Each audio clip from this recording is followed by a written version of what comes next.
Okay, we are live. Hello, audience. Let me slowly raise my table to an acceptable height and drop the customary chat message. Oh my god, standing. I realise how tired I am. Hi, welcome to the stream. Please say hi. As I can't see viewer counts. Oof, Jesus. Okay. Did a little bit over the weekend.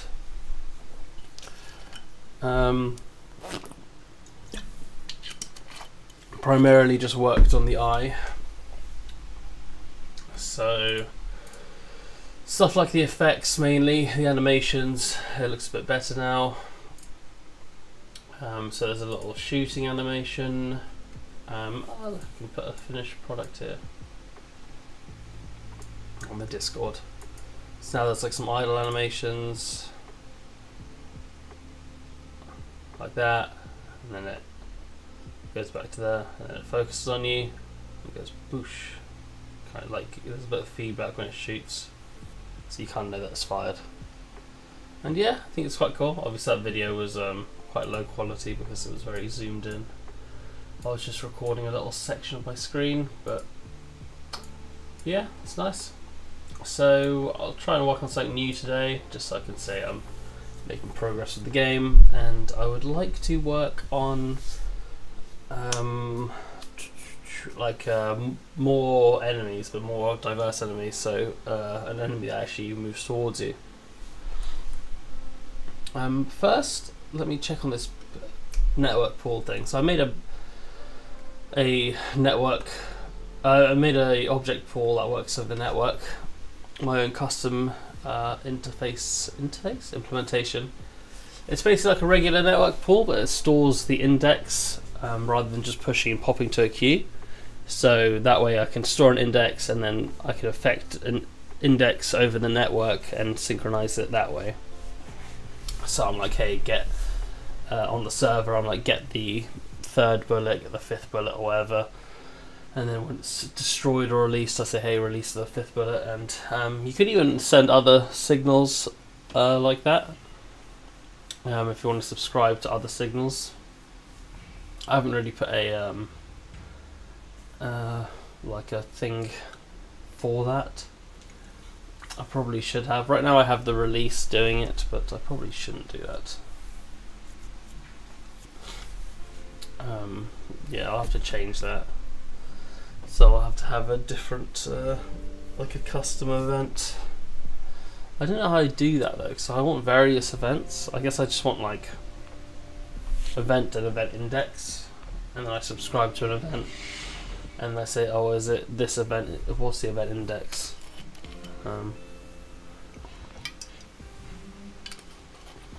Which I suppose will work. You can even wrap that in an enum for clarity's sake. I could even do that with get and release. That might be good. But first things first, I would like to see if I can turn this into a interface instead of a network behavior. Sorry, an interface instead of a mono behavior.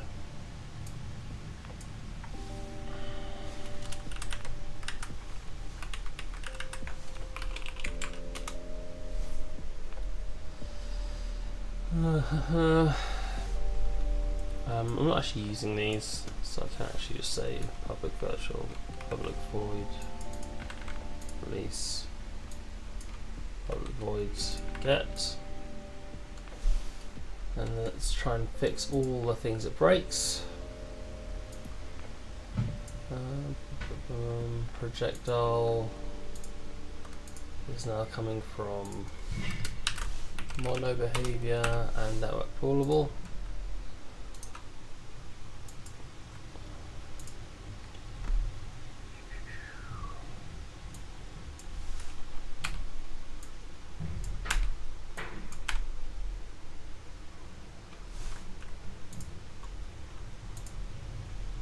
this should probably be public as well.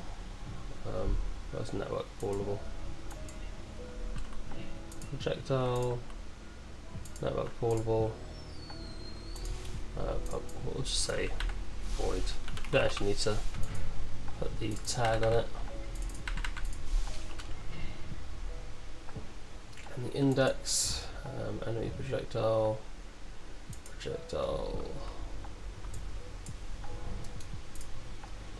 public, abstract void, release, public abstract void, get, and then let's do the last one.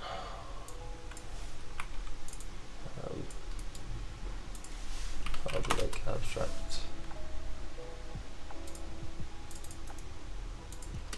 So that's okay, and then here, what's broken here?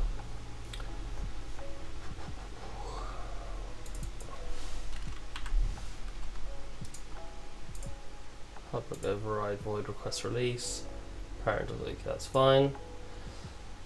Base.get I'm no longer calling, so now I just want to say GameObject.set active true. And then in the network pool, I think the only issue is we have instantiate.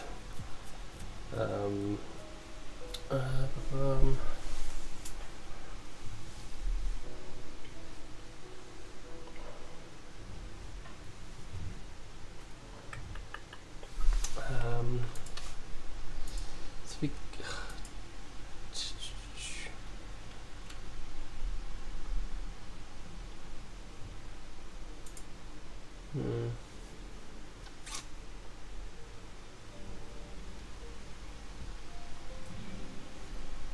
yeah, see here's maybe an issue.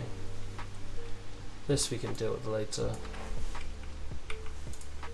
How can I instantiate something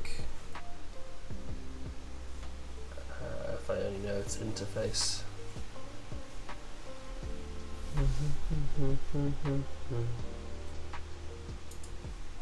Get rid of its notification, announcements. Let me ask ChatGPT because it's too early for my brain to work. As you can tell by the fact I googled how to spell actually. Let me add this to a tab group, site. Let's make it blue. Let's make it yellow. Let's make it peach. Hey everyone, this is Tony Teaches Tech. This is me trying to install free SSL because I've made a new subdomain and I can't bother to buy with the SSL certificate.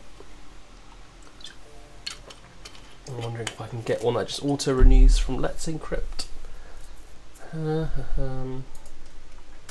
So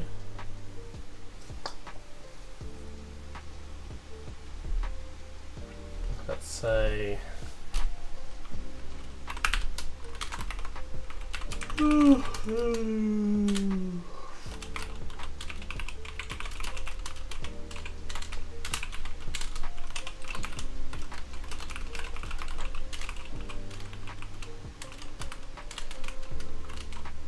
passing a prefab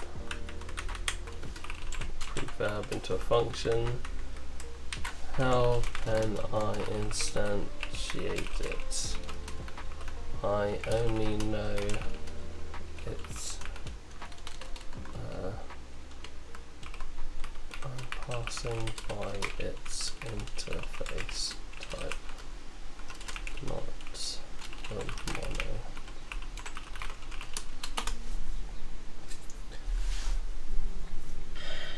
Store the prefab as a game object, instantiate the prefab as a game object.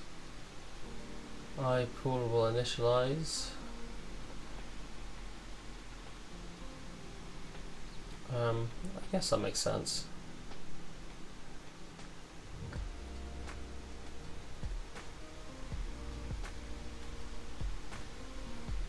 That makes sense. So instead of instantiate, I'll just have an initialize thing. So I'll say poolable type dot initialize.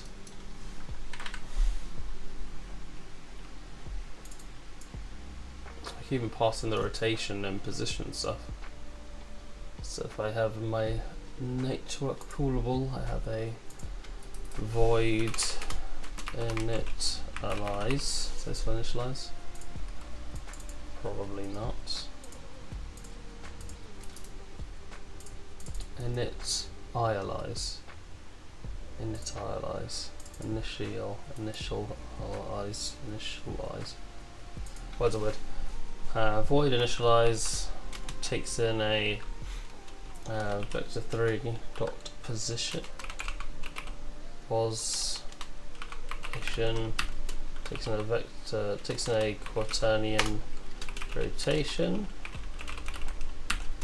and takes in a transform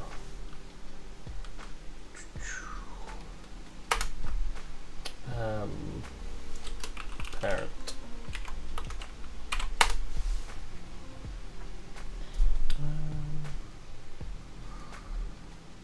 And return to game object.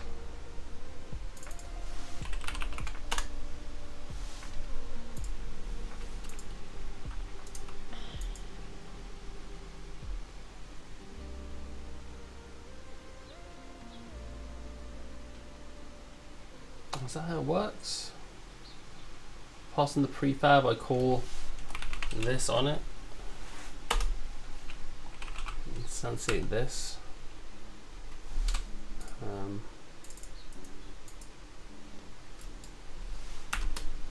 Position, rotation, parent.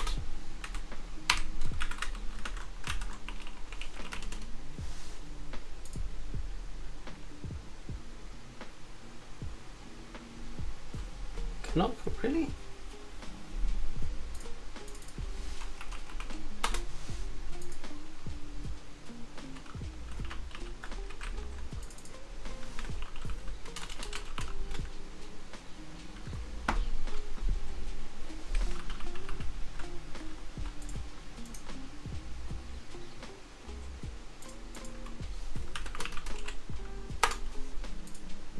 That's weird.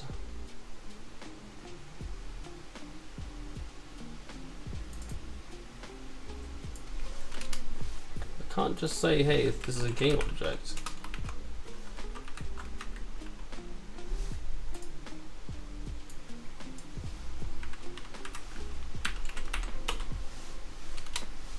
I can do dot game object. Interesting. I guess it's a mono behavior. I need to get a game object of the mono behavior that we've just instantiated. Weird, but not too weird.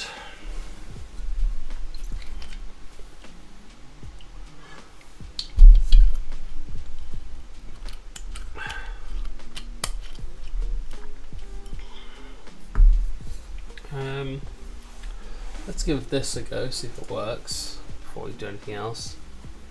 So poolable type dot initialize.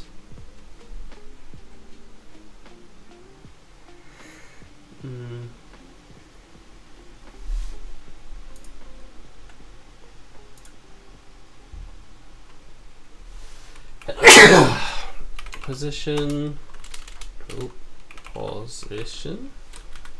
Position, rotation.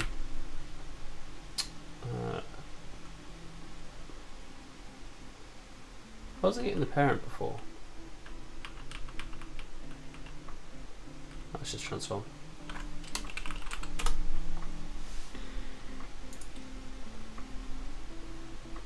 Can I just cast it as T?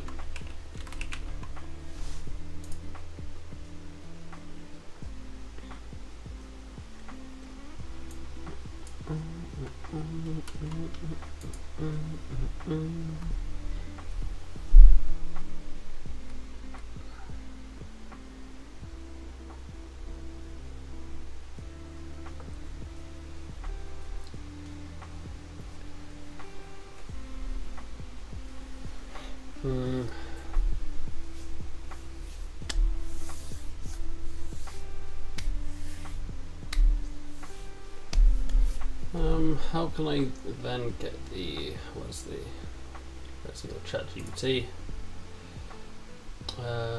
Instance equals instantiate prefab. And it's in the pool manager.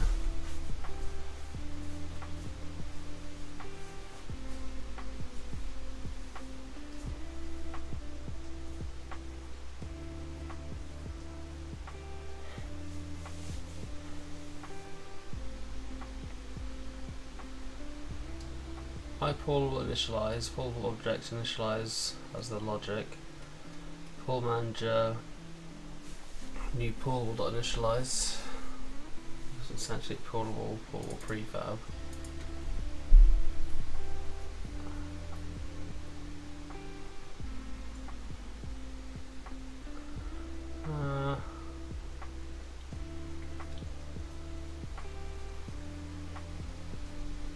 That could work.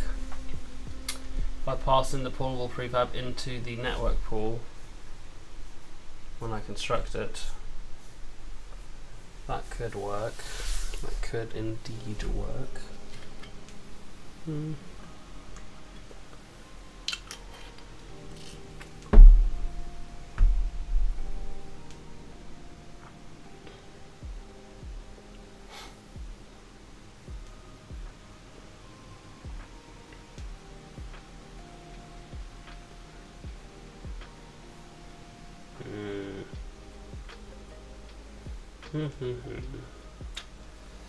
I pass in the network object into the into here.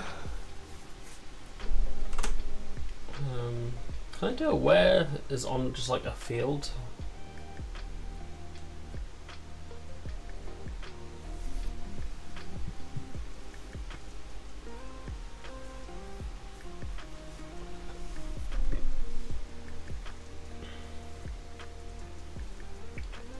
That actually works, because then I can have like different types of like I could have even done this before. Before I had like one master holder and I just had like different things. So I passed in prefabs. I've had an array of prefabs as well as the other stuff that would have worked.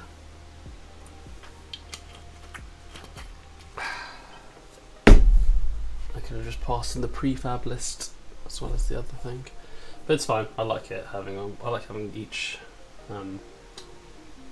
thing be responsible for its own poolable manager thing. I think it's a bit better. And then whenever they die, they can do it all individually. Maybe it's cheaper. I don't know. And I don't overly care too much, to be perfectly honest.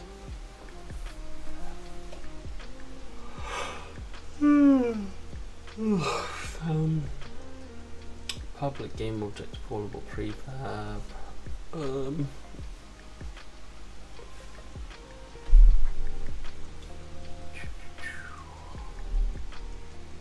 Yeah, I don't know if I want to do this way where I hold it though. So let me just ask, how can I get the interface from the game object?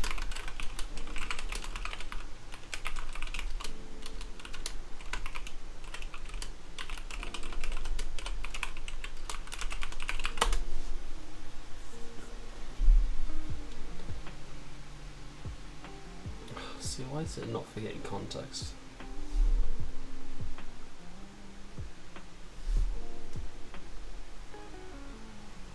Is get component expensive?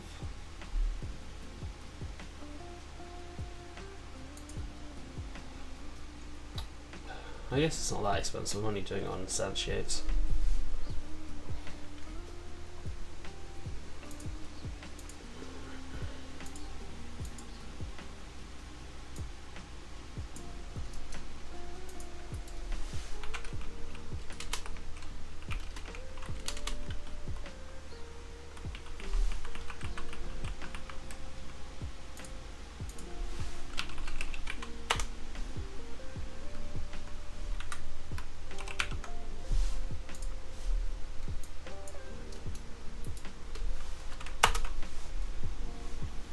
Should we see if that works?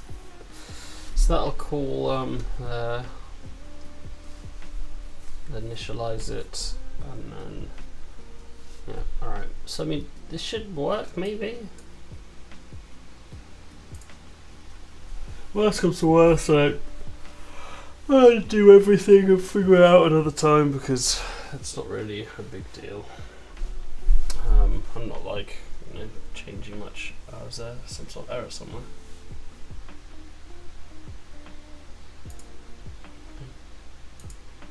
Why is it showing weird error codes? Showing red lines for some reason. I guess we'll play and find out. And we'll compile on Abaro clone 1 while this does that. Abaro, I don't know if I've ever been very good at naming, to be honest.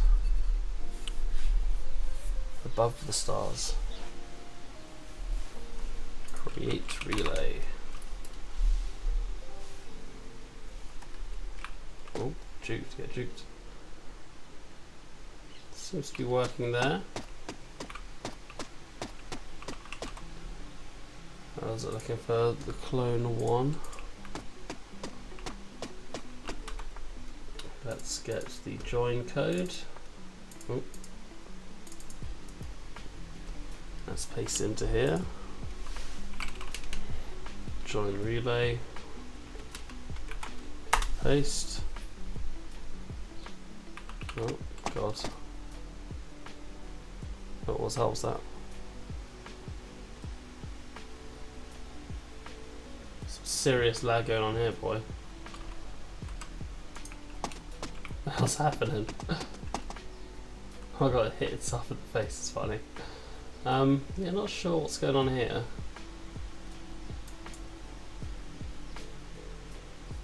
I think the issue might be the initialize. I should be doing it on get instead.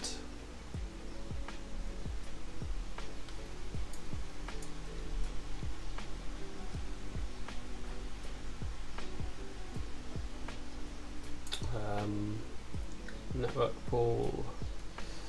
I don't really need to pass any of this in because it's going to be doing this on get. So if I just go parent transform. Sorry, just pass in transform.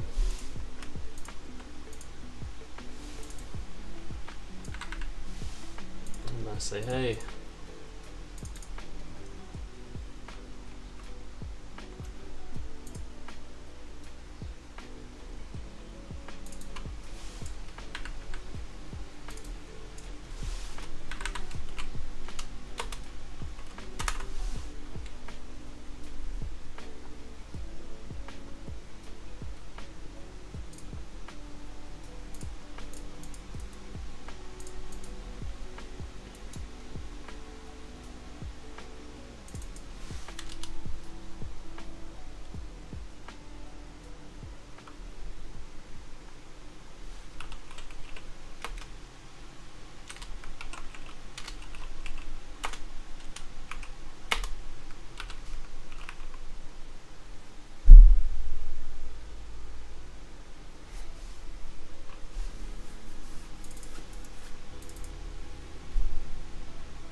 Weird.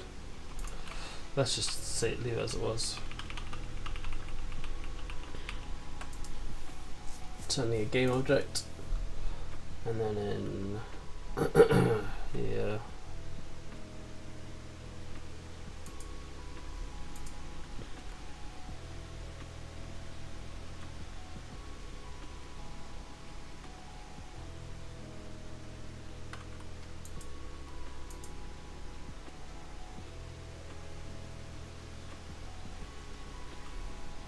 Yeah, this is where we should put the thing.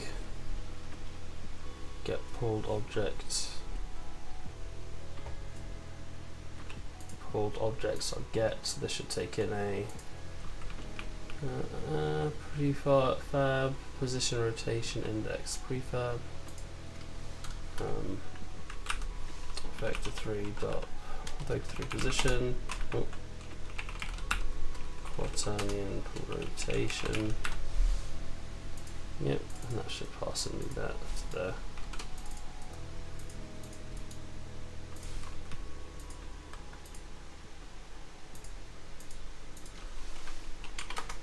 Position rotation.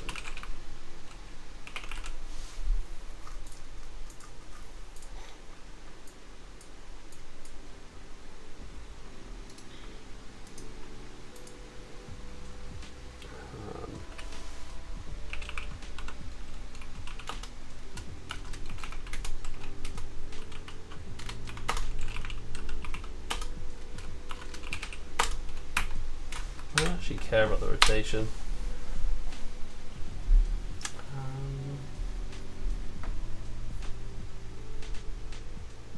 We'll leave it in for now. And then in enemy projectile, we'll say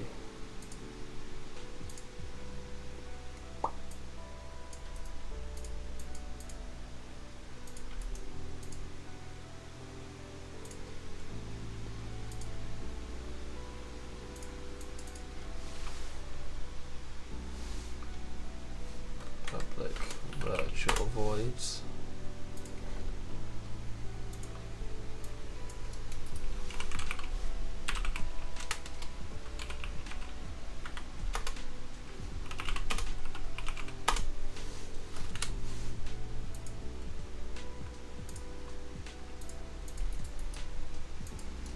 So that should be okay. That's good. I don't know why I don't put this here as well, because I don't need to do it manually.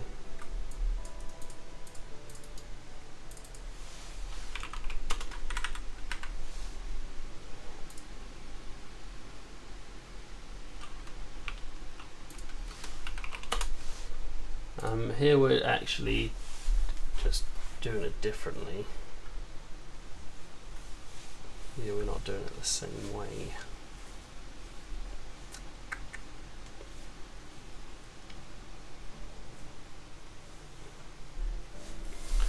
I should really have an event instead of a thing. I should have like a get set and an event, and it can call all of them.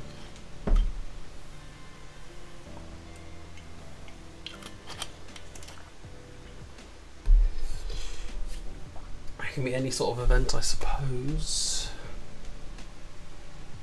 And I don't know what it would take in an event index.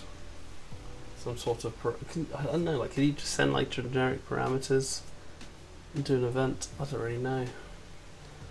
I don't really know.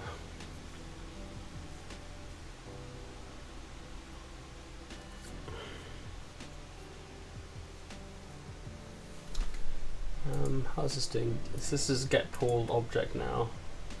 So that's working the same as before. Passing the target location.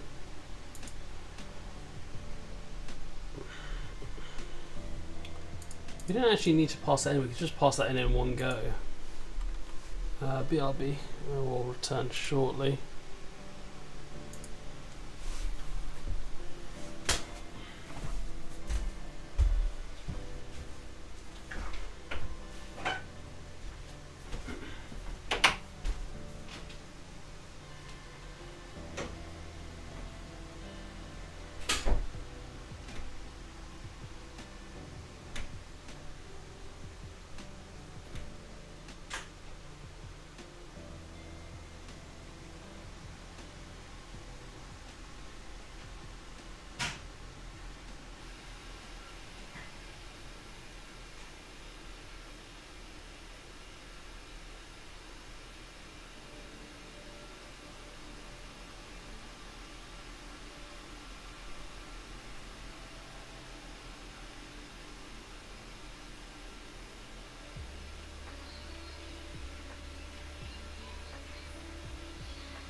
Alright, he's back.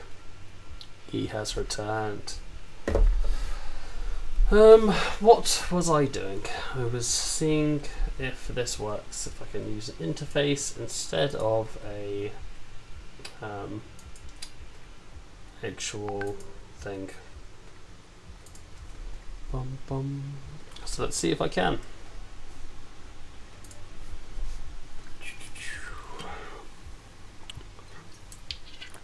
It's not a massive difference. It's pretty much just so I could like use non-mono behaviors. I could use like networked objects and stuff. Great relay.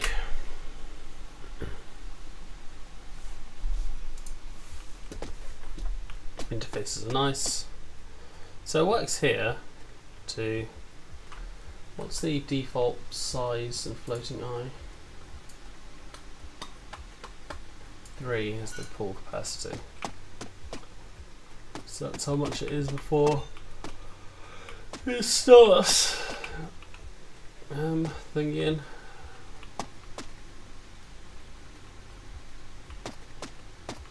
Yeah, so it pulls another one. So it just recycles it.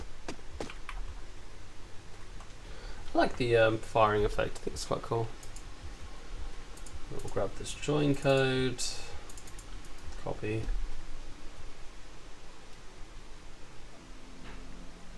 Do a little paste in here. Join relay, paste, blip, blip, blip. And it seems to work now that we've fixed all the instantiation stuff. I feel like it's a bit easier to juke on things here. On my, what's it called? On my player, I should really have a like expected position, and that's where I should move the collider, I think, because it's the server that's registering the hits, not the player itself. So either I could have the player register a hit if it's itself. That could be a thing to do. So I could say, hey, is the player getting hit? And then he'll be like, yeah, we got hit.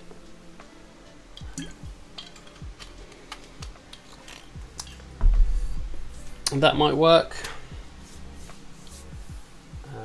So I feel like that would be quite an easy fix, to be honest.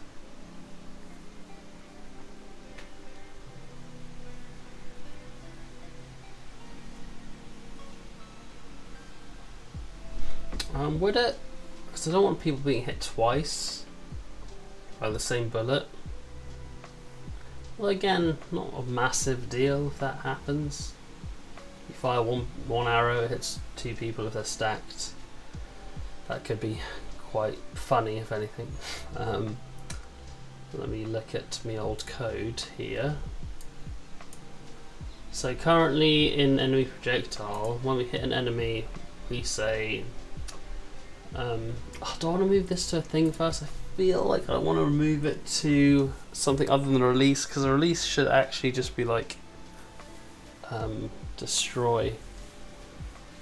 Actually, I guess not. Destroy is destroy. Release can still just be whatever you do when you release it. In this case, we just set it false, but after 3 seconds. So that should be fine, I think. Maybe. As long as like the, I don't know, like as long as the death timer is higher. So like as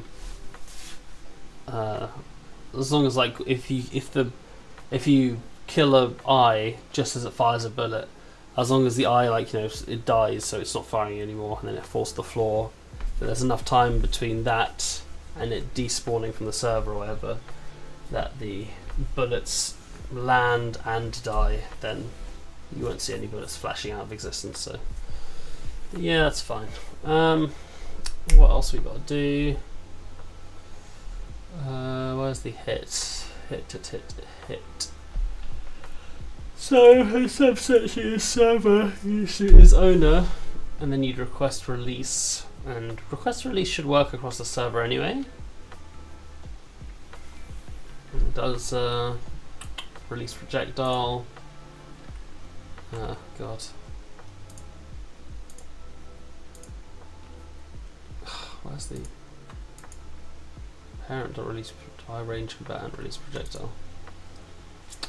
Release pulled object server RPC index.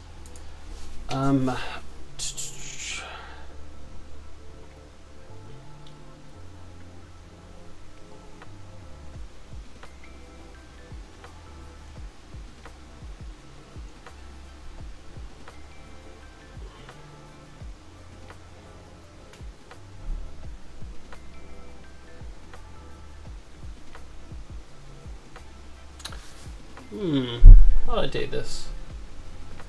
This just calls release pulled object. If pulled objects at index does not equal null, obviously I need to do this in case it's trying to call it on a new client where it doesn't exist. Then release. 2 implementations, eh? Projectile set act as false, and this is overridden here, so this does it here. Variable hit does if in flight. What's the variable hit? Oh, sorry, viable hit. Sorry, in flight equals false. Sets the lifetime. Turns off the things. I just put this here. If brackets in flight return. If not in flight return. And this way it won't be set multiple times. Easy as that. Easy as that. And most releases may, other releases may just be, yeah, spoilers, we've hit twice. So maybe I can say under network pool release, I can just say called by the server can be called multiple times. Brackets race issue. So that.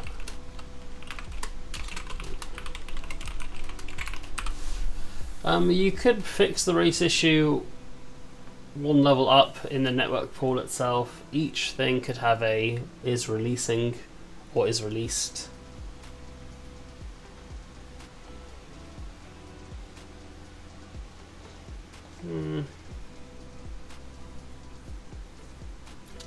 I could do it and then I would never have to think about it again, but also it feels a bit messy. Like here, when you get it, you say pulled object index, and you just say state equals true.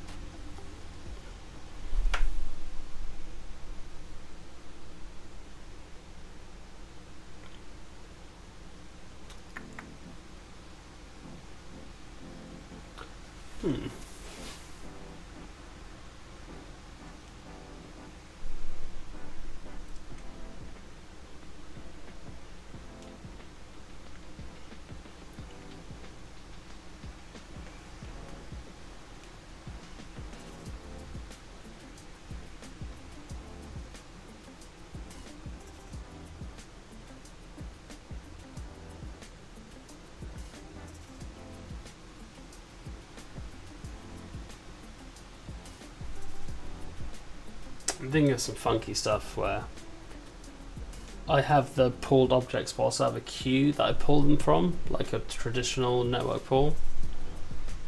And then I push to the queue when I release, and I pop when I get.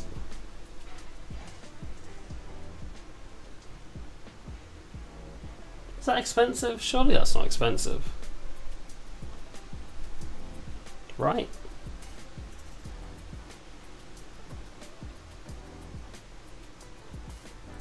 No, I don't need a last index, because each thing has its index anyway.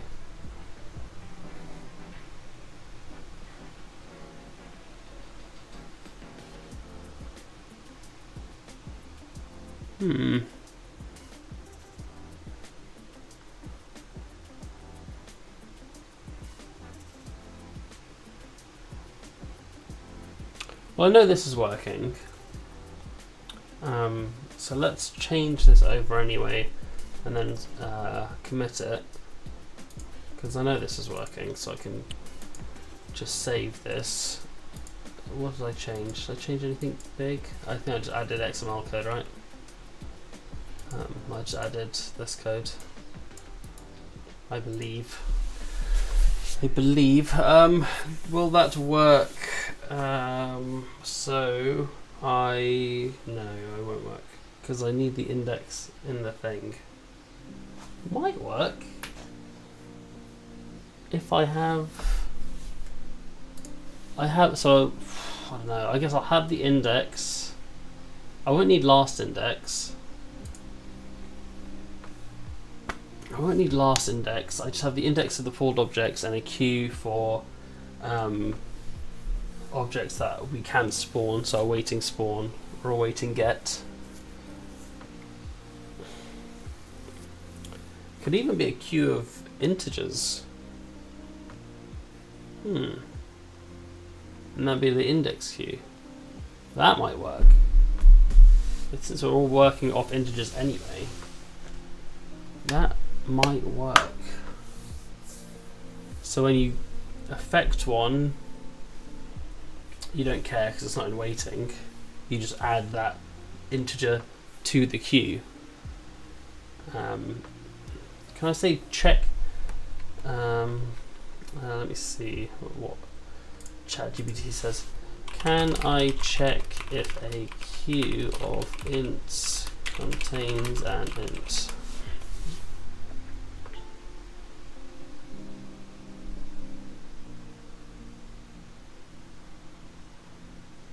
Okay, so I can do that. So I say if it contains the target, then I don't push it. Otherwise I do push it and I release it. Seems bold. I feel confident enough that I can't be bothered to push. Now I'll commit my changes now. Let me just change this network callable into iNetwork callable. Also need to change it here. Edit, rename. That's an interface now, and then we'll go to here and here as well. Tweet net pull. Push these changes to GitHub, and then push these changes to my local repository, my local remote, which is in the other room. Net pull tweaks. Don't know why I said it in a different order there, but whatever. And now let us change how the network pull works. So instead of a last index, we're going to say, boom. The hell is this? What have I done here? Drag this out of here for some reason. So the last index, I'm going to say new private queue of integers available index is new.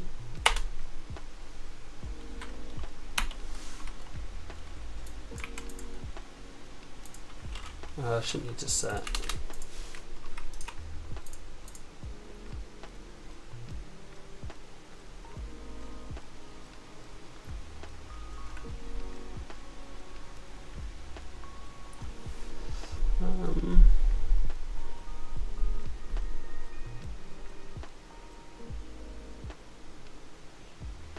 And then let me see what ChatGPT says the easiest way to do a how can I fill that queue with the numbers 0 to x. Just a for loop, I guess. Yeah, fine. Alright, each int number and int q divide by number. Fair enough. Seems weird, but obviously, why would this be a thing? Available for each. Sorry, no. This will be for int 0, int I is pool capacity. So I'll go from 0 to 2. Yes, from 0 to less than pool capacity. So if it's 3, I'll go from 0 to 2. We'll say available indexes dot nq I, and then we don't need an increment index anymore.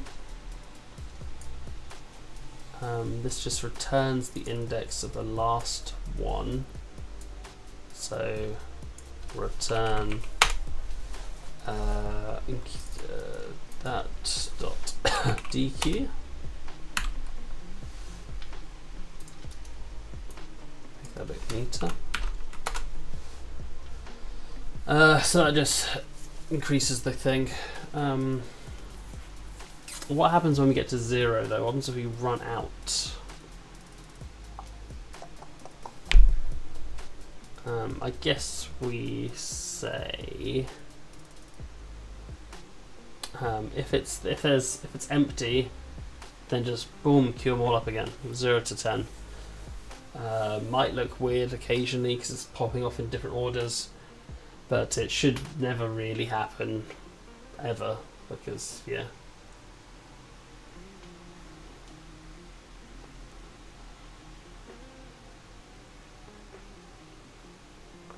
Yeah, I mean, like, yeah, it'll look weird if I ever have no available left, and you're trying to call it again, then it will look weird. It'll just start from 0, so it'll vanish a random bullet. But if that is the issue, then clearly you have not set the thing high enough. You've not set the pool's capacity high enough, or you've set things like the lifetime too high. Like enemy projectiles, like the lifetime probably doesn't need to be that high really. This should be here, these two. These should be protected.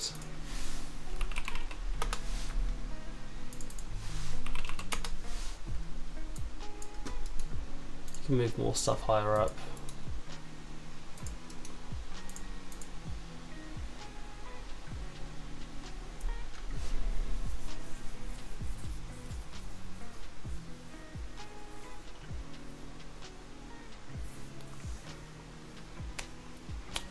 I could move most of this into enemy projectile, to be honest. The only thing that needs to be there is this.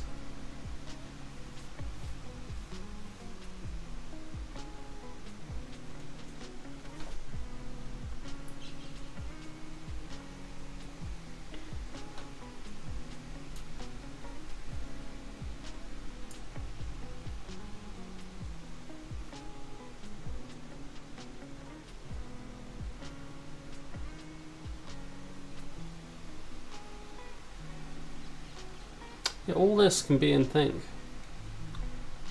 And I can overwrite things like, no, I don't even need to. But I could do, just for move speed. But no, I don't even need to. I could just say, instead of lifetime equals 10, I said lifetime equals, like, the higher the move speed, the less the lifetime. So I could do like, I don't know, 20 over move speed.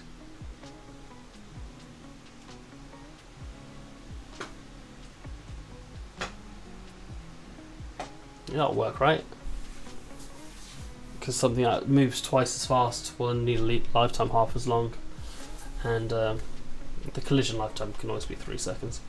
I'm going to drag all this out, so replace the get, release, request, and update, and variable hit.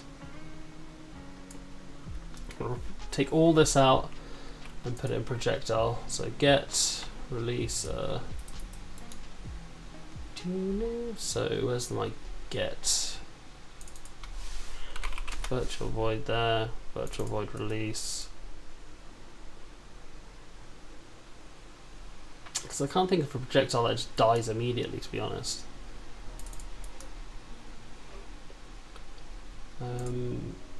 Cash transform. Where am I getting cash transform from?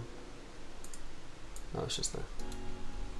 It can also be in projectile, because why not? It's always just nice to have a cash transform thing.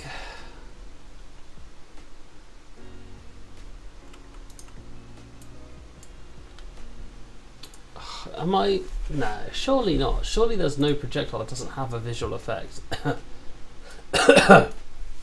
And if there's not, then I'll just skip through this anyway, so, you know, not that deep.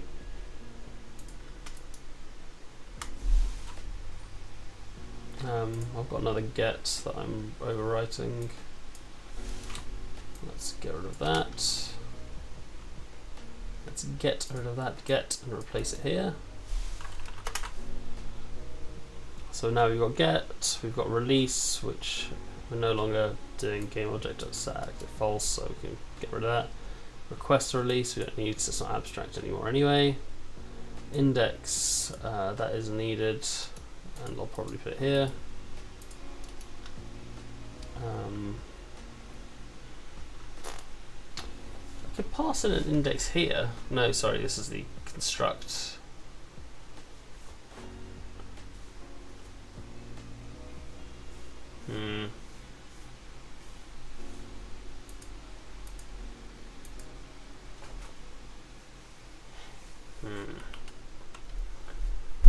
Yeah, it passes in the parent.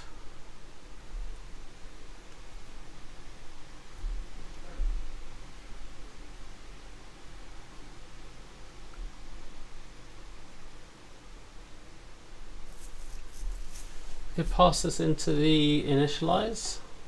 This is basically a construct.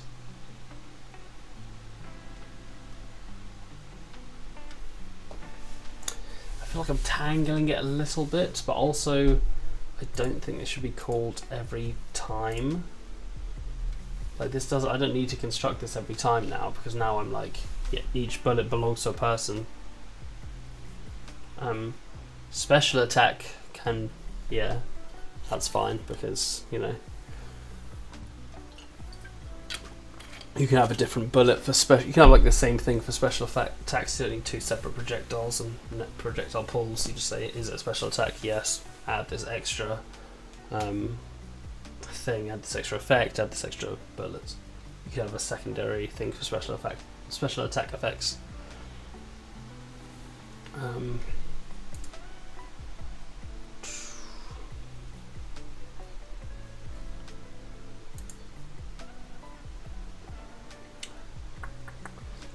You just run this twice basically for one. You have effect graphs and then special effect graphs, which wouldn't be too big a deal.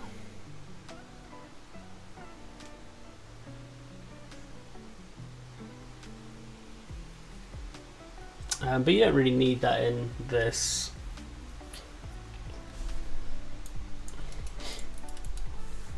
You don't need that here really. You just do a, on the player projectile, you'd have a special attack. Yeah, I think I'll move this to here.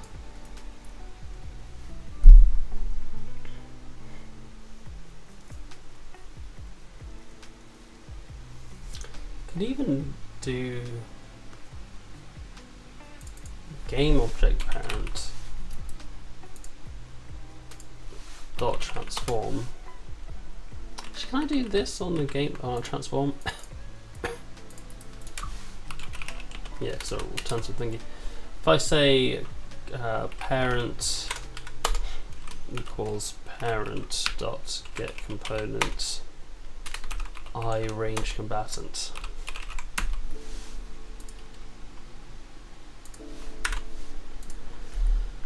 Then I can get rid of this construct entirely.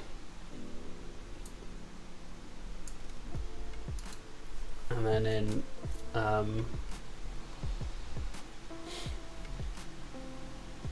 that'll be good. I can just pass in the transform with, I think, there. I can get rid of that, I can get rid of that. What am I missing here? Move speed. Or have I lost move speed?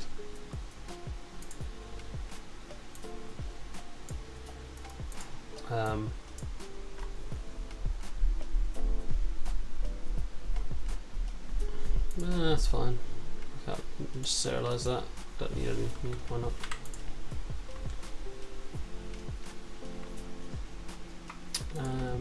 Effect graphs. Let's put it above the effect graphs. So you've got the effect move speed, you've got the effect graphs, you've got the parent. It's special attack, we don't need anymore, we're not really using it anywhere. The ignore tag is useful, but I'm not using it here, I'm using it below, but that's fine.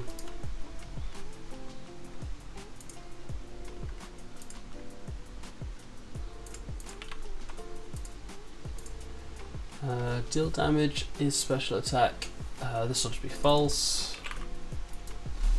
because enemy projectile is never going to be a special attack. I mean, the implementation is there if you want it to be. That's fine.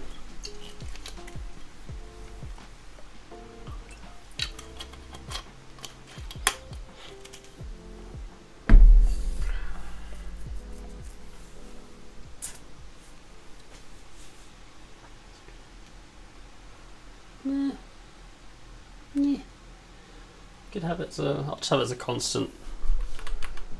Let's have an is special attack here, but we'll just make it a constant in the projectile. Will we? Make it get set, and then here we can say it's a constant false. No, whatever. It's fine. We'll say false.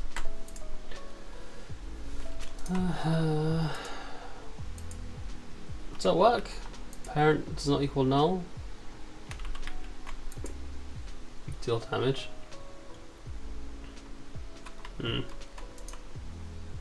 Make it sealed. I mean, you could, but I don't really want to. Why would I make it sealed? There is an argument behind every class either being abstract or sealed. But I don't know why I would suggest it here. It's weird. Don't know. Don't really know. This wouldn't be sealed anyway. I'd have another class called Floating Eye Projectile and then make that sealed. Oh, it's Bromesy. Sup, bro? Back to TFT content. Oh shit, I should. That would actually get the absolute viewers in. Just start streaming League. How goes it, Bromes? What are you up to today? Are you working? Are you just here to troll me? As you can see, the stream is mainly just me rambling to myself. I'm trying to figure out how code works.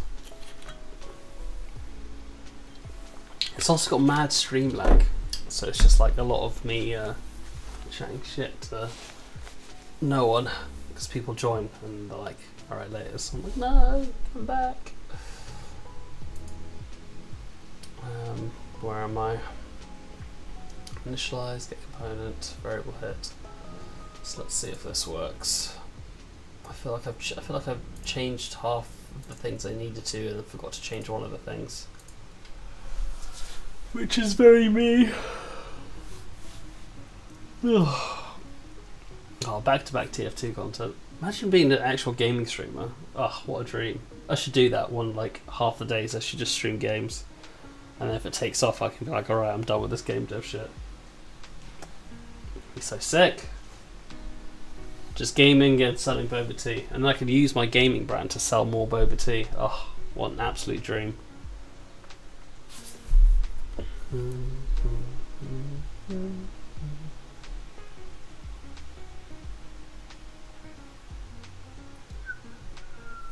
But get it compiled takes so long. But not so long that I forget.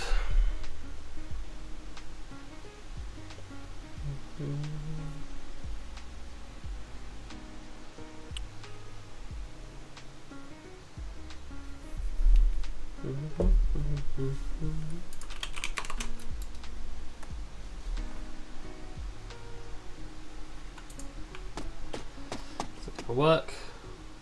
Null reference. Oh no. Oh no. Why am I getting null reference? Projectile 60. Parent.release projectile. I was hoping to call this.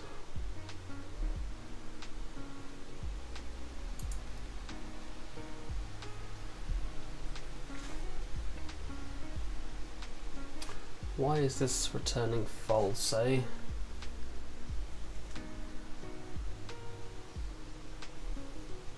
I feel like it shouldn't be. I suppose playing it in again. I didn't actually have to leave there. I could have just quit and returned. I should have a despawn thing. Well, I guess I don't need to. I'll just destroy them all. So, parent is. Oh, does it actually. No, floating eye clone. Yeah. Next. Floating eye. Okay. That's fine. Why are we eating mad null reference exceptions? Why are there like 3 of them as well?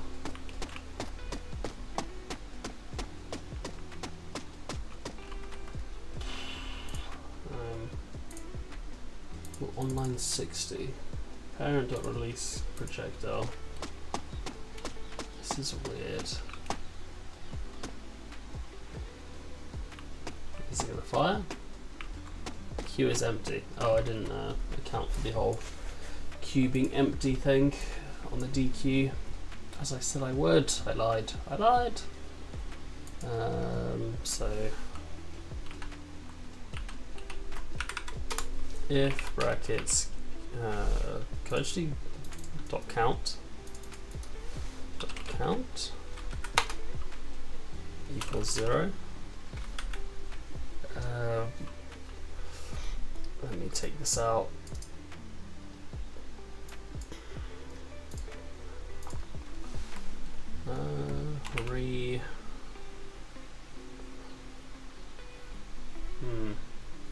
Rebuild queue.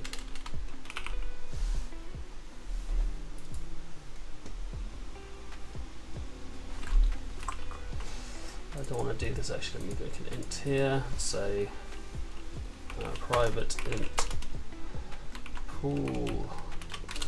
Let's prop int. Copy it now. Prop int pool capacity. Pool capacity equals pool capacity. And then we can just use this instead of this. Now we can extract this.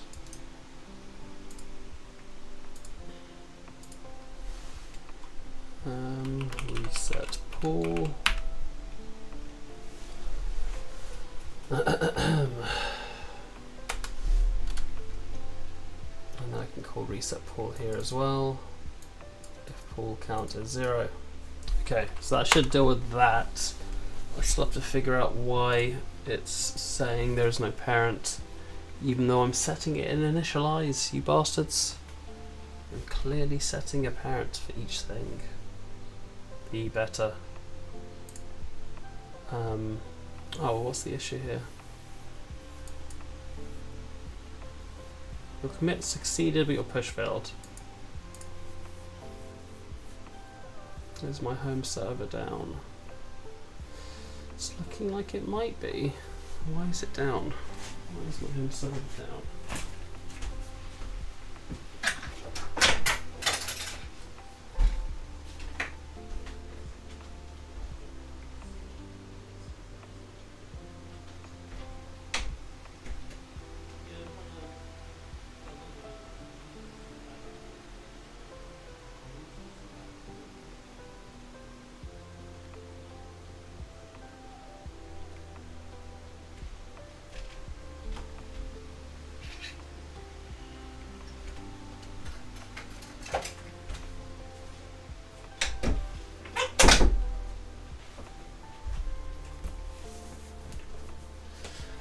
site cannot be reached. Well, that's future me's problem. I'll settle with the fact that it's just committed now anyway. And I can always push it later. As long as the push succeeds as a matter of main branch is a bit ahead. Play. Show me why it's not working. Obviously it's an easy fix, I just undo it to how it was, but I'd rather not set the parent every time, like it doesn't seem necessary to do so. Create. Ooh. Actually, I could set it in the pool. Because each projectile now it feels weird to do it in the pool because the network pulls for anything. Yeah, it can't do it like it takes in a range combatant. Taking in a rotation and stuff is weird enough, to be perfectly honest. That's not too unacceptable, but it's still a bit weird. Also, let me, instead of doing, before I forget, how do you do look rotation? Quaternion dot look rotation, and what, you just take the target location. So you take our current location, target. Oh God, how do I do this? So if I want to go from if the target, if I'm at 0, 0, 0, and the target is at 1, 1, I want to make the journey from 0, 0 to 1, 1. So I want a plus 1, 1. So those two things, I do 1, 1 minus 0, 0. So I do target minus current. So I do target minus transform dot position. I believe. Again, I messed that up last time. Let me move this here. Bar look.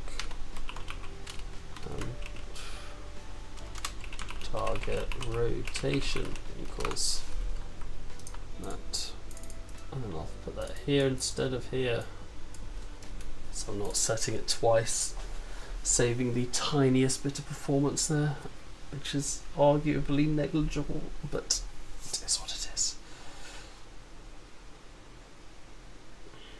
Yep, that should be fine. It's all running on the client anyway.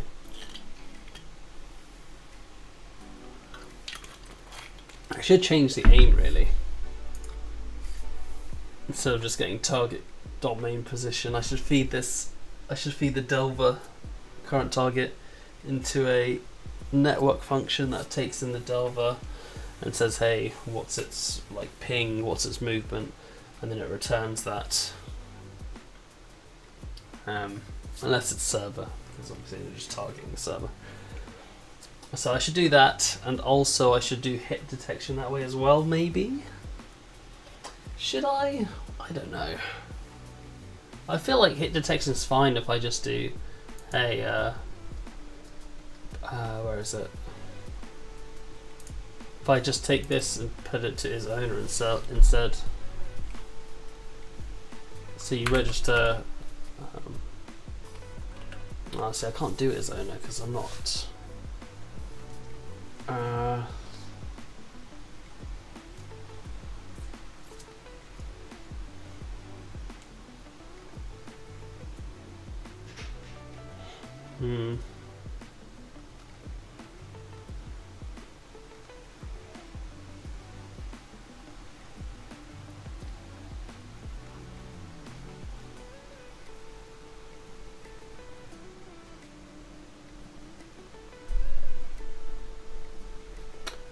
Oh well, we'll deal with this in a second. I'm thinking there's got to be some sort of way to say, you know, only handle hits for myself.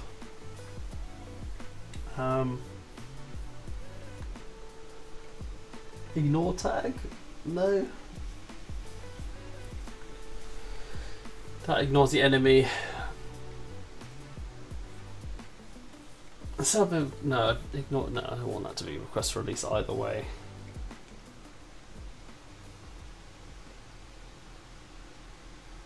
Yeah, request for release if it's anything other than the player.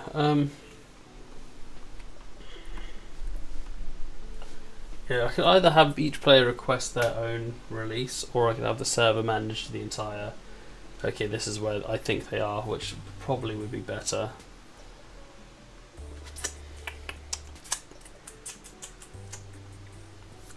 I don't actually know how the collider for the Delver Manager is. Delver Manager.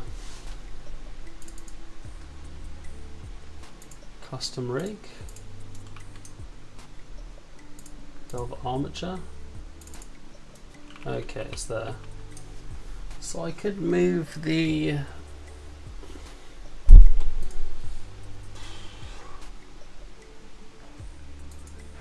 network object, blah blah blah, equipper,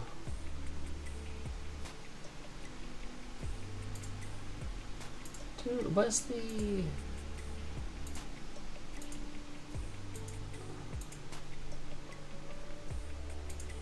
this is weird, why is this not changing? I think it's just glitched out, it's not locked or anything. No. It's not locked or anything, but it's just been a bit weird, so I'll ignore it and I'll deal with that in a sec.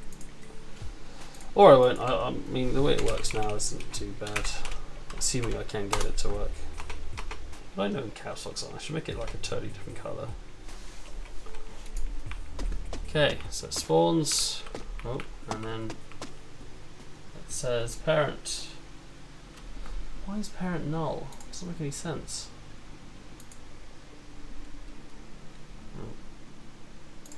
Continue.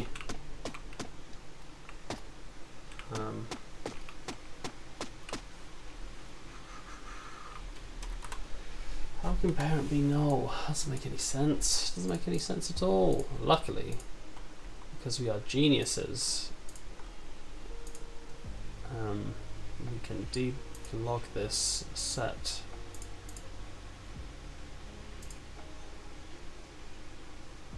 Oh my god, get away. How do I get rid of... There we go. We can log this set and see where it's being set. So here, private set, initialize, and it is indeed being set by a thing. So yeah, we have a parent now. Okay, well now I'm even more confused. It's not being unset anywhere. It's not being unset anywhere. Where is... what is it? Make it make sense.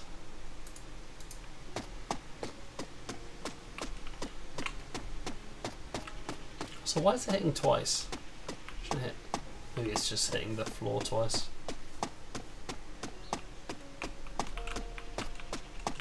Once. Yeah, it is just hitting the floor twice.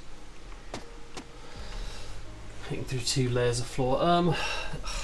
Okay, why are you null now? Why are you null? It's not initializing anymore, that's fine, but it should never be reset. I don't really get it. I don't get why it's not setting it anywhere.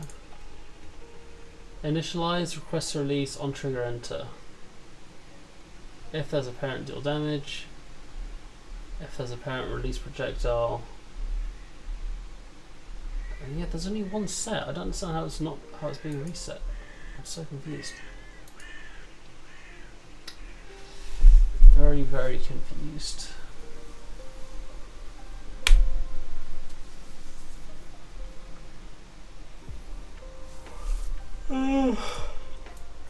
Oh god. Yeah, I don't really get why it's being reset.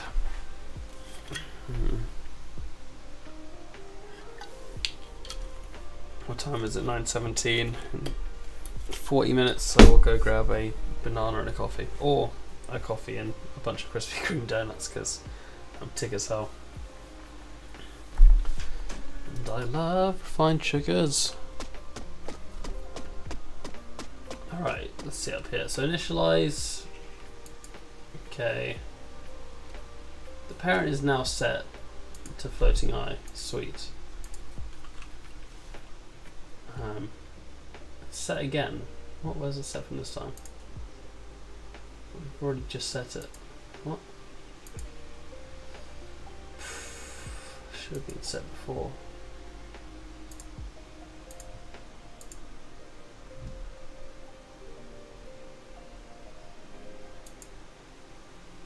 What? Where am I? Get pulled object.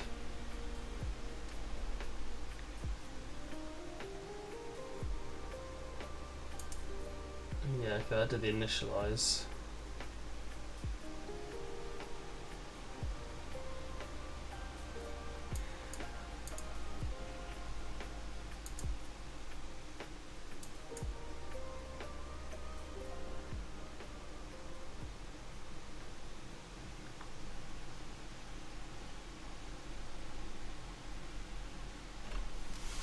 So can I go into this?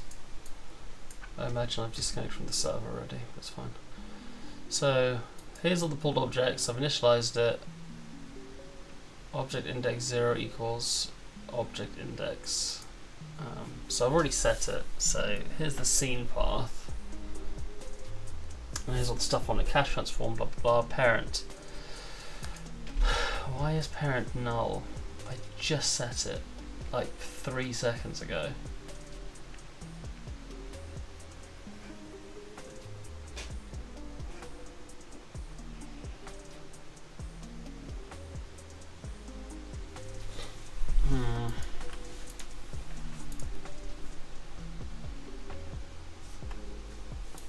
One implementation, one usage. Get pulled object. Yep. That's the one usage, right? Yeah. It's the only time it's called. It has a parent. The parent is transform, which is the floating eye.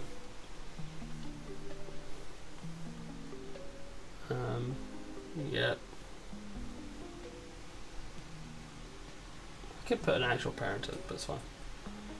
Floating eye, which has the eye range thing on it.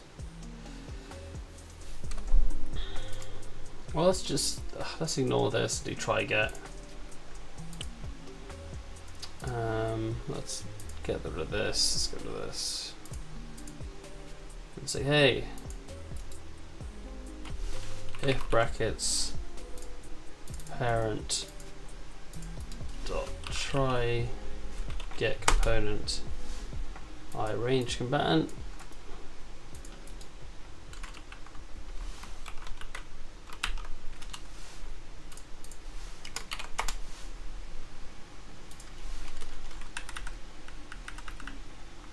What's happening? Try get component range combatant.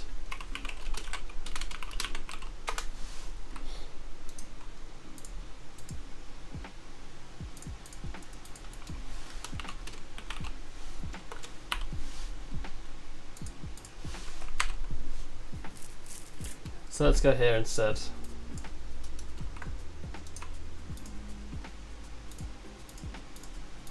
Come on, you bastard. Let's recompile that. Yo, Strider is here. How goes it, man? You've just woken up. What time is it? It's 9:17 AM here, so not an unreasonable time to wake up. I woke up at like 7:30. Again, trying to get back to waking up at 6 and doing some decent work in the day, but I'm very lazy. But it is what it is. I'm getting some work, getting some progress done. I made an eye. I don't know if you saw it on the Discord. I finished working on it. So now it has like some cool idle animations. 1022. Yeah, that's what it is. Are you like on holiday, or what's with the late wake up? Oh, I do love waking up late. I'm not judging. It's just that's all I do. So create relay. I'm currently trying to mess with my network pooling, how that works. So let's see if this works. So is the parent going to do this? Yes, it works. Okay, so that's fine. Parent set to continue. Oh, okay, so that works. Why's it firing up there? Well, why is it just firing it straight ahead now? That makes no sense. Actually, it makes some sense. I suppose I messed this up. This is why we don't test more than one thing at a time.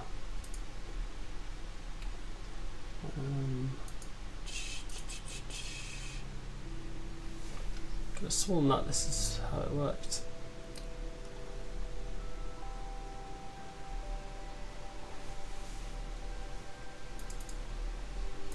Maybe triple transform.look at vector target position.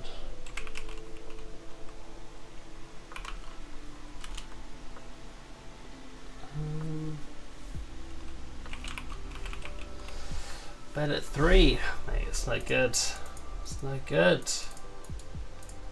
Or I don't know. As long as you get 8 hours sleep, I suppose it's not a big deal. Turnian dot identity. Alright, let's switch that back over.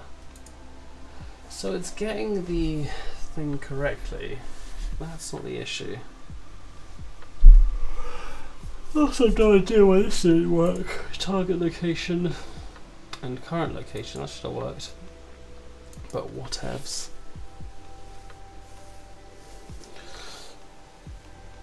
Okay. So we're initializing it, so they should all have a thing.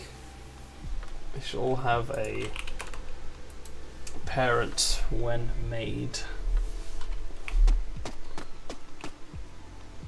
But still null, that's crazy to me. I don't really get why.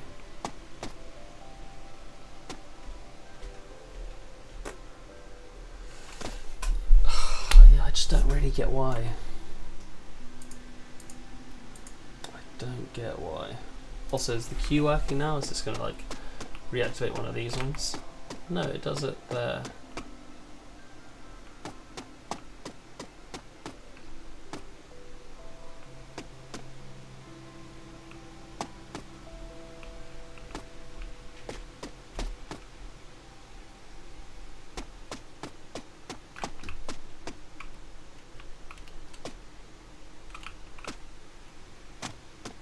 Seems to not disappear them too early.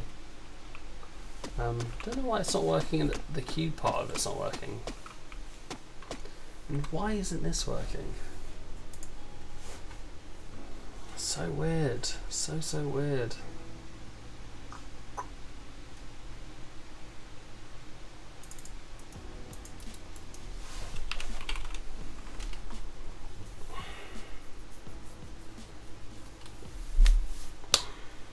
Man, I'm starving.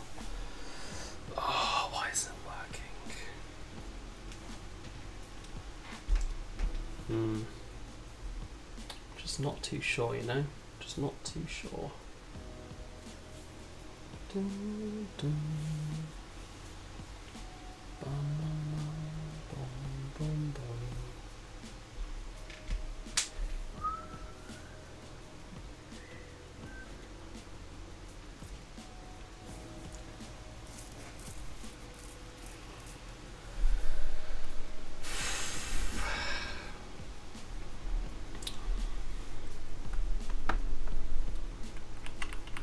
I can't for the life of me figure out why. We're only playing locally as well. They shouldn't have a change.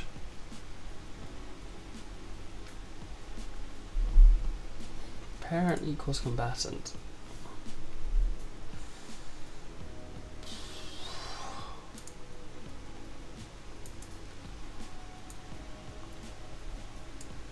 Let's change the capacity to 1 bullet. Just so I'm only messing with one thing at a time.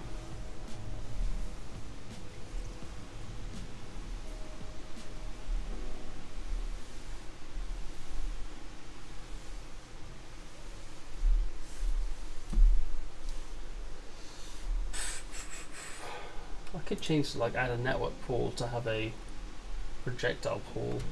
Now we're taking an extra thing. And we'll change the get pulled object a little bit.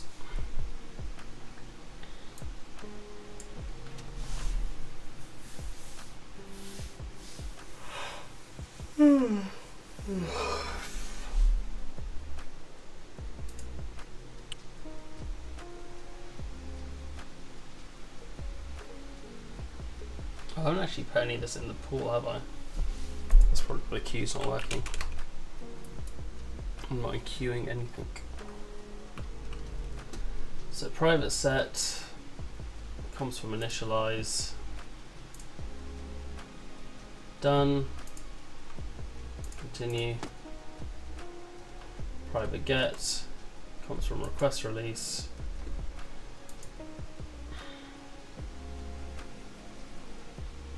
I just don't understand how parent is now, how it can be parent can be now. It makes no sense to me. Is there multiple projectile scripts on it being called?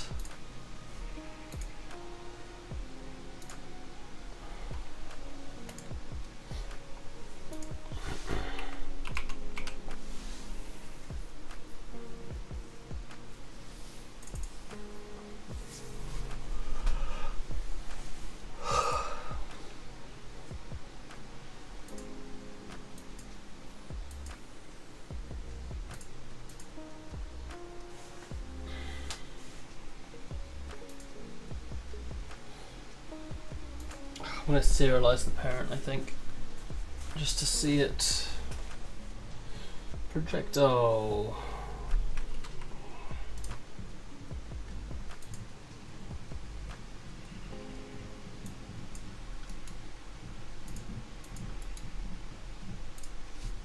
So now we can see the parent when we set it.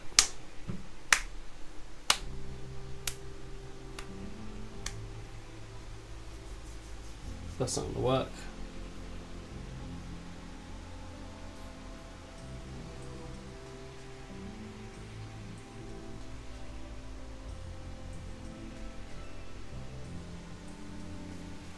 That's not going to work.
I'm just going to add a little line here that says parent transform equals parent solely, so I can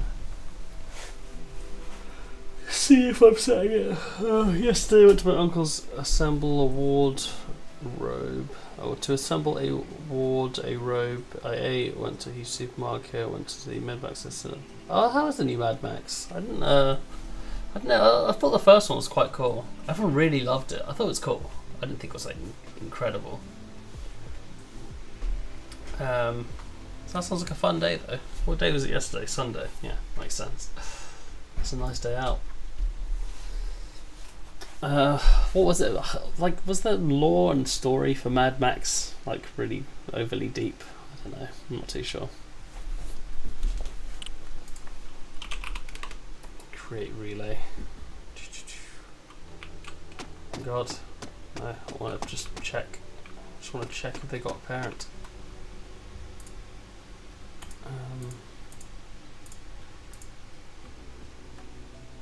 See, how can it have a parent transform but not a parent? Make that make sense to me.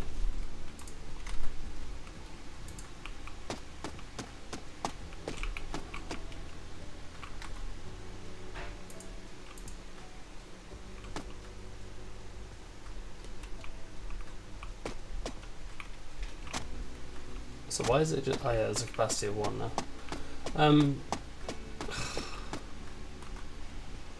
How can it have a parent but not a parent to transform? Floating eye has on it the enemy floating eye script, which is a ranged combatant. 1.5 hours you'll be picked up. That's right, as long as I'm as always happy to have you as long as possible. It's always nice to have an audience for my mad ramblings.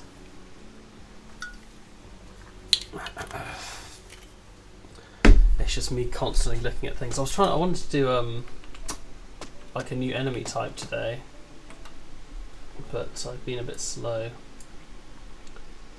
I just don't understand why these things aren't working. Like why, how can it?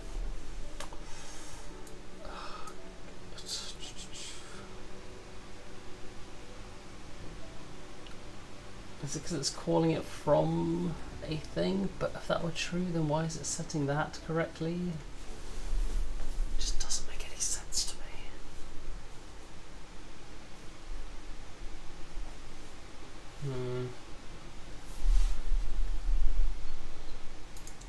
It's either going to be something dumb that I've missed, or it's going to be something that just randomly doesn't work because networking is weird.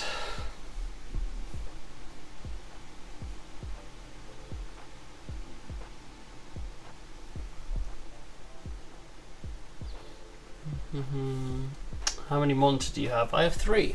So I currently have, this is my main central monitor, and I have a monitor here for my code over on the right, and then a monitor on the left for either OBS or my second instance of Unity, so I can test multiplayer games, so I don't have to like, no, it'd be hard to, I guess you just split the screen like that, because this probably doesn't take up a whole screen. You could have multiple screens like this, but yeah, it's a bit easier. I just drag it over, so I just have Unity on this screen as well. But when I'm not using it, I just put OBS there so I can see chat and see myself, because it reminds me to not get distracted on little things. This is rapidly becoming too a bit too excessive, so I may change it. I may just reinitialize, have a construct here. Public void. Actually, I don't need that. What is if I, instead of this, I just say, where is this parent release projectile?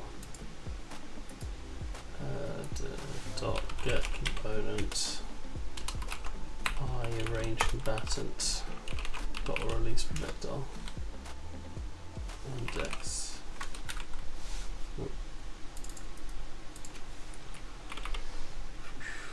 Yeah, just one can be difficult. That's the problem as well. Once you go to having more than one, you can never go back.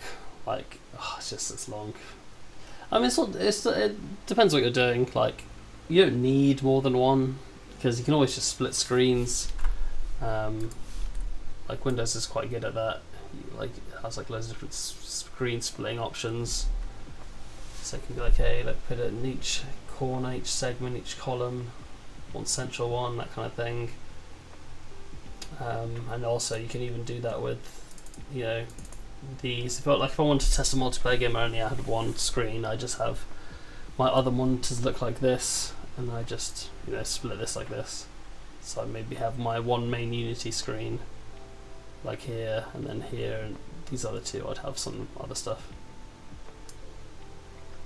So yeah, it's not terrible. Let me double click this again to get it back to normal.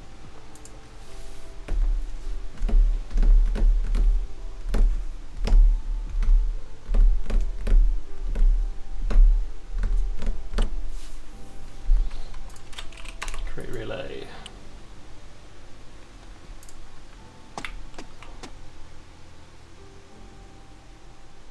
See, it's crazy to me how this works. It's doing some weird stuff, because I guess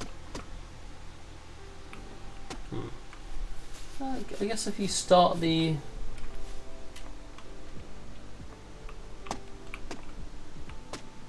I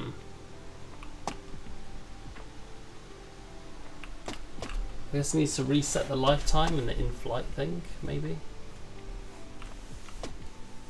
I wonder why it's redoing the things.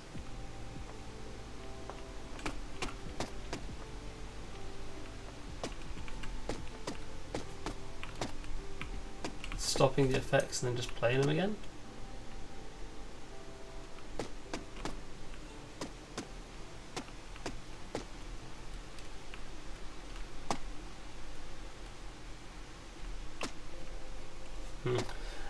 Yeah. I just don't know why this is... why this works but this doesn't. It's just so weird. Windows 10... Yeah, Windows... I don't know, I think I'm on Windows 11 now. Windows 10's fine. I don't think upgrading's massively necessary just yet.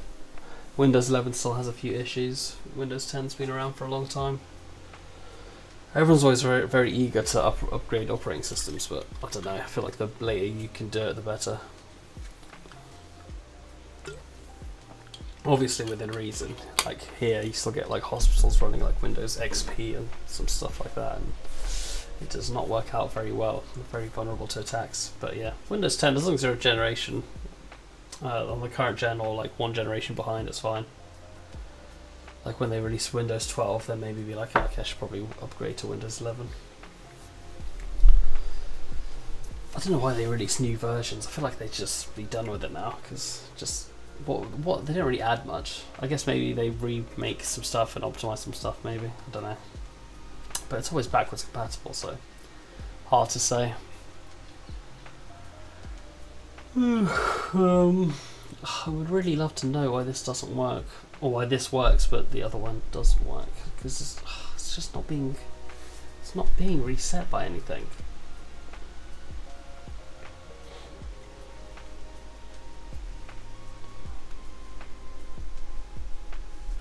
There's only one instance of the thing, right? What is the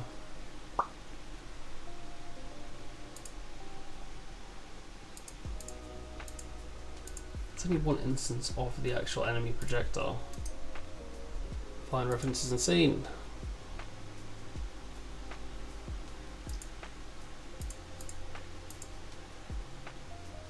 Why is it saying here? There's nothing here.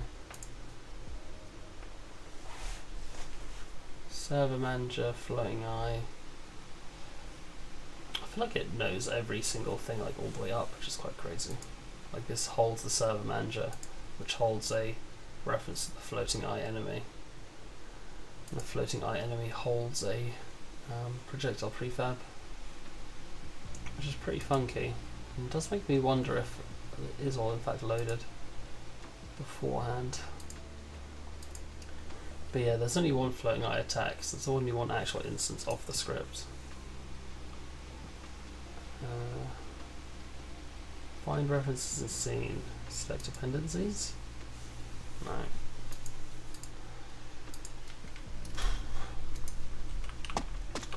Yeah, I just don't know, honestly. It's very weird. It's very, very weird. Ugh. Ugh, God. Ugh. It's a bit chilly as well. Let me turn off this fan.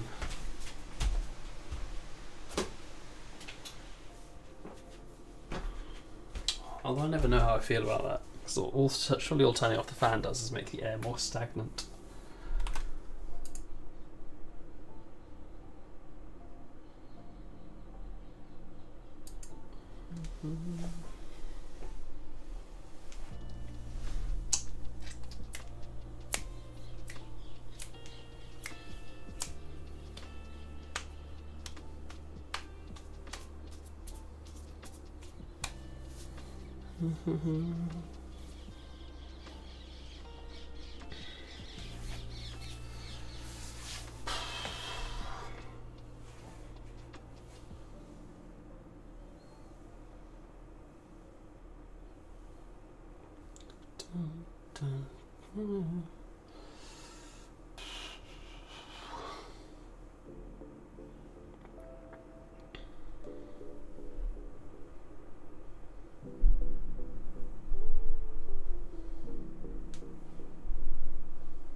Yeah, it's just I can't think of anything. I can't think of any reason why this is set and then becomes null. It's just so wild to me. It's so wild to me.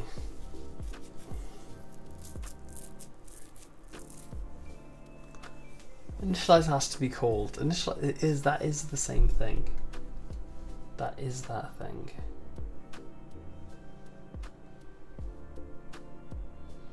I know it's that thing because it has a parent.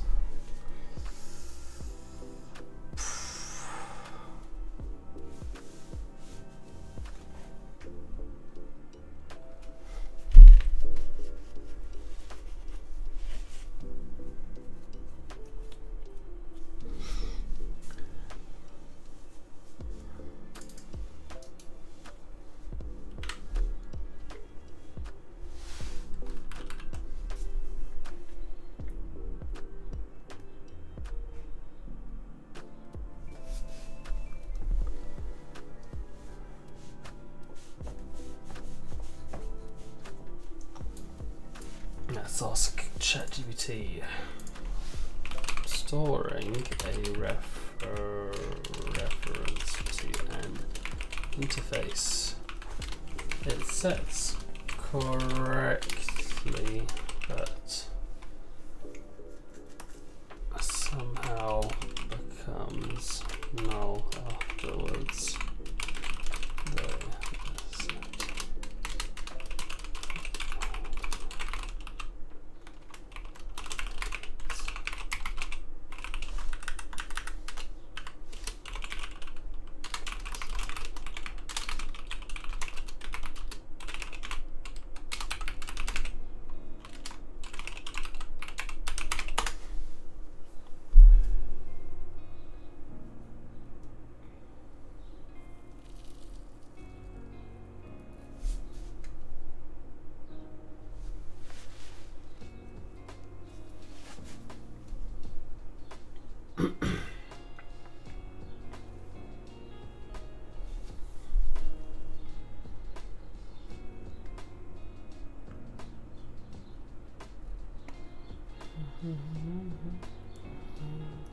No, it's not network stuff. It's not network stuff.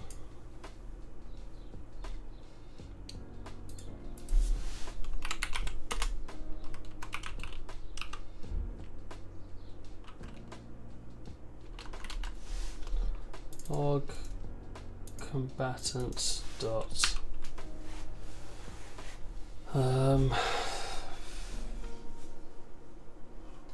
string.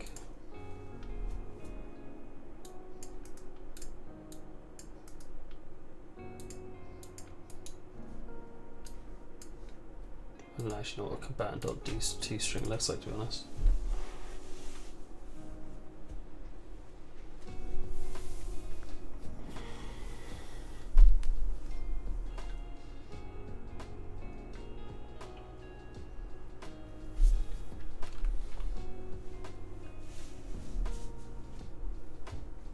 I should have said log is combatant null.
Okay, so now we'll have an update every frame that says whether or not the parent is equal to null. That's in variable hit, not update. This is an update.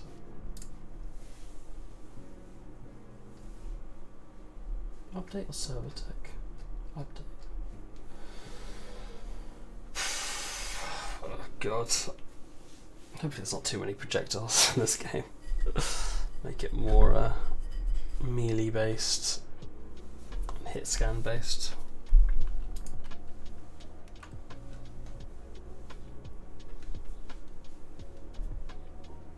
It shouldn't be range combatant, it should be like projectile combatant, because range combatant doesn't necessarily need a network pool. It can be hit scan.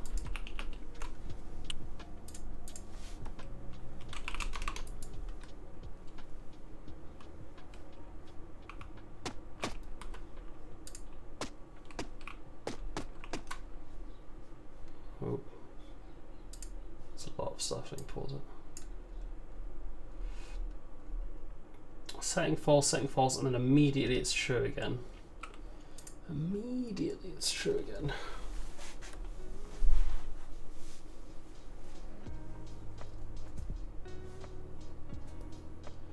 Oh god.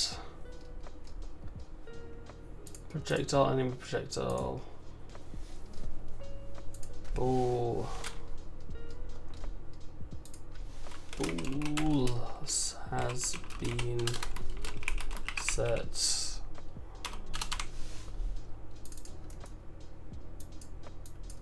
Has been set equals true.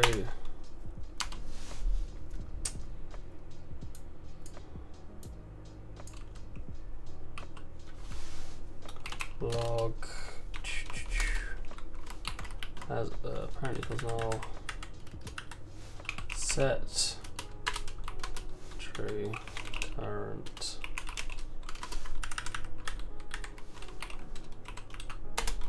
set true current false, probably, I imagine, and then we'll never find out what's setting it ever.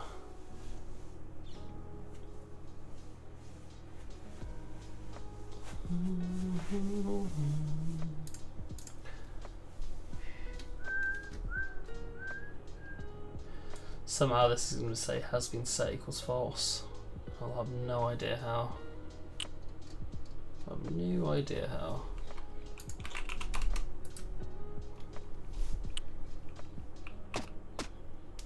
Yep, as expected, has been set as false. How can has been set be false? How can we not call initialize? How can we not call initialize? We are calling initialize. I know we're calling initialize. Calling it in get pooled object. So how can it be false?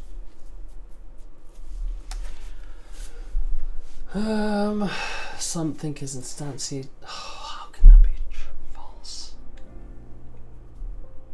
How can it be false? How can it be false if this is set to something? Parent transforms only being set in one place as well.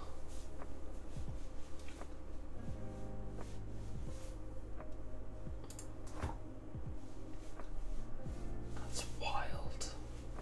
That's so wild. The prefab here.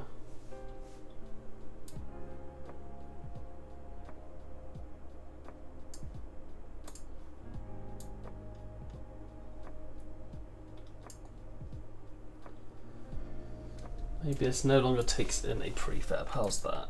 How about this no longer takes in a prefab?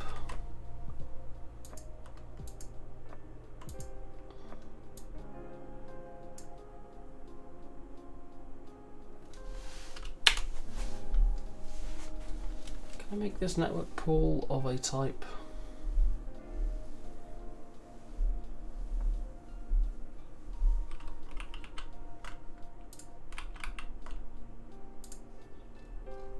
I don't think I can make it of a type, right? I don't think I can say, hey, network poolable.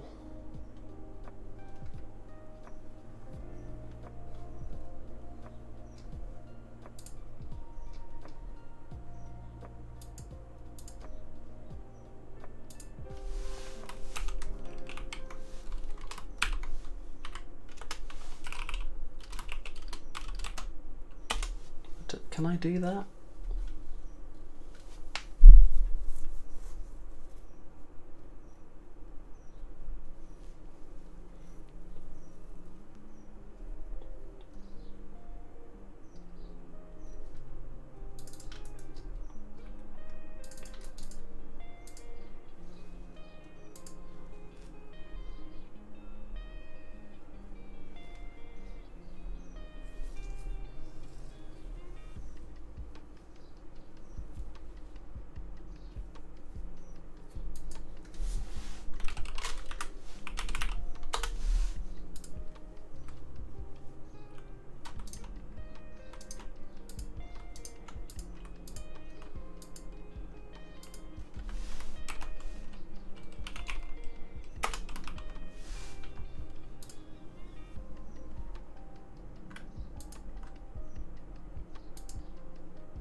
Doesn't it? Doesn't it though?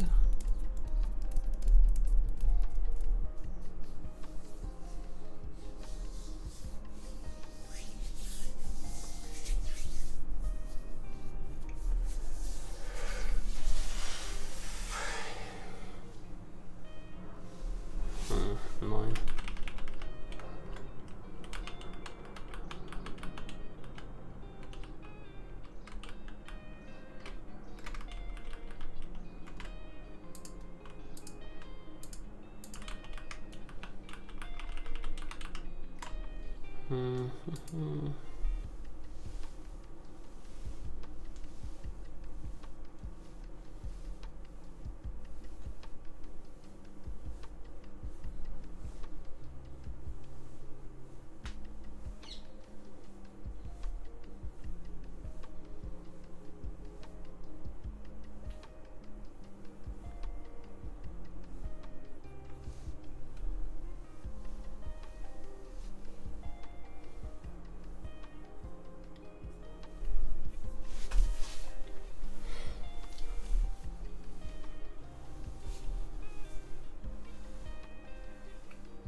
It's going to be any mono behavior, and then I could get components poolable.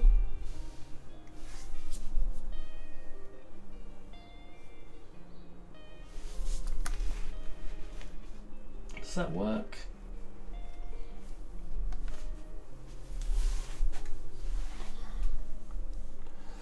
Calling release and get and stuff, so probably not.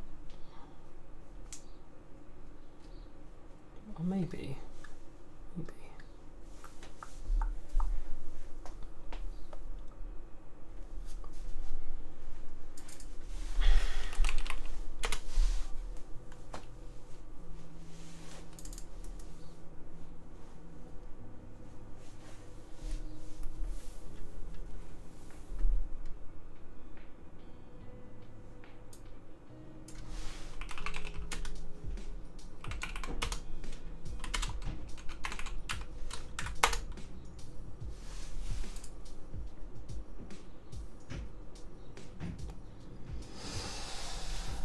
Minutes left.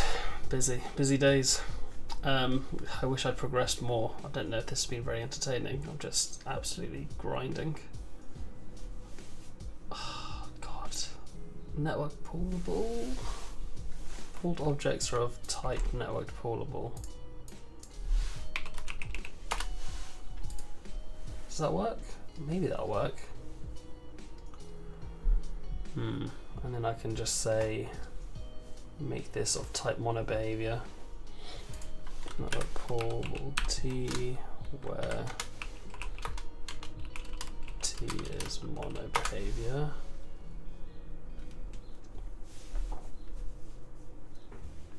I can get rid of all these.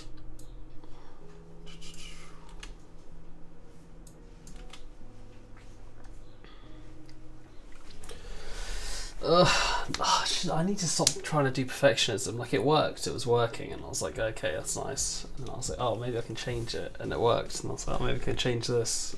And yeah, now it's gonna be a whole day just messing with stuff that didn't need to be changed. I really need to get out of this mentality. It's a very no progress kind of mentality. Private pullable prefab. Private game object. Pullable prefab. Get set.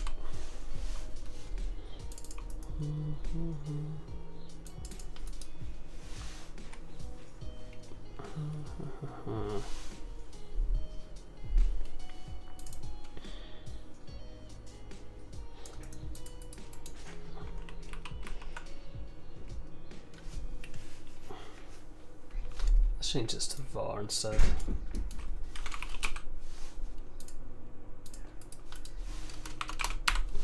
Is that cheaper?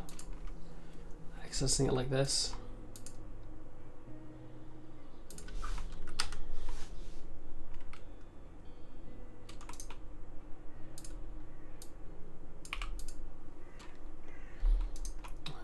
Let's say new pullable. New.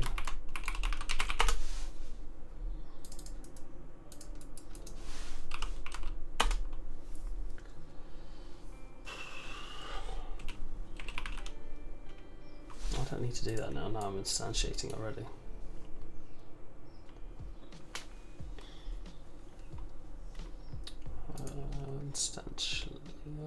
Initialize parent.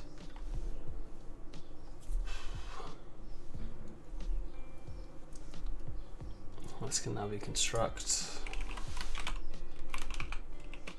I'll just say initialize. Initialize is probably a better word than construct.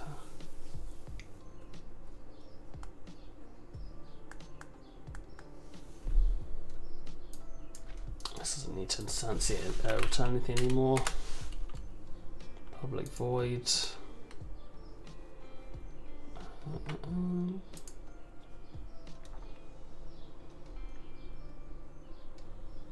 Where's the I network portable?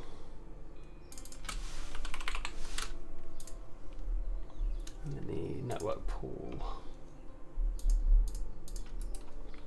I say new portable dot initialize transform probably index. Much love for stopping by, man.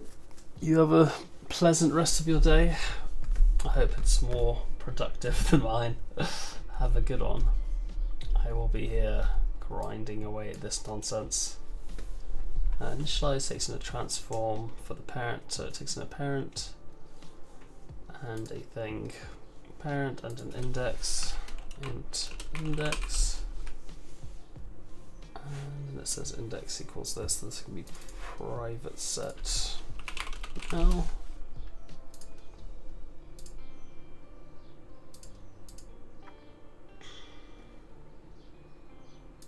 Protected set.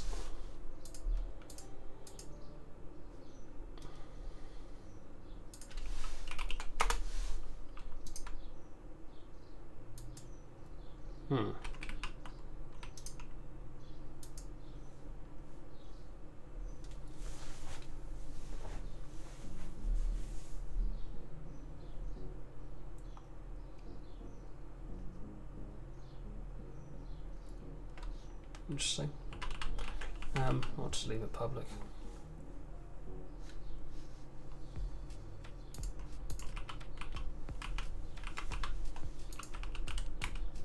Leave everything there. Everything public. Initialize. Transform parent. Int index. Index equals index.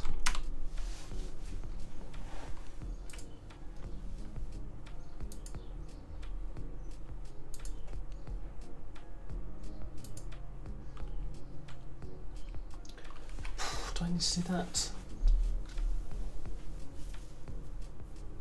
Not really. It's a bit of a mess now.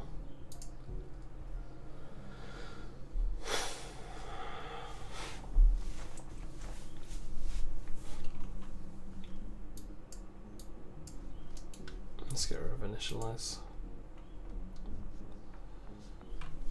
And in projectile. In projectile, let's say.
Get release, initialize, plus release index.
Property projectiles cannot implement from property. Right.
trying to.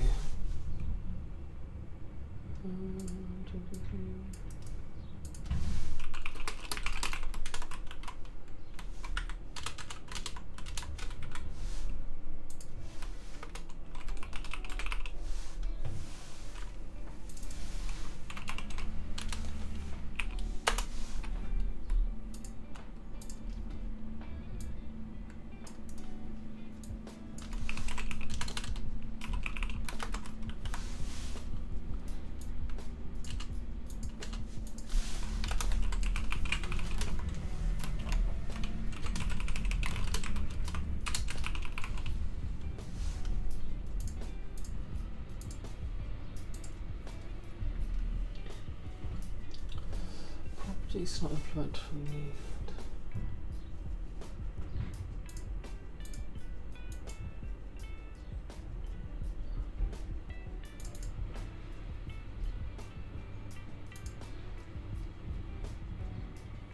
Oh.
How can I pass a thing?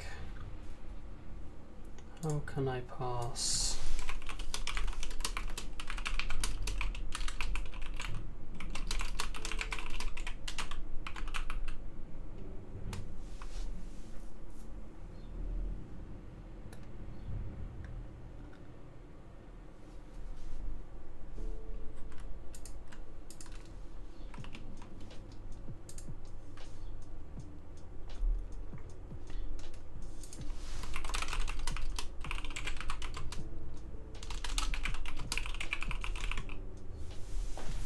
I have a prefab handler.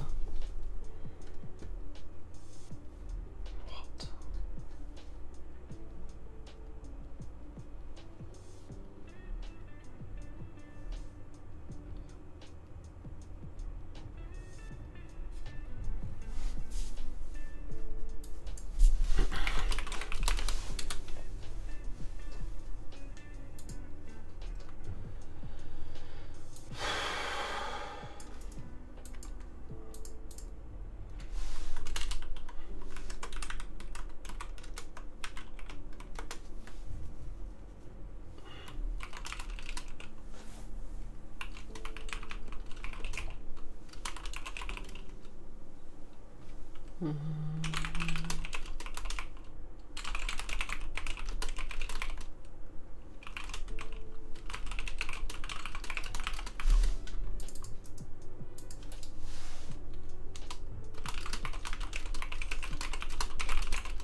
The link between game objects and prefabs are very confusing.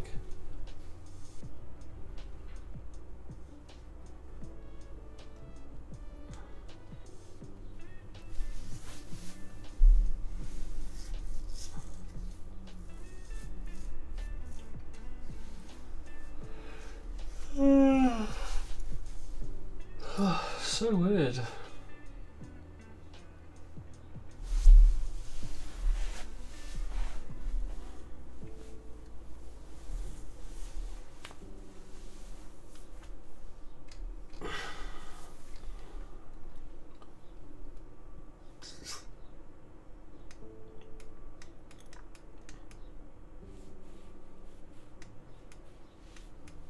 It's useless to me.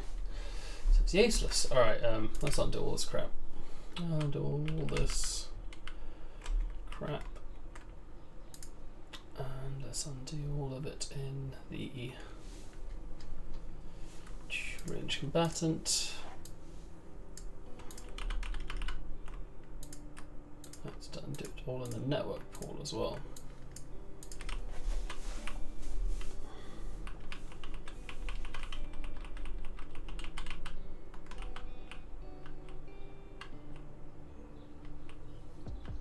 Got a good thing going. There we go. So let's get back to being a network behavior.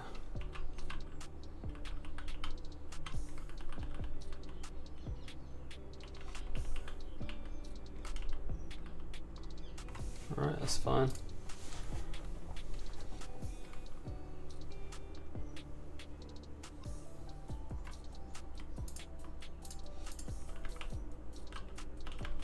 Initialize had all that. Yep.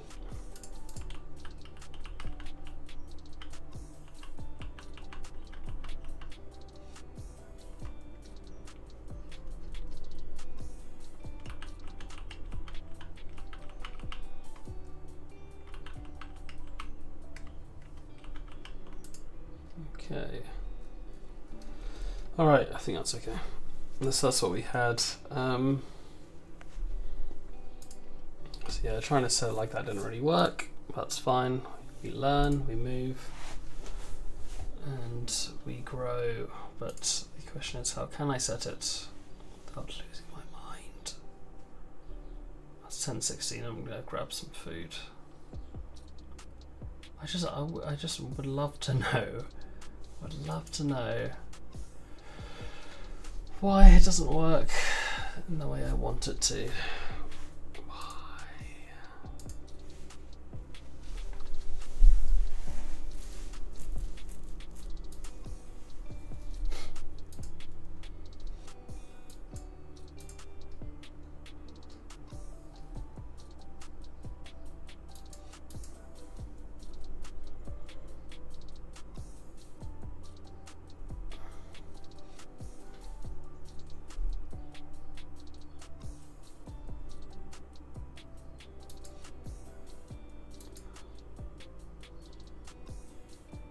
Oh, I know why. I know why. Because I'm trying to set stuff on like a bloody prefab and not the thing. Fucking so dumb. So dumb!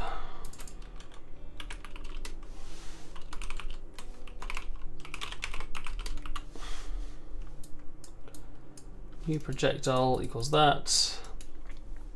And this instantiate the projectile. And then we say new projectile dot parent. Where's the parent? There it is.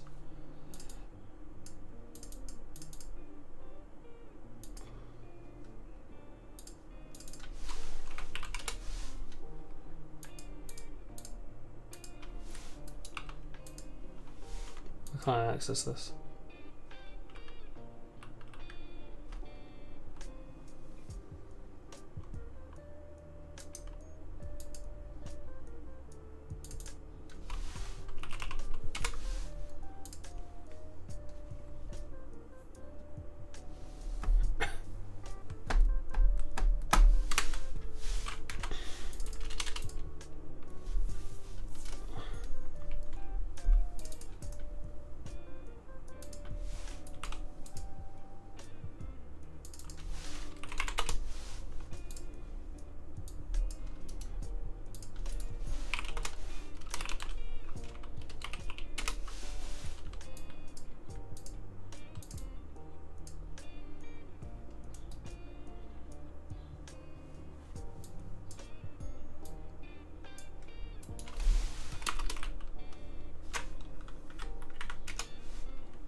Will that work now? Time will tell.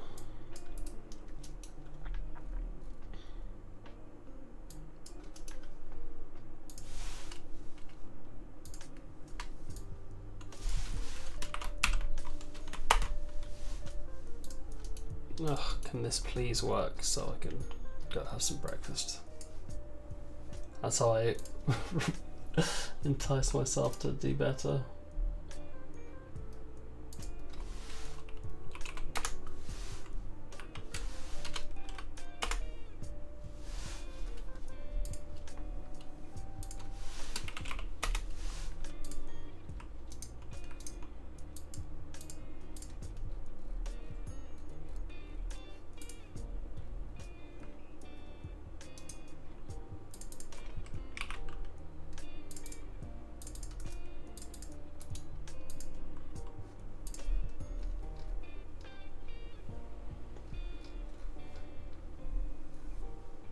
I do like the cache transform thing. I don't know how much which actually saves, but I'll just test it on one for now, then grab some food, and then I'll test it on the other. I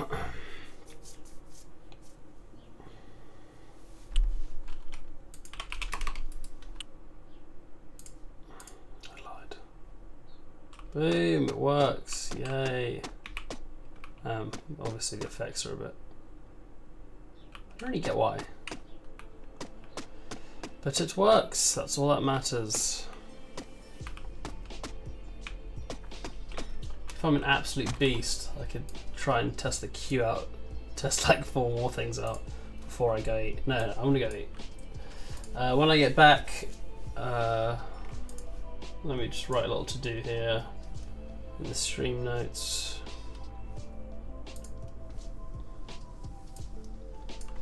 Oh, that's the...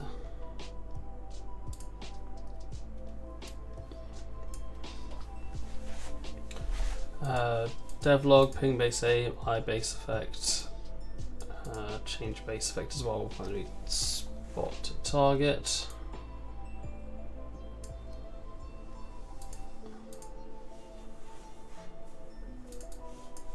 Add ifines target base effect.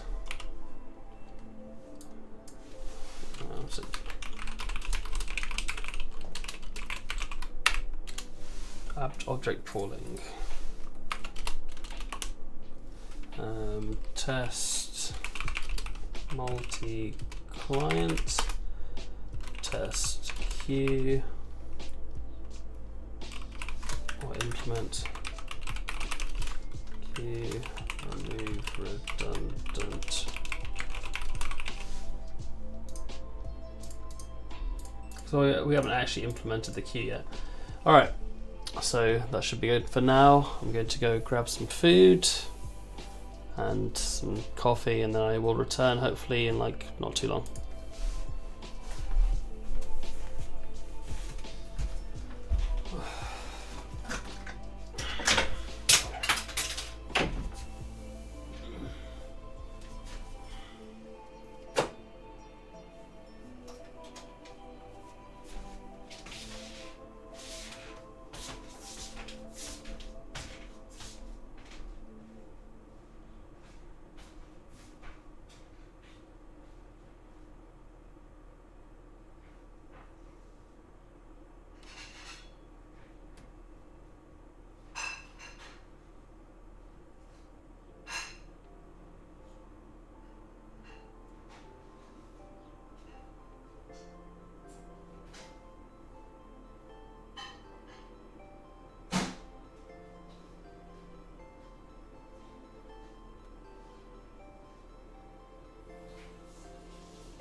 grabbed some donuts because I'm a tick boy, as you can see, because the camera slowly descending. Oh god.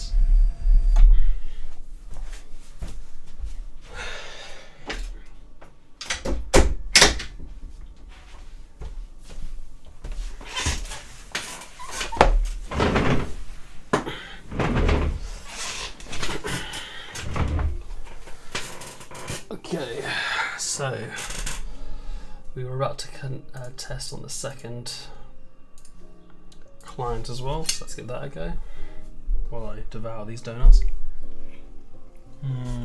Krispy Kreme, so banging. All part of a balanced breakfast.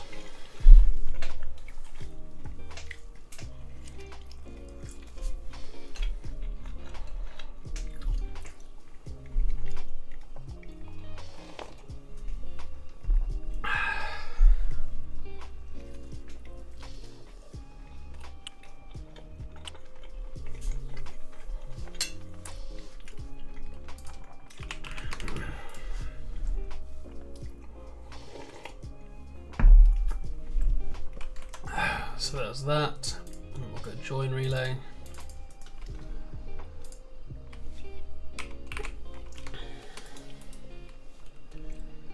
Let's see how it works for these guys.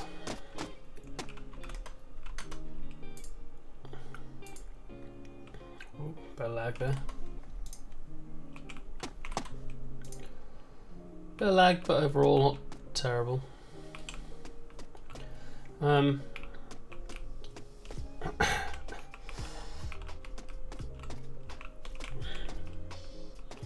Yeah, I kind of want to have it either test on the client or do it there.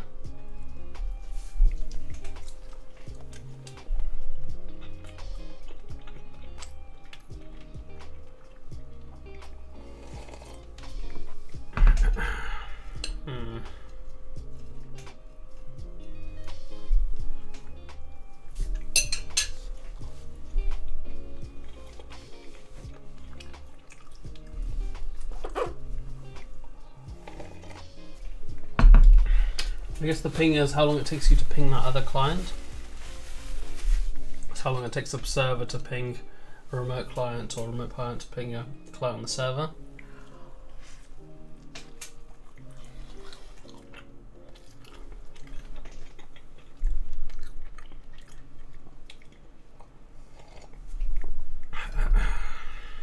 Networking's weird. Use donuts to turn down.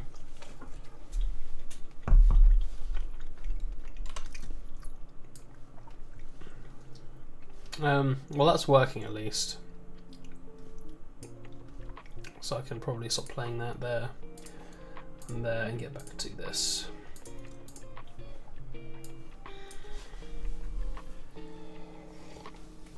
Hopefully this wakes me up.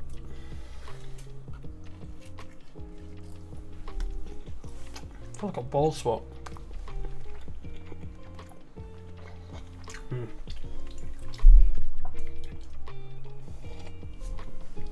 Every year I have my hair as a blessing.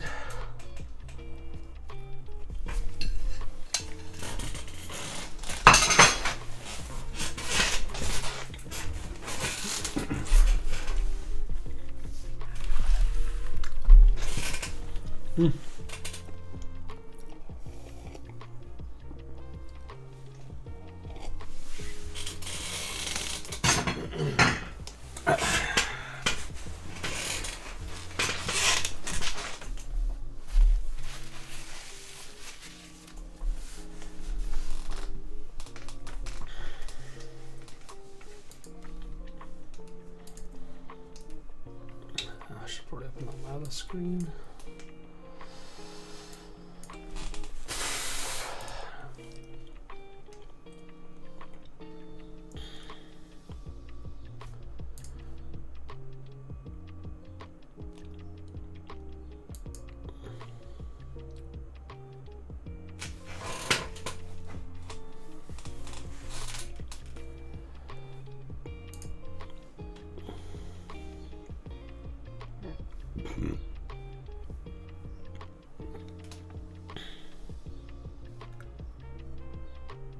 Dismiss nudge. It's interesting, shows me a follow-up thing. Welcome to 0SSL.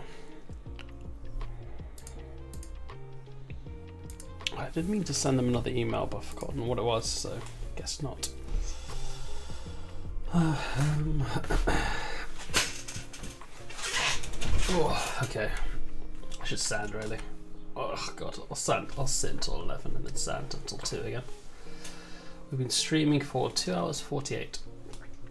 So let me remind myself, I want to get so all that stuff's working, testing multi-client's working, implement queue, let's see if we can get that to work. So let's go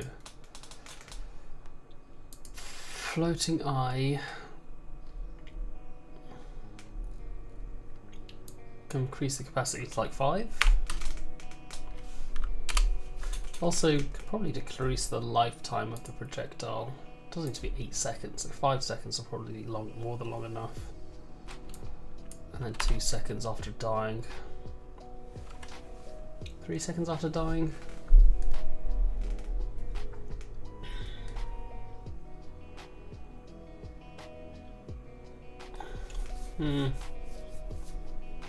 Yeah, fine, 3 seconds. I think some of the effects have a lifetime of 3 seconds, but I don't think anything that's more than 3 seconds.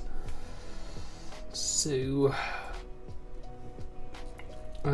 lifetime, it's currently 10 seconds. See, that seems excessive. I feel like 7 seconds is enough. We could even go up to 10 seconds with the thing, but yeah, no projectile's going to be travelling for 10 seconds. Move speed 5F, so maybe I make it like 35 over the move speed, and the slower ones last longer.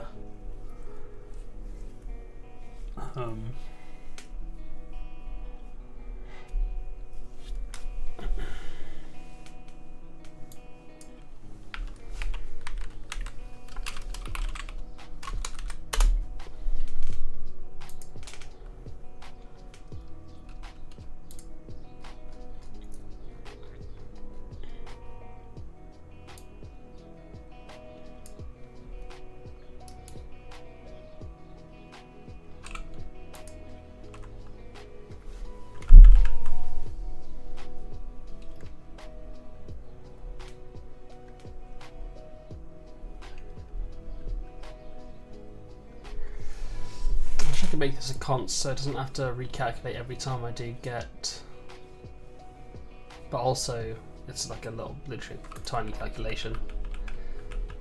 Also I feel like it's not that deep if I just do it like that. Is it?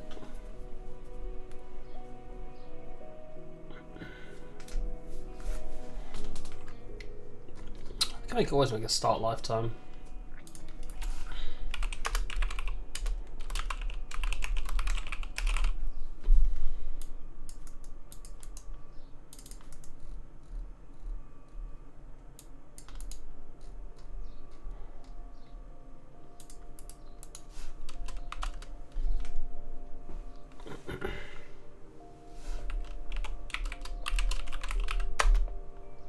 So the higher the move speed, the shorter the thing will be alive.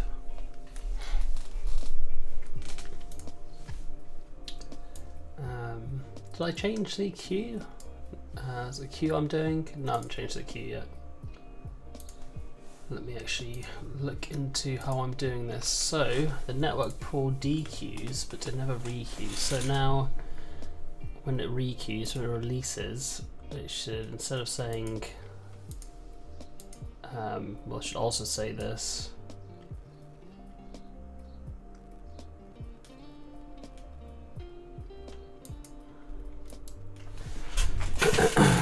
Say if brackets available indexes dot contains index return, otherwise queue it.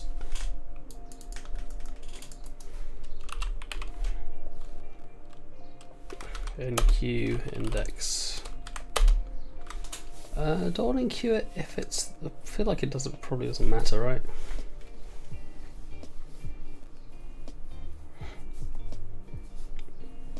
I don't know if it'll matter if I do it here or below it. If it's not instantiated, it doesn't release it, but it does queue it up, so you can create it.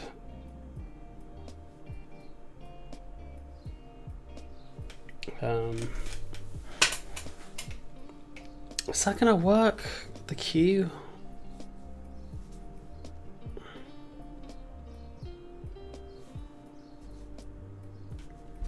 I guess this doesn't really matter.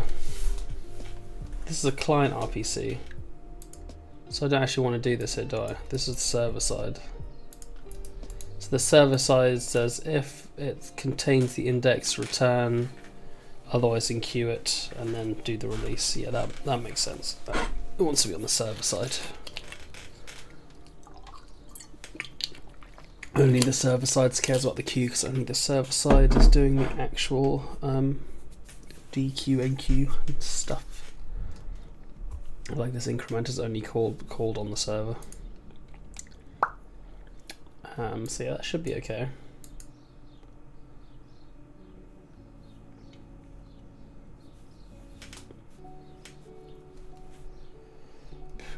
All the get pulled object cares about is the queue number, and then we can access them individually. Say, hey, this individual one has hit. Make sure we register the hit across the server.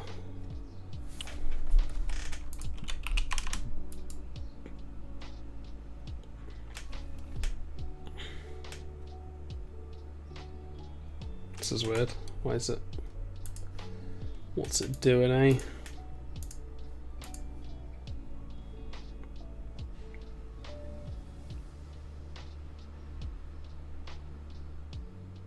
It's flashing for a second and then dequeuing it immediately. That's weird.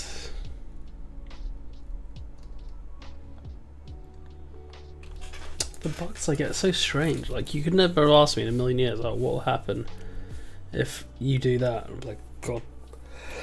It'll flash for an instant and then vanish. But why? Why would it do that? Why would it do that? I've got no answer.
What was I trying to do?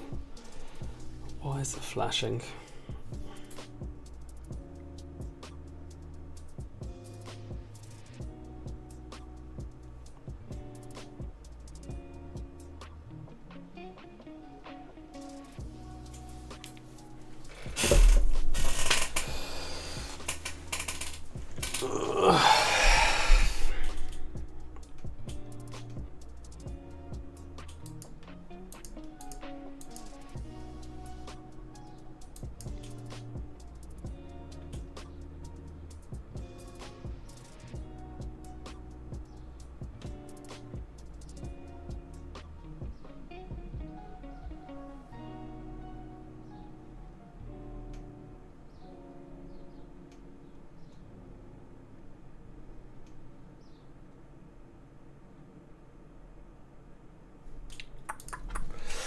Okay.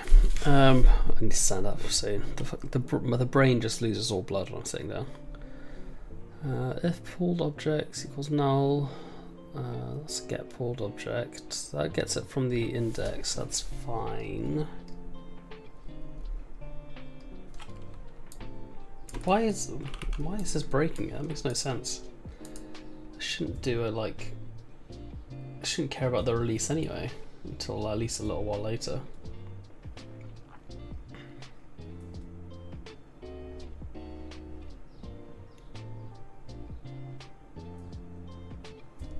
A queue is the opposite of a stack, right? Like it's first in, last out, because it queues it.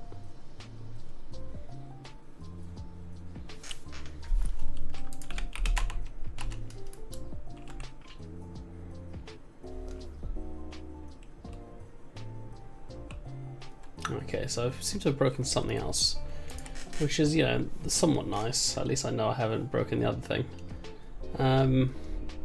What have I broken? What did I change? It was working 2 seconds ago. I don't remember changing anything. Enemy projectile? No.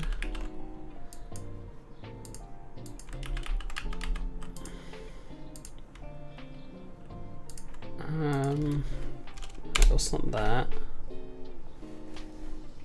I need to actually add that to the list of stream notes.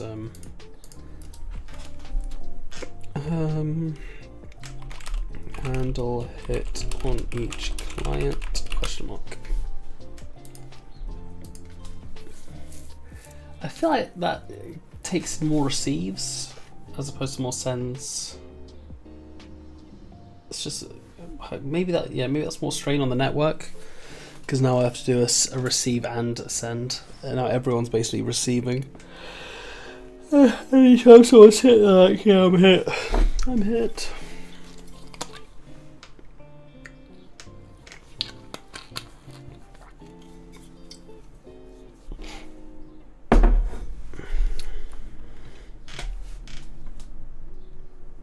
I don't even need this if check if I don't do that. This commented out if check. I won't need that because I'm only ever enqueuing it to myself. I'll leave it in there because I don't think it's too expensive, and also maybe I missed some code and it's error handling. Although maybe I leave it out so I can find errors and stuff.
Sorry, I'm texting and just looking down on my screen and making terrible, terrible content.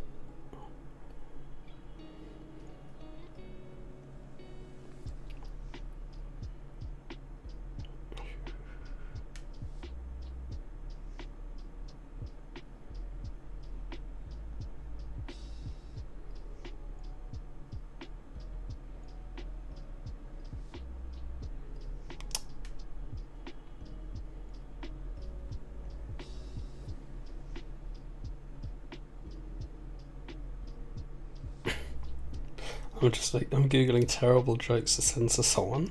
This is my idea of flirting.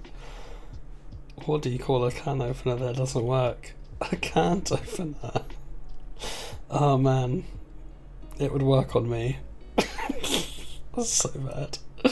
Okay, I need to stop looking at my phone.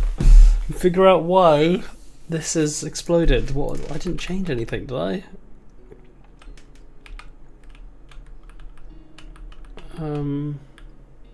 This is fine.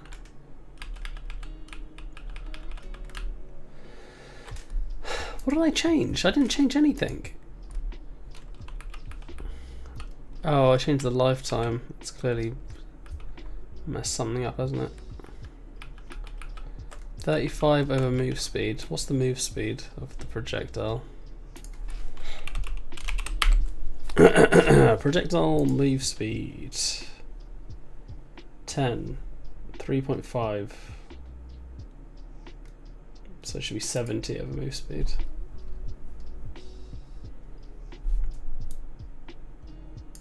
I feel like 10's pretty slow. 70 over move speed.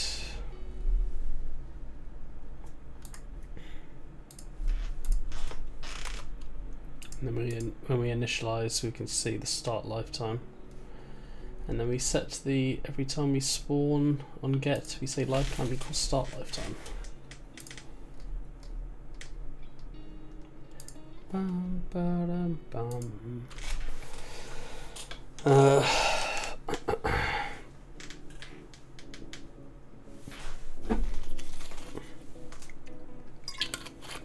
I could have probably reinitialized the queue there, to be honest, but I'm here now. I'll do it in a second. Oh, I shouldn't have gone to setting. I'm so lazy now. Why start lifetime 0? What's wrong with you? Initialize.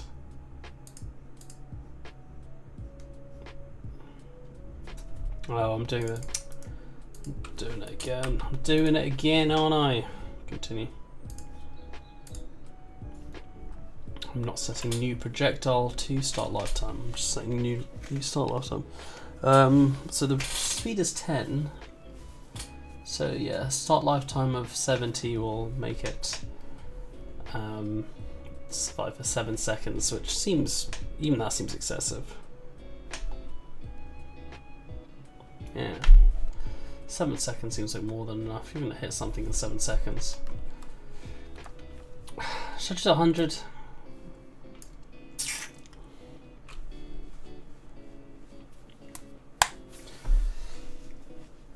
Maybe 100 over move speed. It's a bit easier to visualize that way. I'm also going to uncomment out the things here that I had. So if available indexes is that.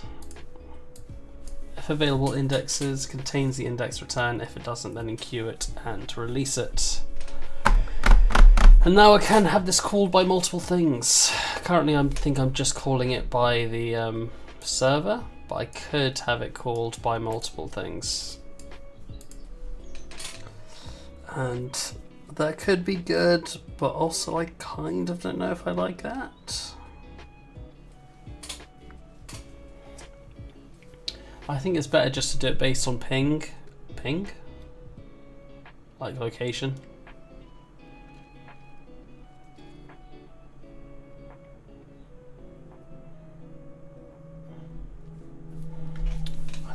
If I go to the Delver manager now, where is this here? So this is the Delver thing. Oh, the problem is that the character controller, that's where the collider is, isn't it? Yeah, it's a bit annoying.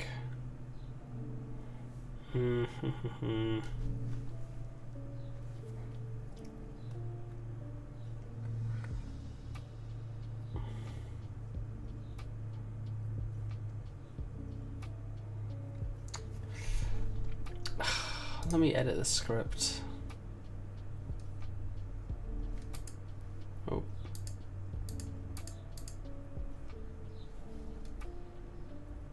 Oh god, where's the character controller? Oh god. Oh lord. Delver controller.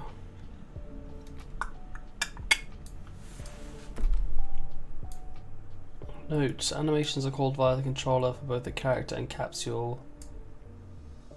Both the character and capsule using animated null checks. I have no idea what that means. I copied it from the thing, obviously.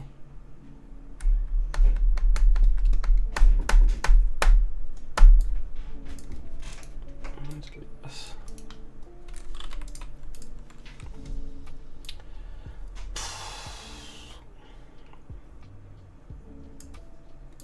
Let's just test this first before I get into anything. Why is that saying save? I didn't change anything on that. On move cancel. What's the move? Move. Controller.move. Where am I setting controller? Construct, get component character controller. Character controller. Native header. Character controller. What's native header mean? Modules physics character controller.h.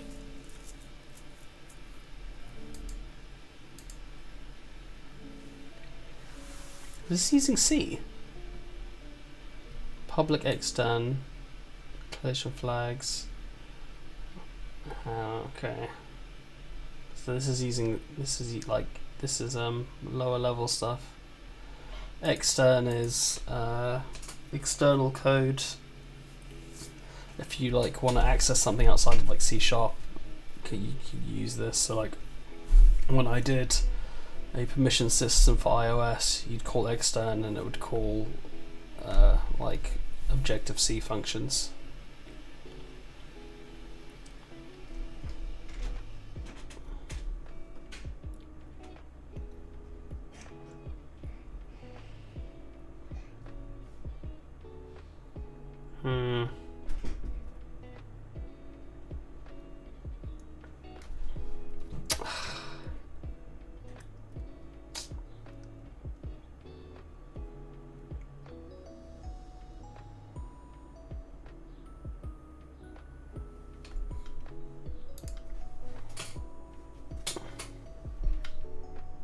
What the difference between move and simple move is? Can I actually see these?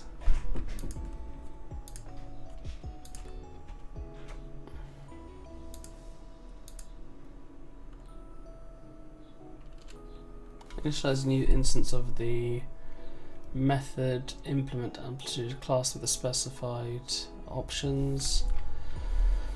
Value specifying properties of the I'm guessing this just calls some sort of internal thing.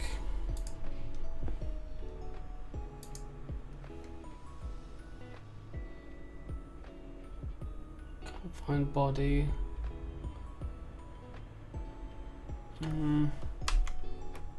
So I'm not allowed to look at this, I assume.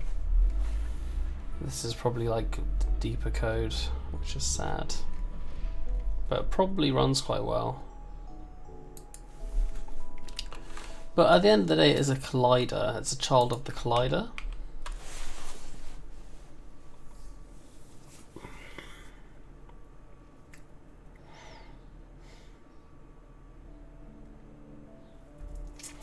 And technically, I'm only moving it on other things.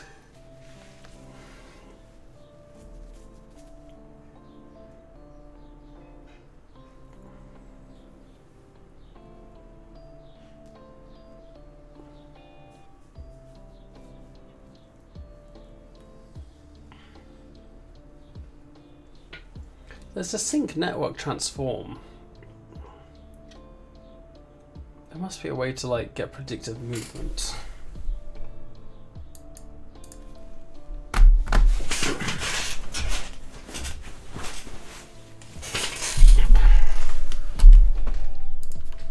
Predictive movement Unity.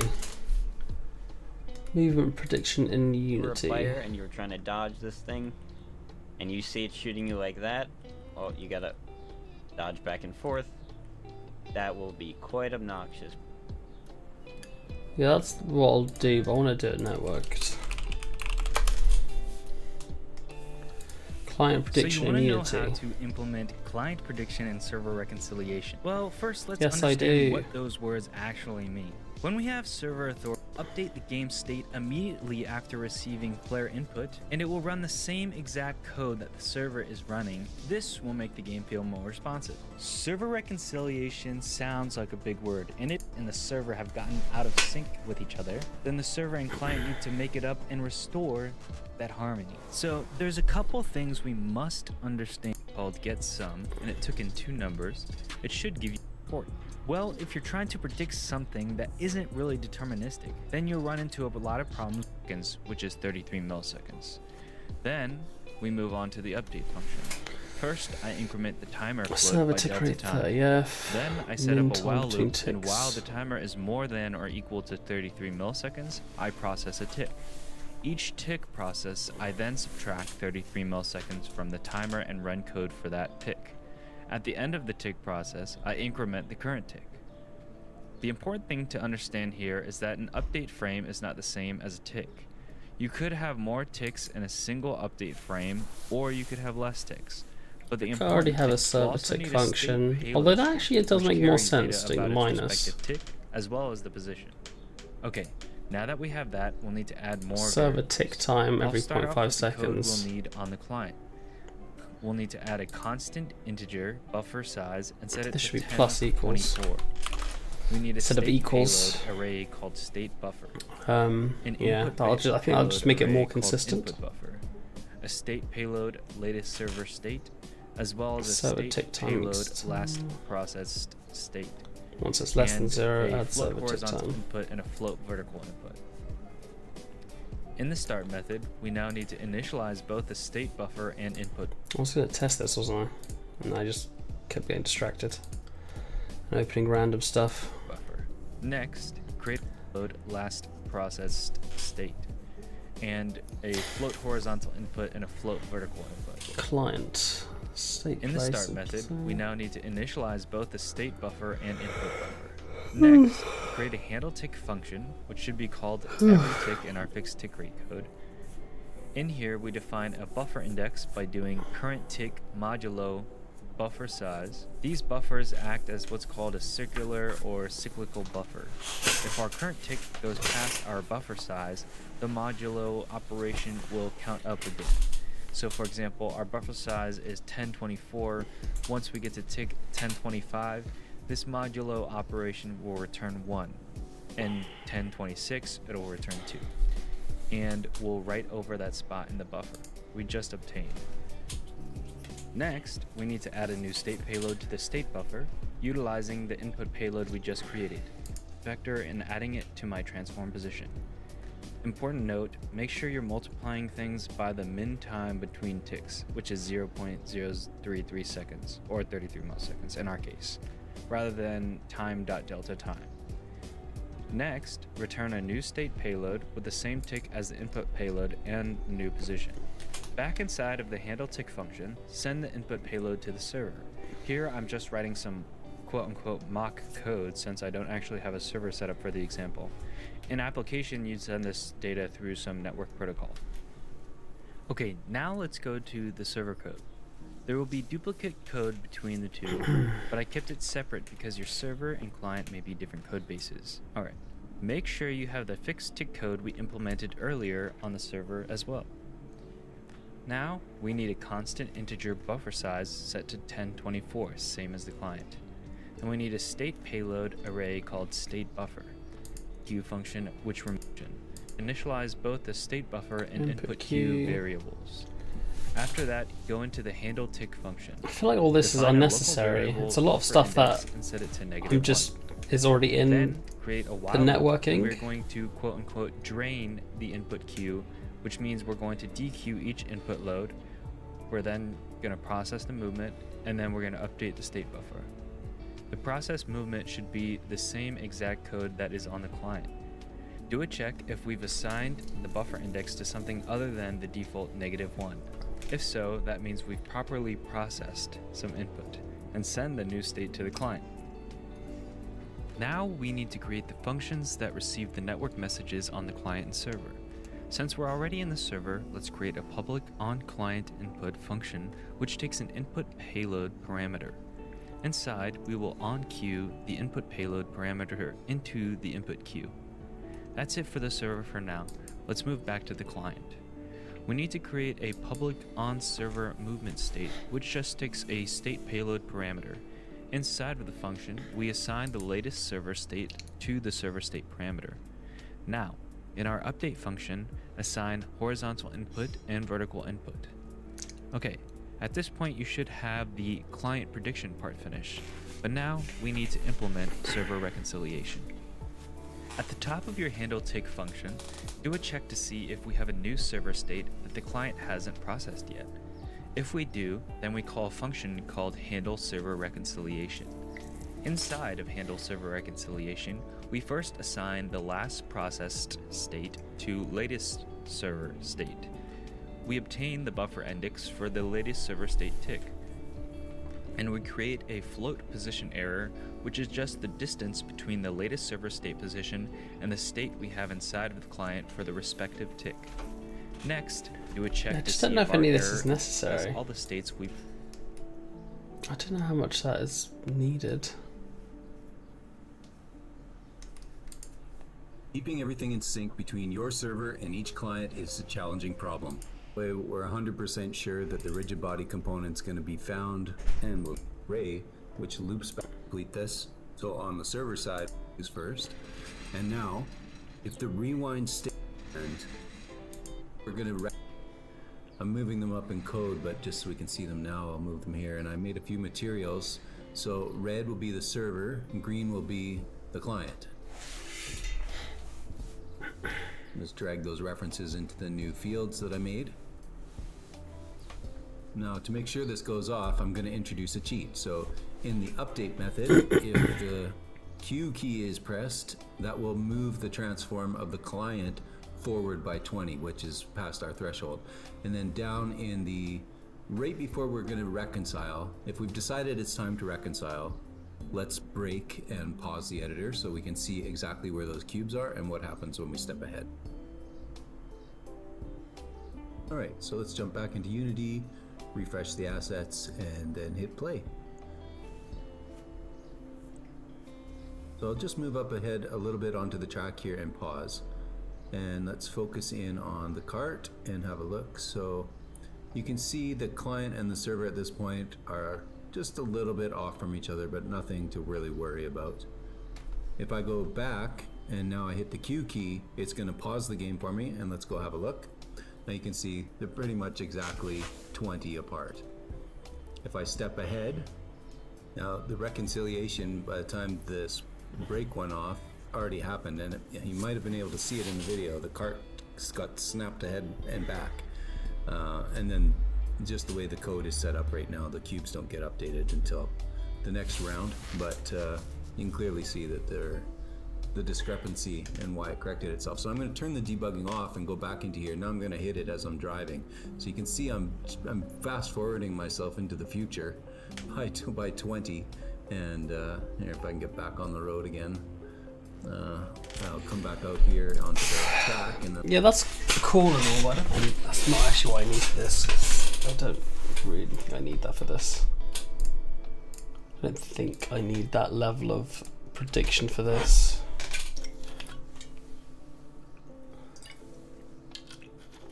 Unless I do something like that with every single thing.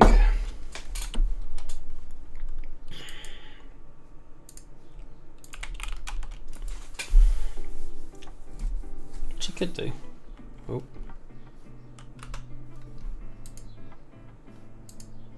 up in there. Start lifetime is 10. Nice. It is now working.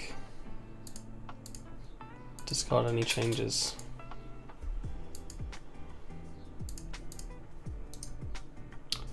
Shouldn't be.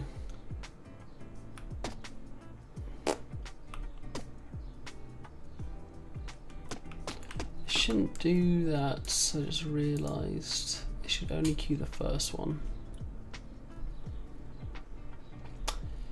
It should instead say,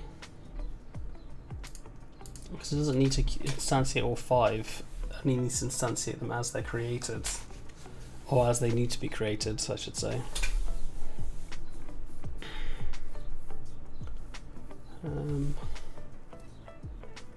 So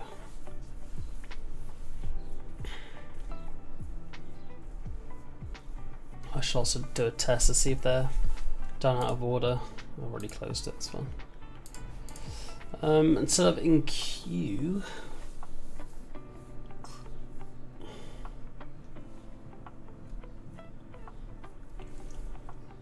I shouldn't reset pool here. Reset pool can be here.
Oh, my magic brain has come up with this line of code. Will it work? So, if we don't have anything in the queue, we need to enqueue something. If we have already enqueued everything, then just enqueue 0, because, you know, we're not keeping track of the last spawned object or anything like that. Or, yeah, so shit is what it is.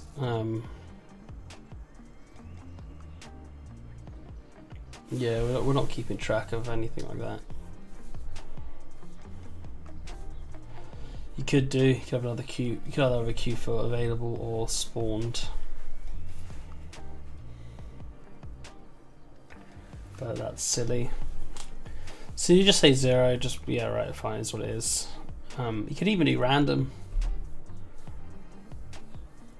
You just queue up a random one and say, sorry, mate, we're gonna have to snatch you and re-queue you.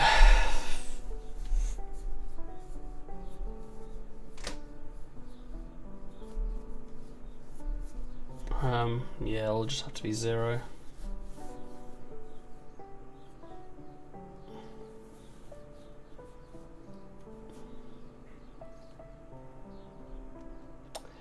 Or we could even make this a list. Instead of having a pool capacity,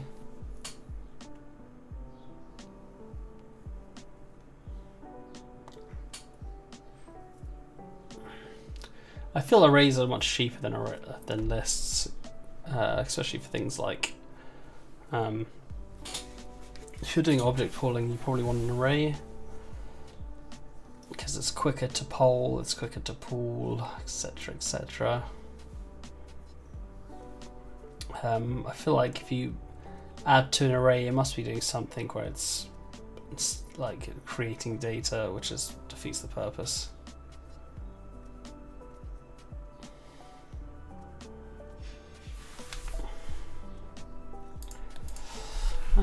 How much cheaper is using an array over a list?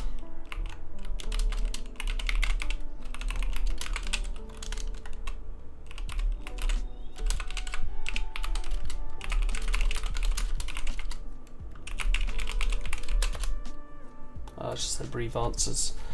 It's just said brief answers.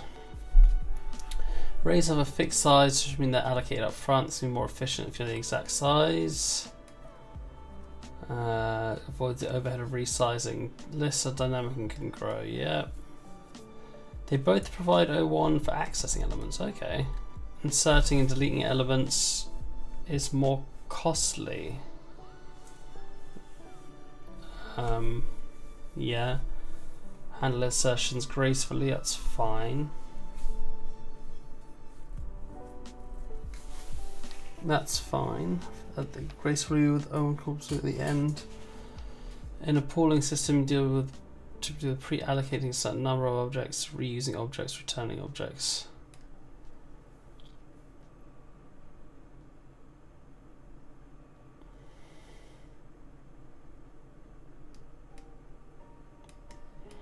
Yeah, maybe I think I'll just use a list.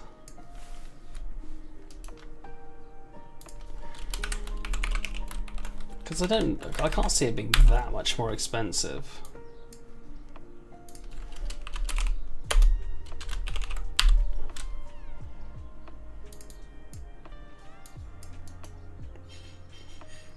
I don't even need to construct it.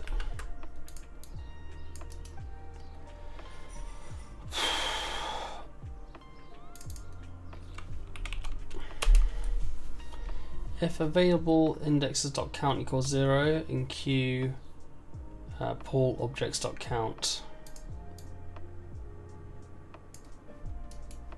So in queues one higher, and then it dequeues that. I'm not using reset pool either. Well, something's not going to work here. There should. I'd hope to see a ret. Okay, here you go. If pulled objects equals null, I add up until that range.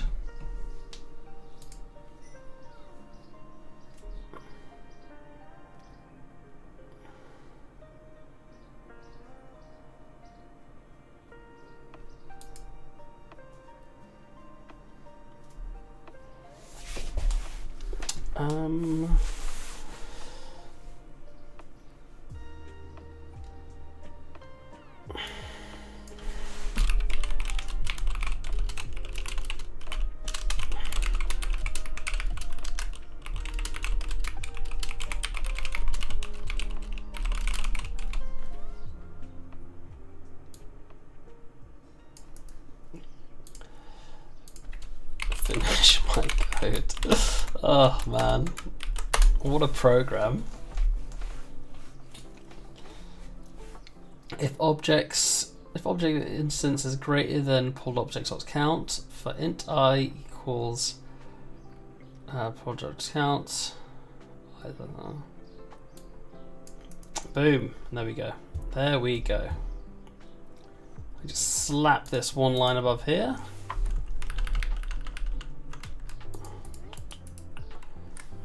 And I delete these comments so it looks like I'm a genius. If pulled object index is greater than the pulled objects.count, then you just add stuff. If it's null, then you do that. If both those are false, then you just get it.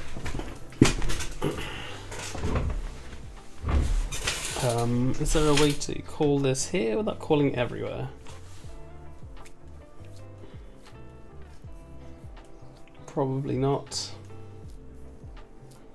Probably, maybe.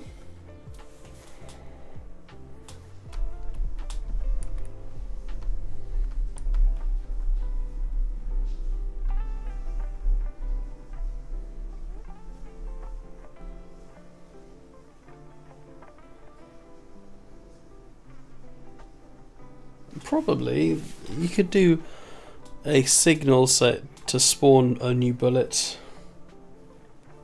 across the server, then it would only do that once. When the server needs a new bullet, you say, hey, spawn at this index.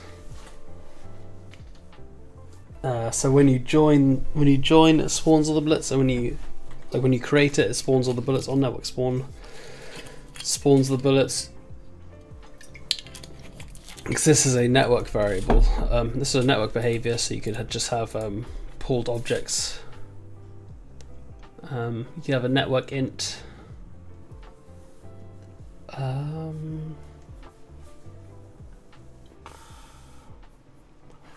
you just have a network variable that sets every time you add here on the server, you just say, hey, the current pool count equals this.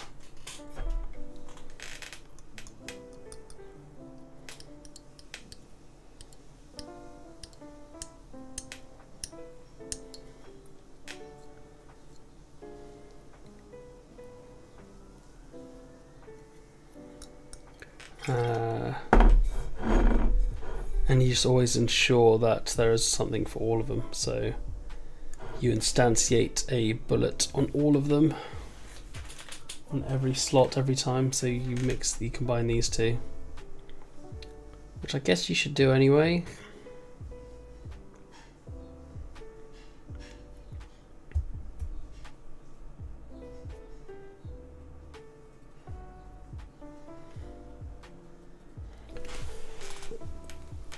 This kind of just syncs up between things anyway.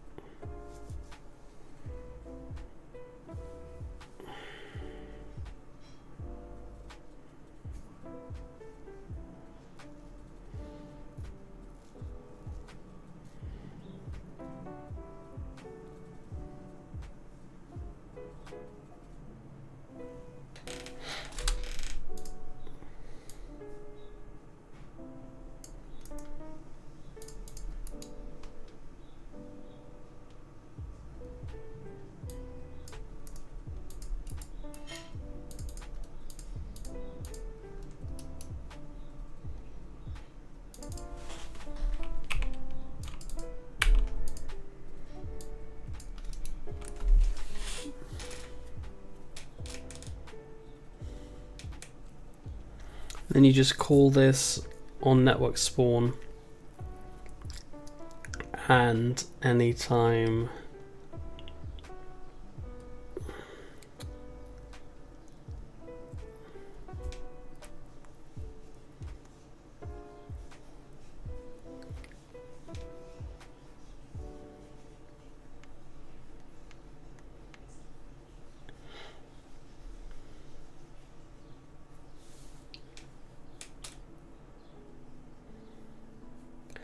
you call it here and you call it here, but you call it on the clients.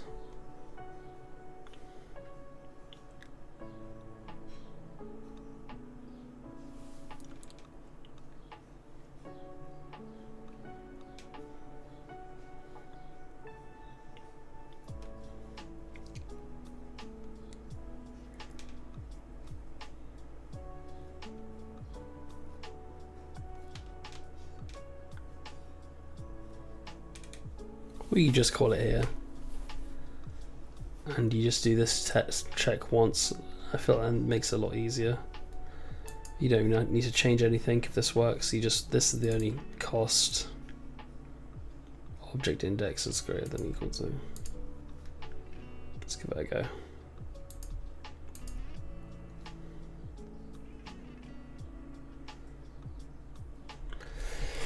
See, I woke up saying I want to do this, and then I spent the day doing something else entirely. There's only so much code you can learn. Like, it's only so good you can get at coding, doing the same thing. And I feel like I've reached there. I don't know how much more I can improve, put my brain power into it like this. Maybe I'm getting better over time. This is where everything crashes horribly.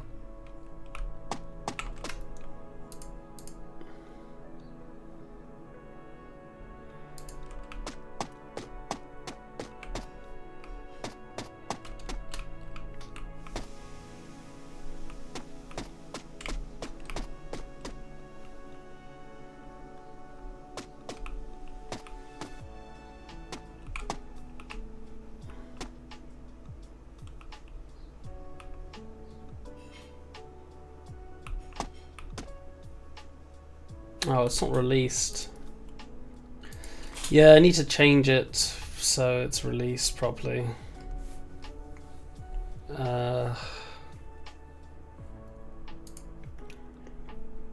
Where's the release?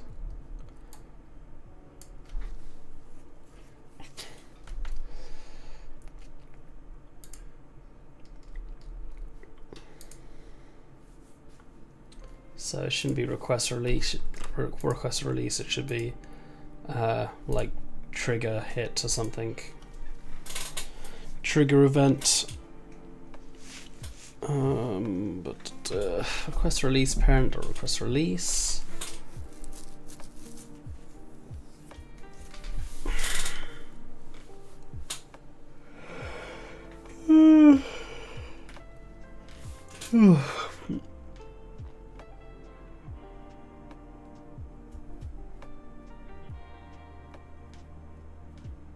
Because they're never being released. If they fly off into infinity, they're never being released.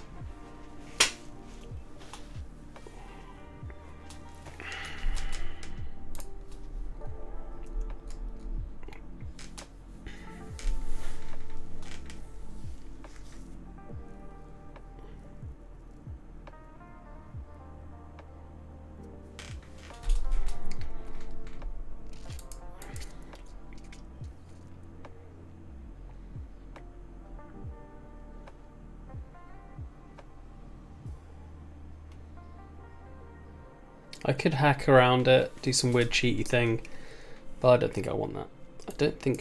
Oh, I just want this to be GameObject.setActive false. And I would like to call request release. It's being called here. I would also like to call it request release on here. On the lifetime end. Update if lifetime less than 0, request release. I think that's nice. And then viable hit. That can just be called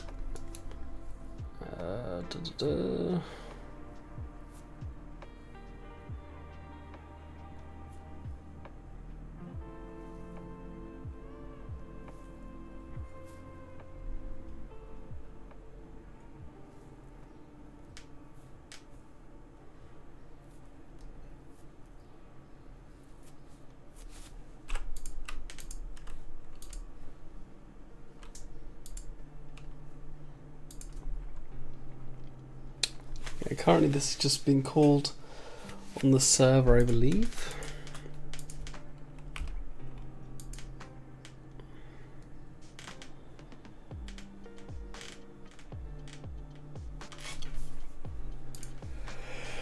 If not a server return, otherwise request release.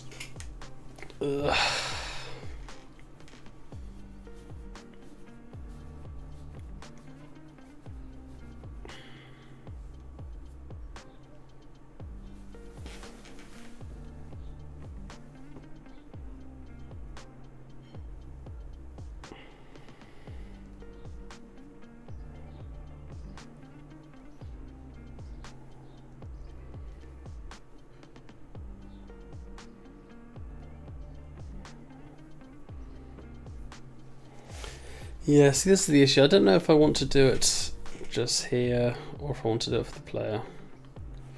I mean, nothing works better than doing it for the player, really. It would be super cheap to do it for the player.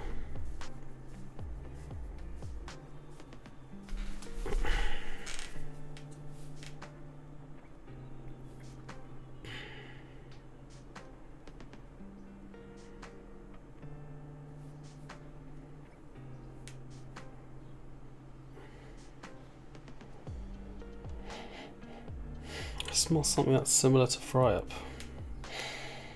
Oh, and I do love fry up. I'm gonna go investigate quickly, BRB.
Okay, let's smash this out. One thing at a time, one thing at a time. Let's get the event working. So I say, all right, hit event. We just stop in midair. We stop registering hits, and then the release is actually a few seconds later, once the thing has properly died. Or I get lazy and I say, hey, request release, viable hit. I think I need to start being lazier, man.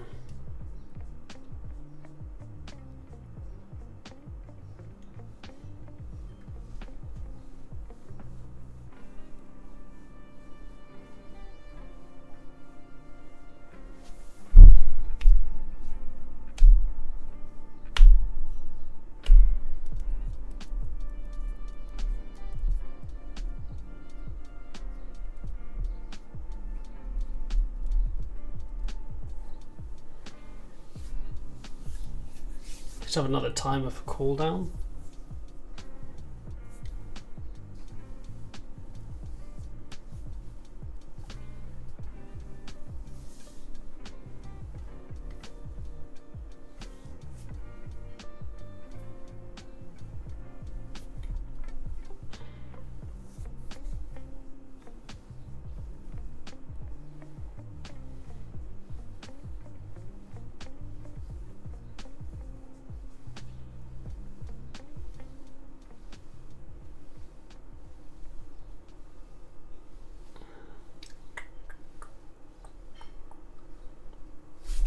Let me just change this to be called fade out.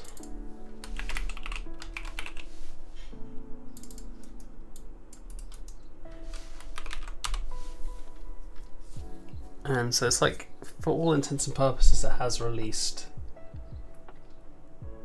And then I just say update. If not in flight, we do some stuff and then return. We do I need to catch a sneeze. So sad. So sad.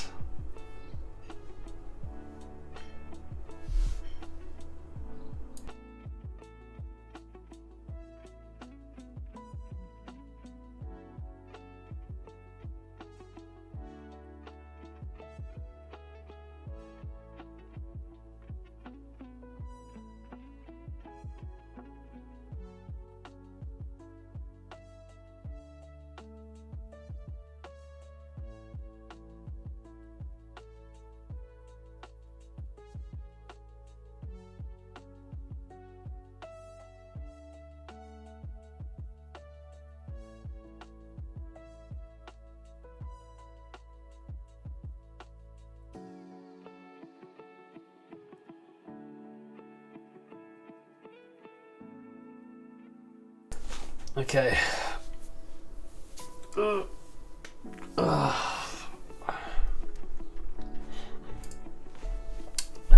If not in flight, we'll have another cooldown saying instead of lifetime, we'll have a fade out timer.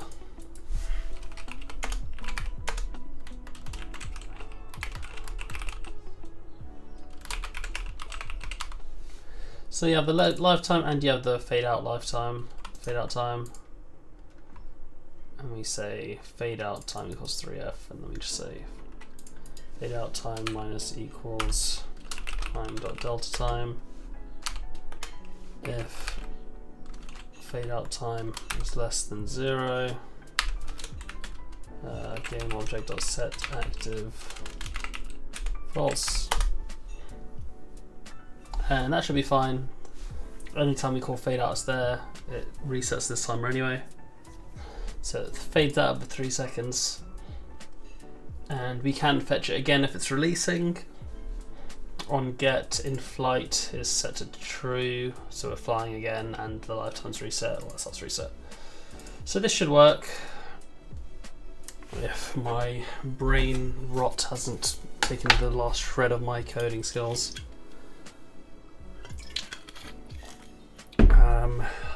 Maybe I put it in half. 10 seconds seems like a long time. We'll do 50. 5 seconds. 5 seconds and it just freezes in the air and just slowly fades away.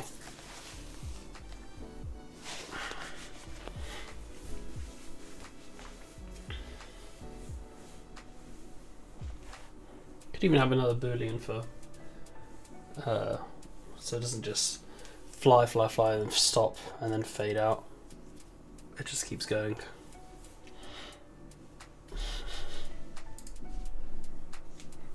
But again, all these issues are very minor. I don't know why I'm really even programming so much thought behind it. Like, it shouldn't care that much.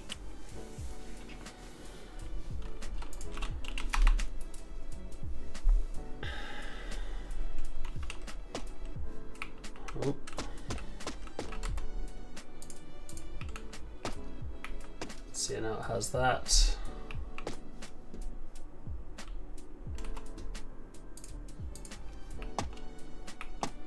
Why is it flashing?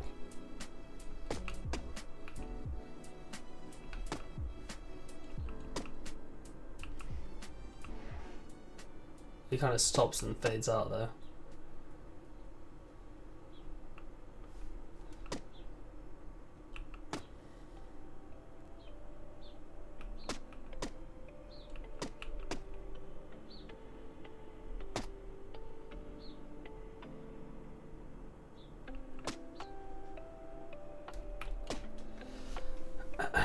Do I like that? Because now it can flash out of place. It's still currently despawning.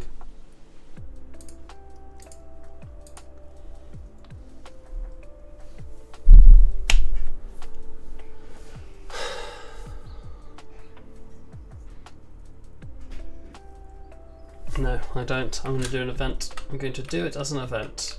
So we're going to get rid of all this stuff I got just added.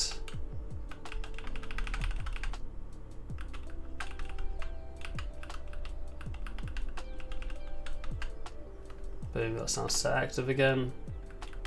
And this is now viable hit. Except it's not viable hit. It's this should be like this. And viable hit will instead be called by a different function.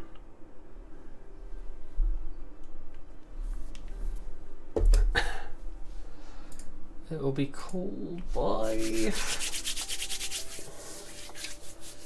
It will be called by. What will it be called by?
Let's change this back to 50 for testing. And let's make a function that says instead of request release. Is that weird having another one that's for like an event?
Release projectile cause release pooled object server on PC.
Also call it pullable event? No.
There's the release projectile event.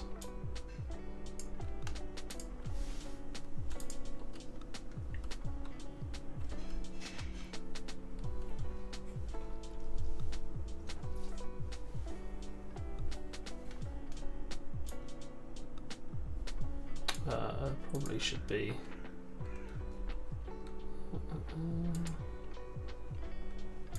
should just be like this.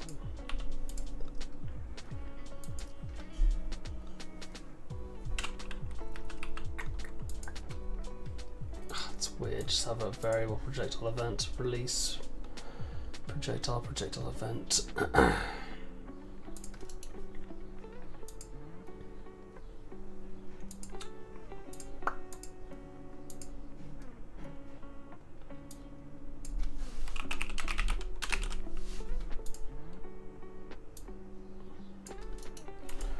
Projectile despawn.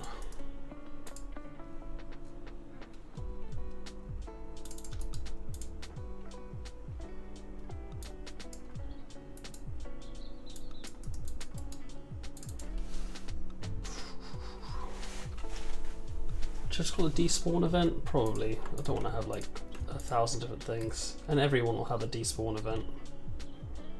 Maybe. Release pulled object, despawn object, despawn event server RPC,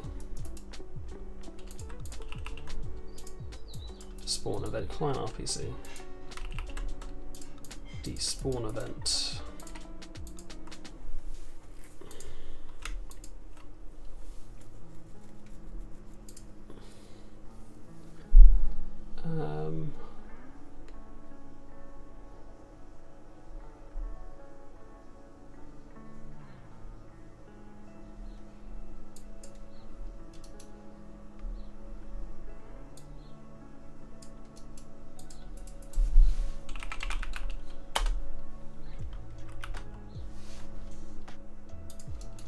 Doesn't need this.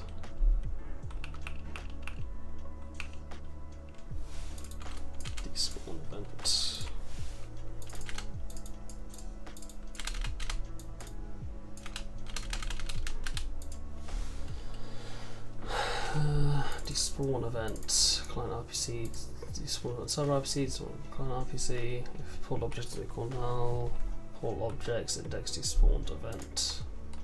Despawn event goes into the projectile. For each one stop, bool despawning.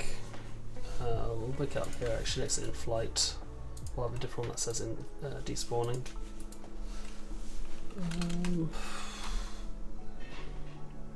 Probably right, because then it can keep flying and go.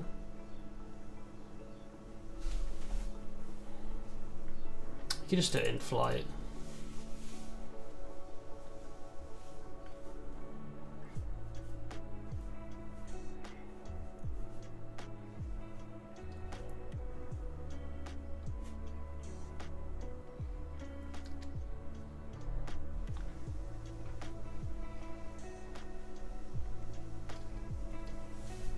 I could just change it to be called despawn event.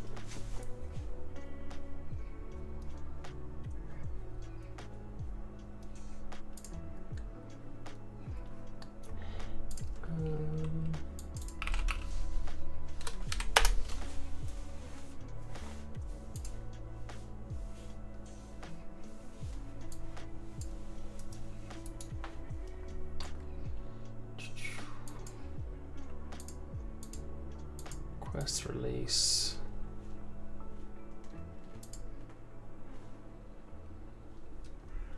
Release, and then should have a request despawn as well.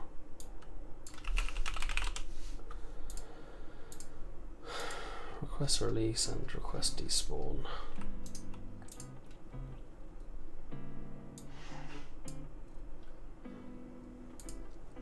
And this should just be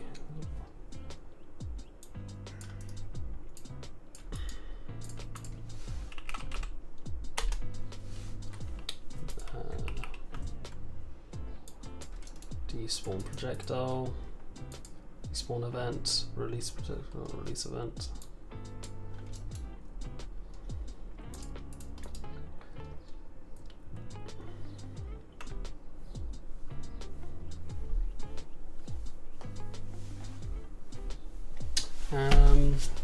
That should be fine across the board.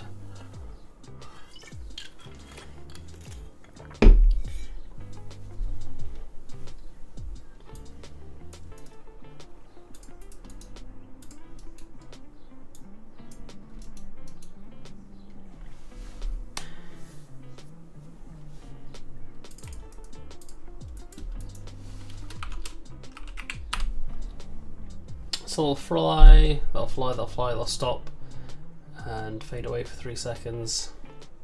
Do I want that? Or do I just want to set in flight equals false when it hits something?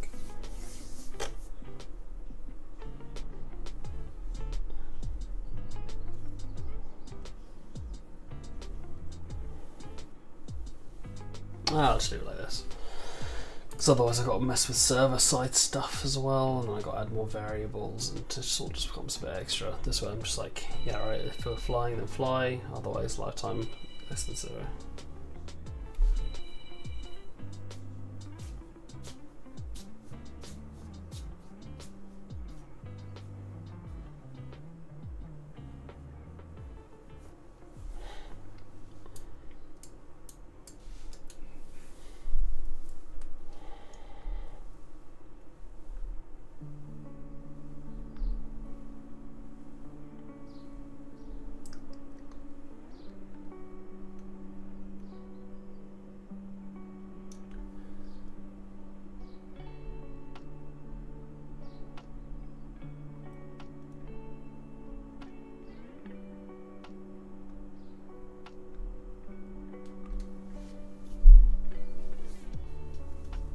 Yeah, I need to do this because once it hit, it could have been recaptured by the thing, which I don't want. I want it to wait. But it still can be recaptured. Oh man, why am I putting so much thought into this meaningless nonsense? Oh, I'm never going to finish a project. It's just useless. It does not mean anything. It was working perfectly fine at the very beginning.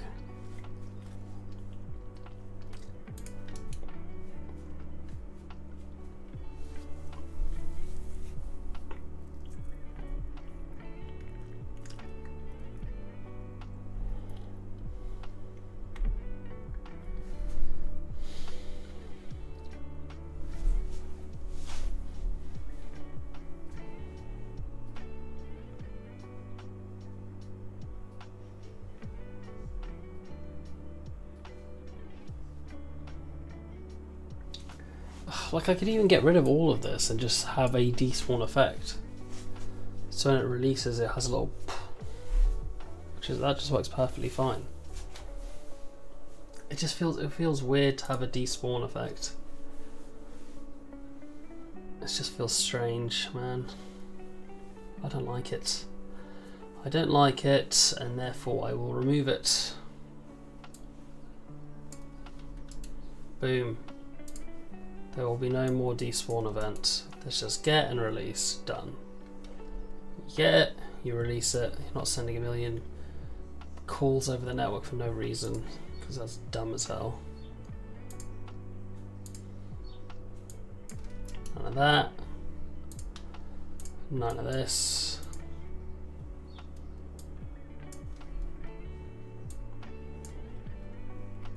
There's no in-flight, there's no nothing.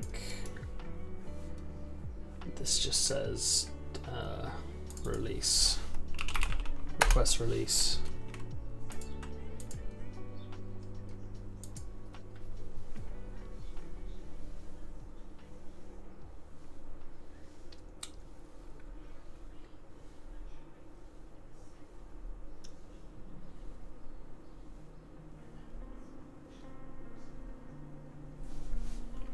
And this also does if is owner, release parent projectile.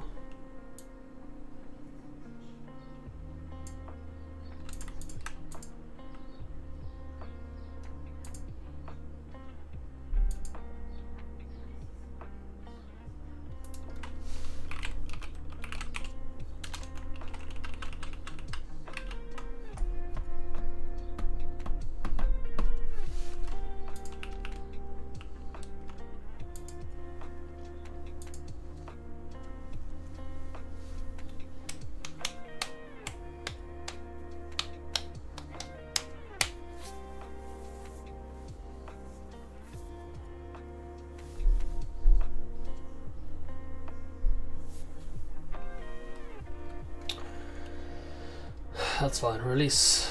Request release when the lifetime's at less than 0. Yeah, or if we hit something, then we request release.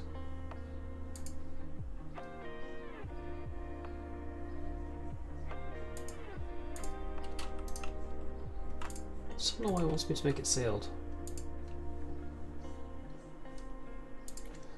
Let's give that a try, see what it looks like. Hopefully it's fine, and then I can stop messing with it, and then later in the game we can be like, hey look, it's got a little explodey effect. Maybe we add the explodey effect now. I quite like an explodey effect.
I could save so much of all this stuff, really.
absolutely bare bonesed it there. This seems excessive. Absolutely bare bonesed it.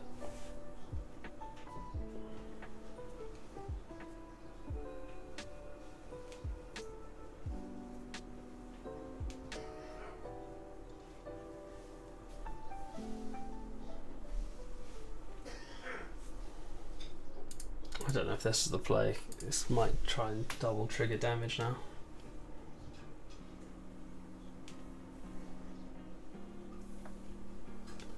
I should have really attached the deal damage and thing at the same time.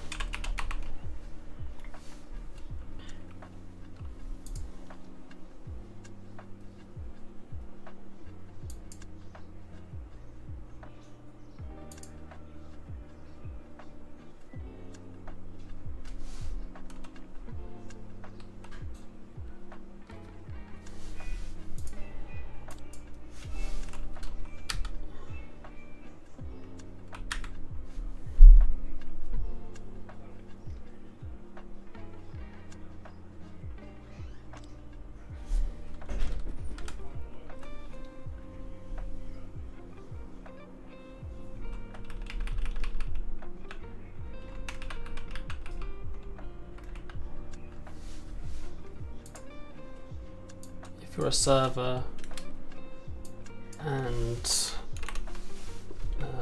result tag, and it's not the ignore tag, then do that. Otherwise, if there's a damageable,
some absolute wildness going on right now. So they shall handle their own damage now. So if it hits something, then it requests a cancellation. The server requests a cancellation. Release. Release just sets the game object to false.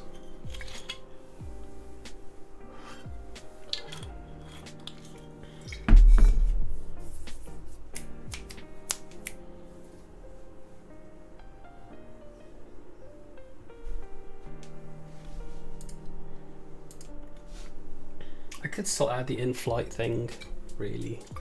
Wouldn't be a big deal. And this works very quickly, or if it works at least.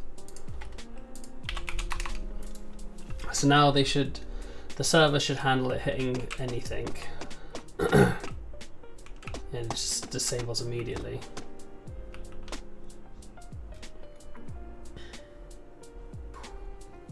Yeah, you can just do a little explodey effect. That might look even better.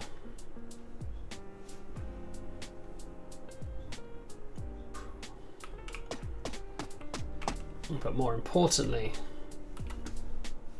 it should now handle all its own stuff.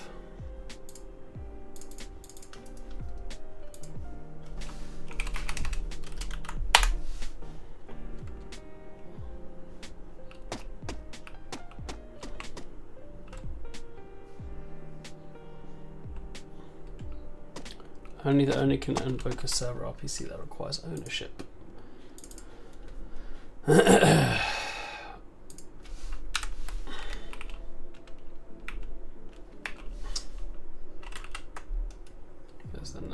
Cool.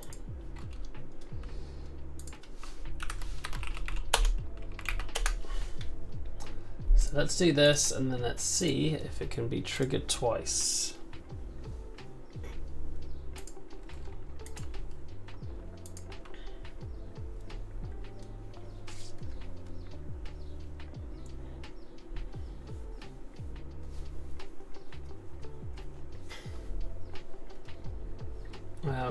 Only the okay, so that should work, right? It shouldn't trigger.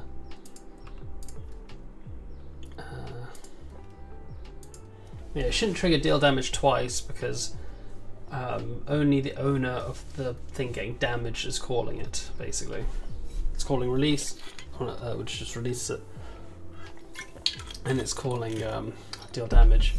The server is calling the release for everyone else. Request release for everything else.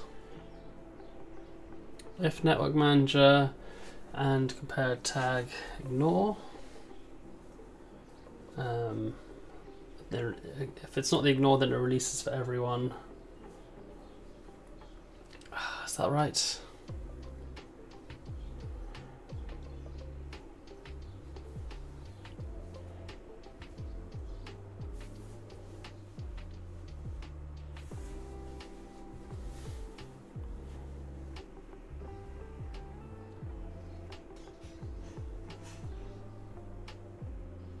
No, it should be this.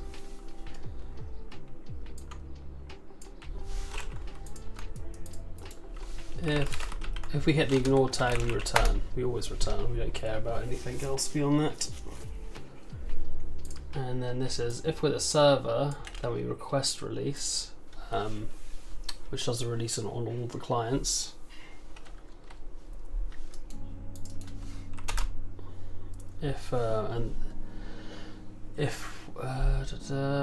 So yeah, that requests the release on all the clients. So if it hits terrain, if it hits any person, if it hits anything, it will request release. And then if we do hit a person or a damageable, if we own that damageable, then we register. Boom, that's hit. They shouldn't hit each other because the tag should be enemies, so friendly fire should be off. But we could easily just turn that back on. As long as we make sure we're spawning outside of ourselves.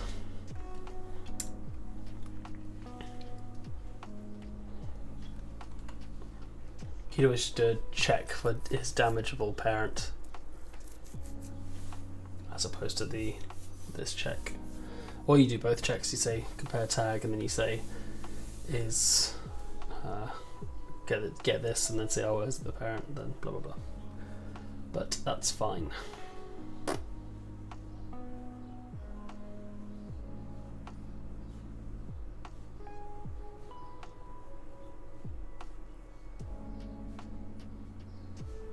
Do I want friendly fire?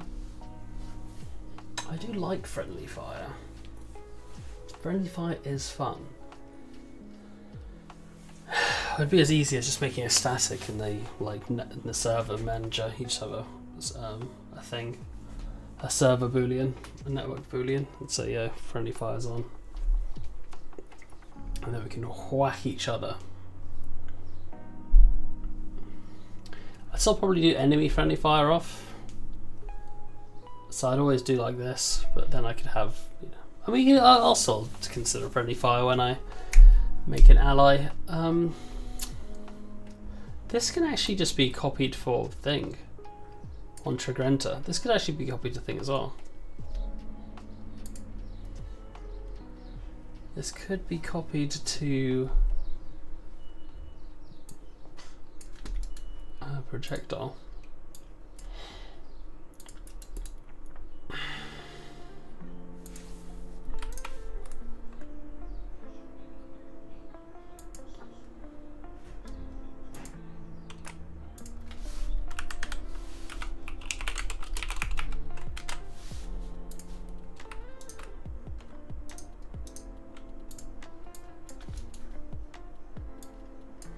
Public virtual string ignore tag, protected override string. Let's keep protected.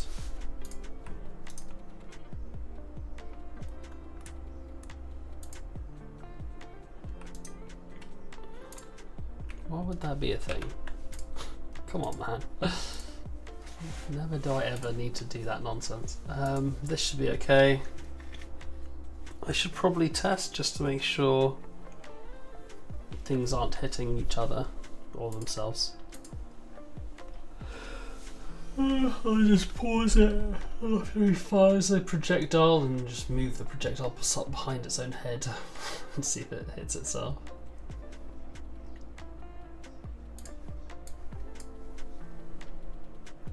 I can do a in the projectile on trigger enter.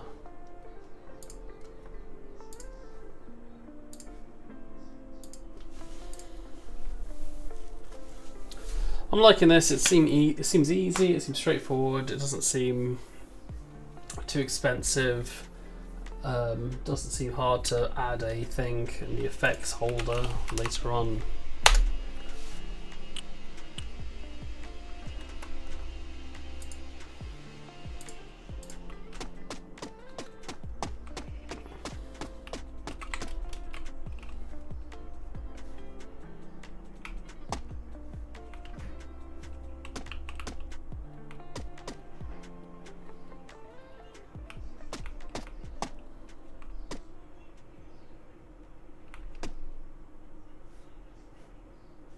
I should probably increase the lifespan to like 500 just so I can test it properly.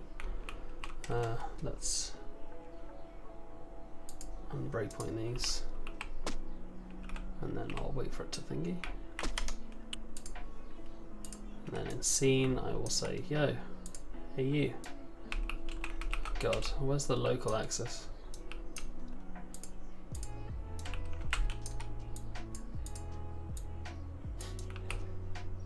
Turn behind your own head.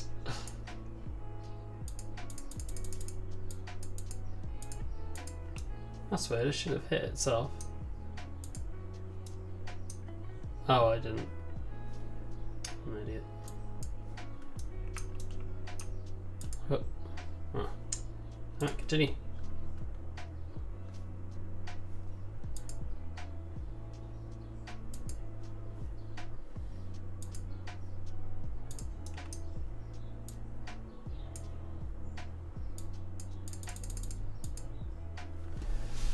Compare tag. Interesting.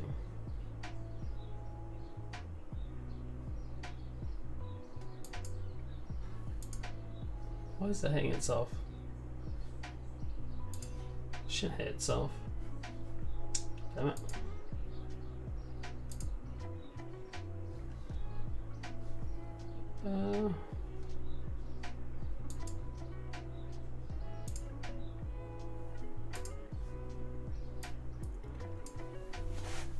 Compare tag I actor. Oh, why is that untagged?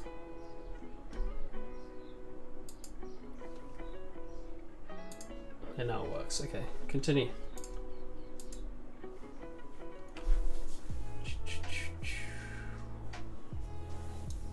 Let me change this eye.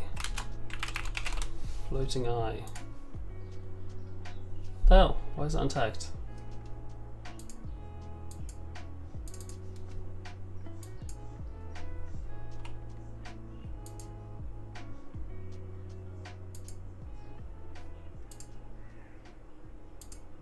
Okay.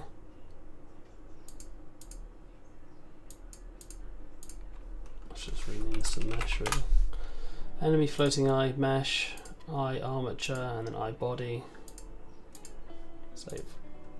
Alright, that should be avoiding self collisions now, so you can't shoot yourself in the face. It's on trigger enter, so I think even if I spawn it too close, that shouldn't be an issue. Ugh, I need to. That's a stupid default network prefabs. I added this manually. Now I can remove it manually.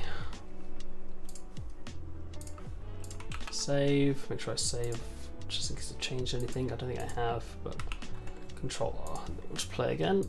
Hopefully we get rid of that silly message now.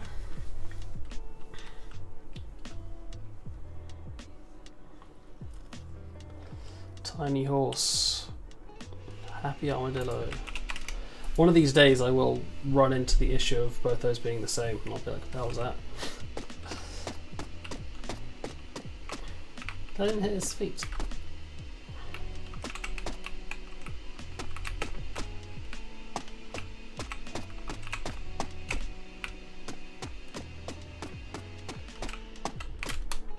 I like how I kind of half it.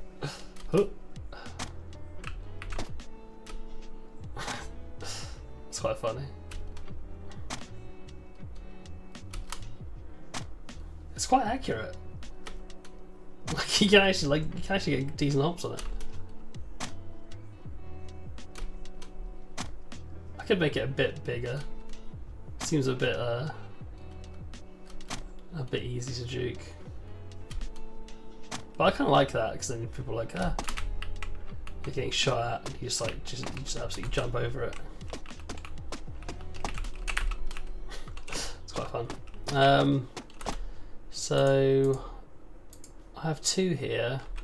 Let me increase the lifetime.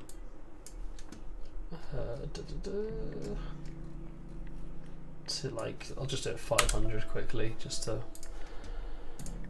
mess with it, just for testing purposes. I'll put it to 500 so it lasts for what, 50 seconds or 100 seconds instead of 10.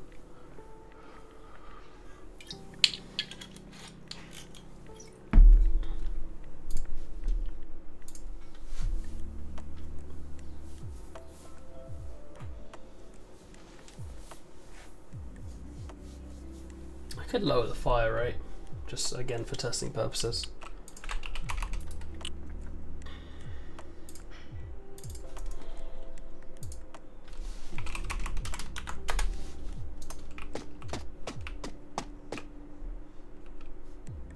Oh god, get out of the way.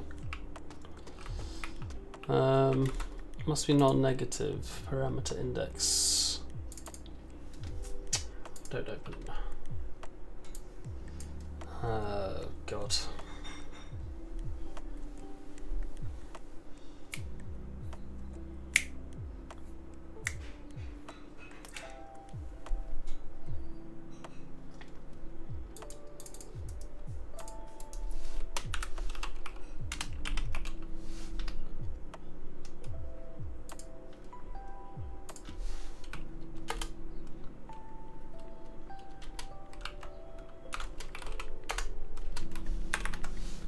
Should fix that little issue.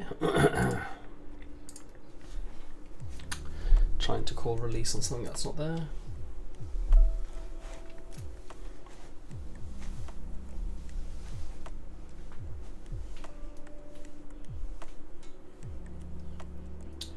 Let's do that. Will it ever be null? It will sometimes be null because I'm not doing the on-network spawn thing. I can fix that.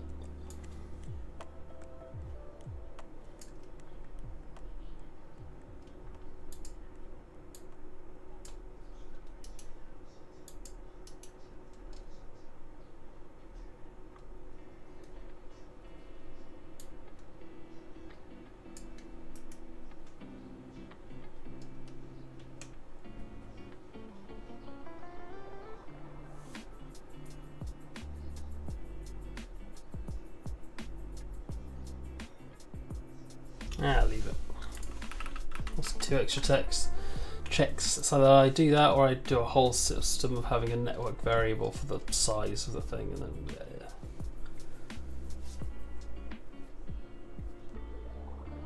I still don't know how I feel about having a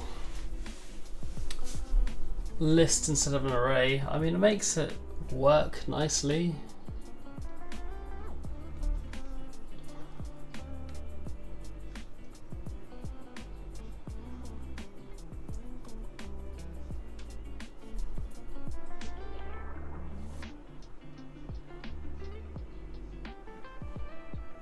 But this works quite cleanly. It just does this check every time. That's it, 1 check. And I don't think that's a very expensive check to do across each client on each get, and it doesn't seem massive.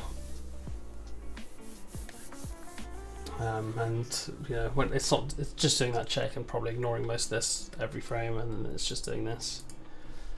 Otherwise, the array would be just a null check. That was the alternative, doing an array null check.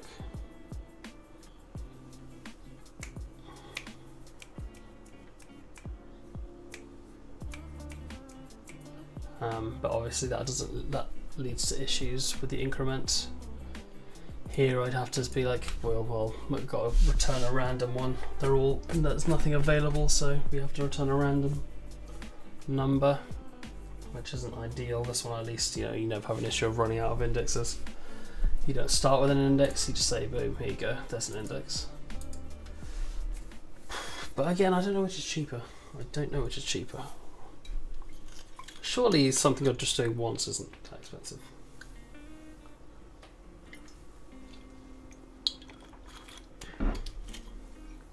Like, I feel like the idea of using a lot of RAM isn't a bad idea. Like, oh yeah, it's using more. It's using, like, we've assigned 10 slots, we're only ever using 4. I feel like that's not a big deal.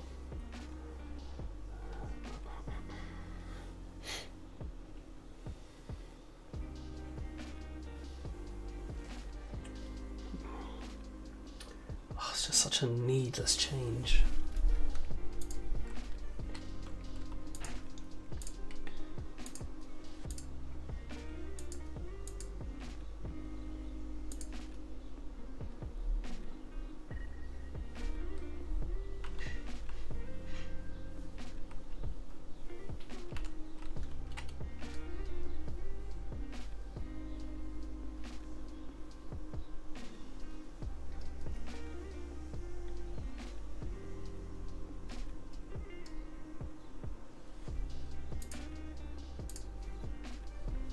All it does is add an extra integer for a pool capacity.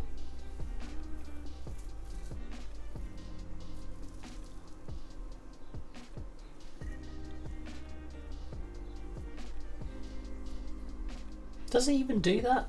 No, it doesn't. It doesn't even add an extra integer for a pool capacity.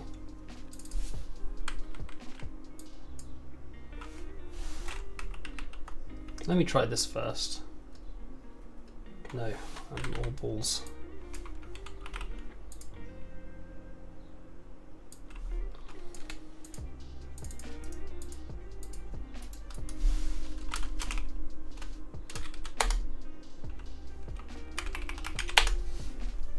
I feel like this is a bit more professional. I feel like this is something you would do. So if the available count is less than 0,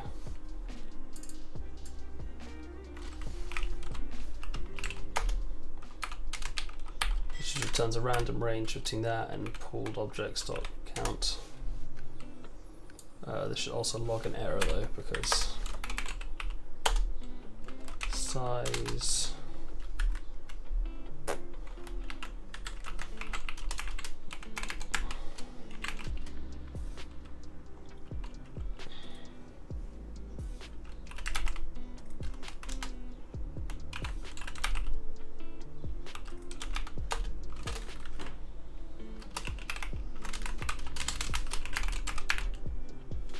size of pool for game object size too low.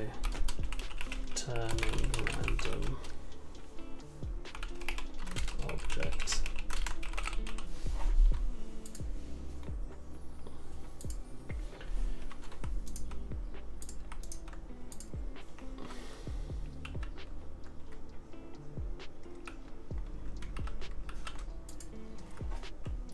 If available index.count is not equal 0, so it's greater than 0.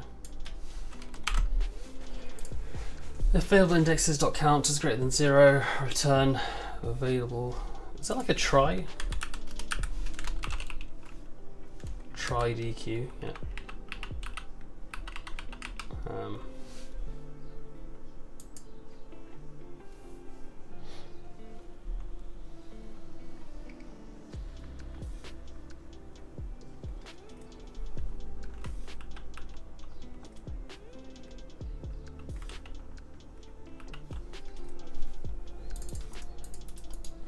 If brackets dot try DQ out int result. Oh. Return result. Otherwise, do this.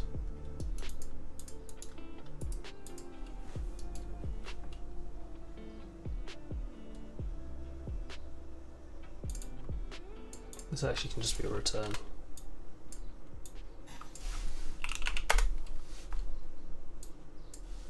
Yeah, you don't need to queue it and dequeue it.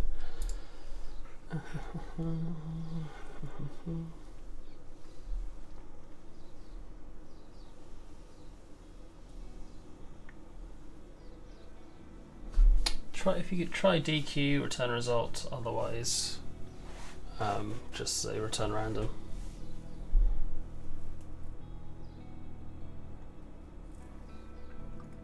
Surely that's the same try DQ. And again, I don't know why I'm so curious about performance. Like, there's so many issues and there's so many places I'm losing performance that, like, oh, I was about to ask, is try DQ more expensive than saying is q.count greater than 0? Like, what a meaningless thing. Although I do actually like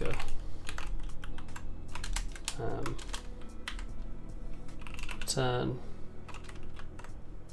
let's see, if brackets length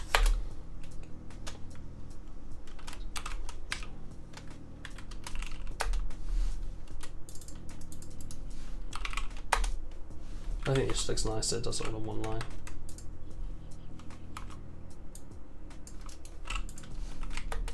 If it's the count's greater than 0, return it, otherwise say, hey, we're out of index, we're trying to increment.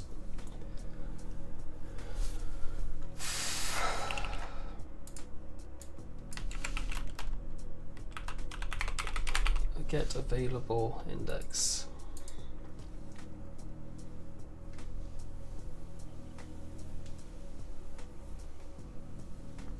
It'd be nice to like cut this out and then just turn it into a conditional, but sadly we're not that cool. So now it's just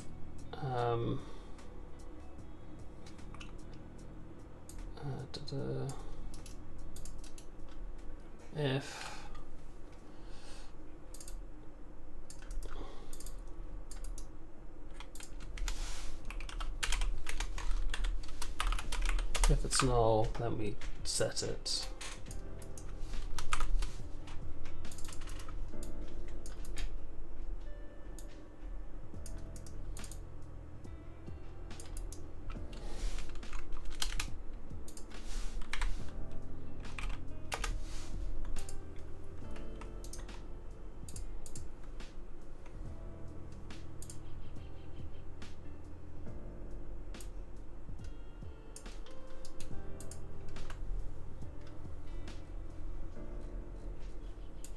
Again, don't know if it really mattered that much.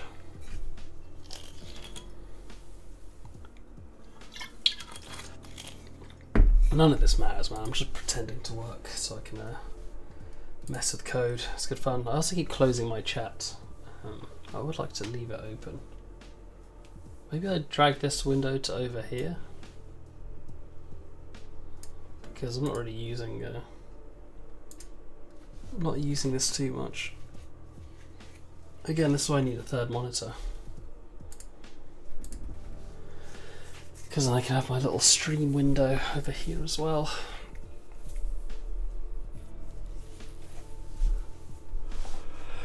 So we'll play on both.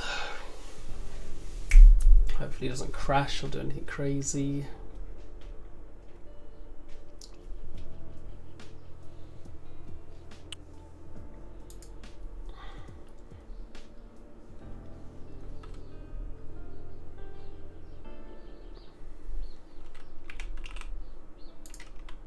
I was typing create relay into the wrong place. Create relay there.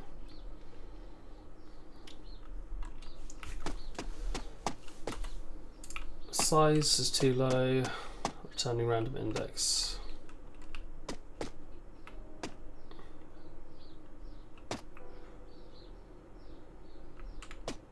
That's weird. Why is it doing that? Seems to be working okay. Doesn't seem to be returning a random index at all. It's lying to my face.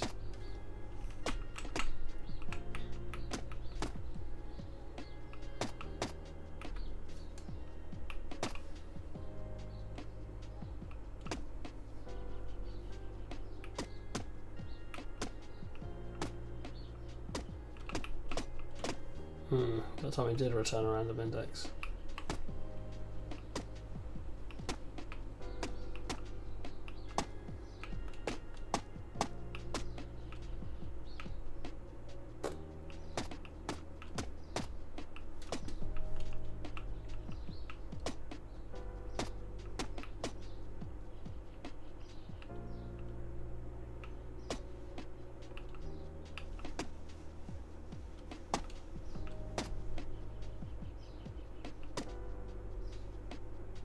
Shouldn't be doing it off the bat.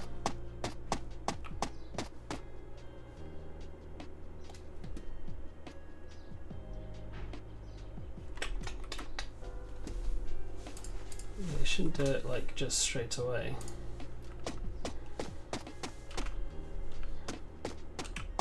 The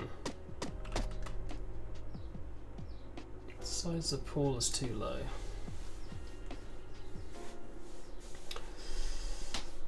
Maybe I'll leave it as a thing.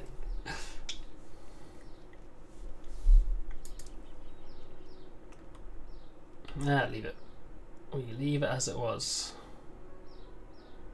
I prefer it in a list anyway. Again, I don't think it'll make a massive difference.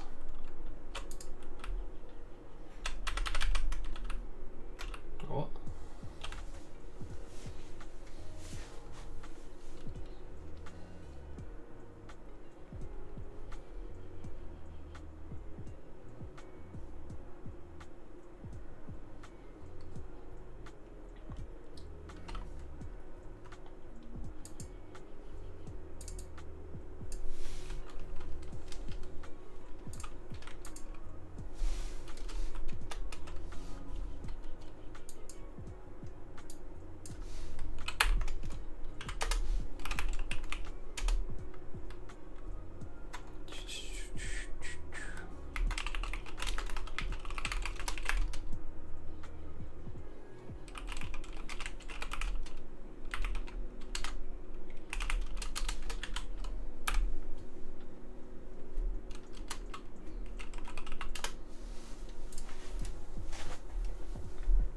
By adding to context, you can now double click it and see which one we're talking about.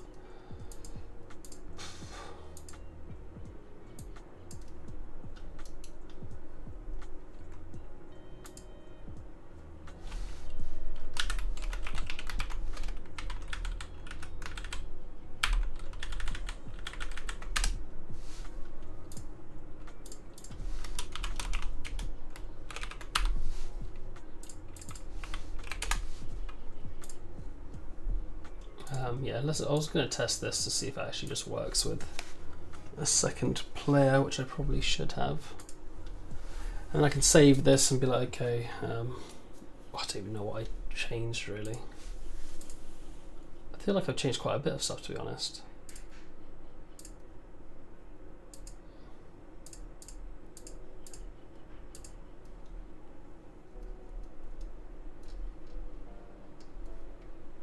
Yeah, I changed like got rid of all the indexing and stuff, which apparently didn't need either way. So yeah, added a queue to the network pool so it works a bit better instead of just cycling through every single one. Now it has a list of them.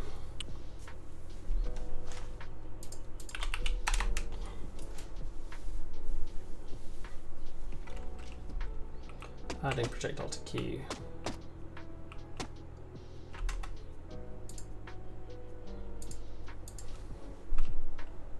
That's working there.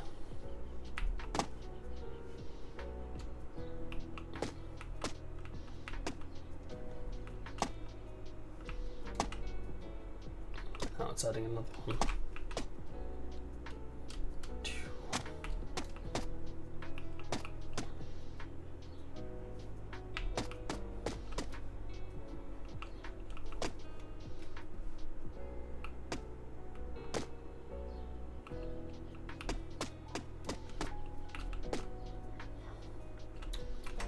Why won't these release? It shouldn't be more than it should be that long. The spawn time should be 50 seconds. Anyway, let's join this relay.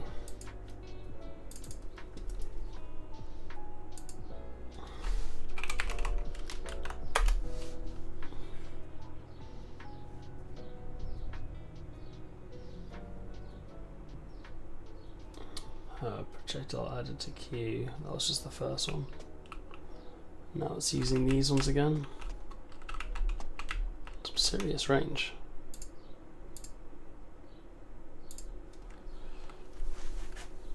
So yeah, it does instantiate them all 5. Which isn't terrible.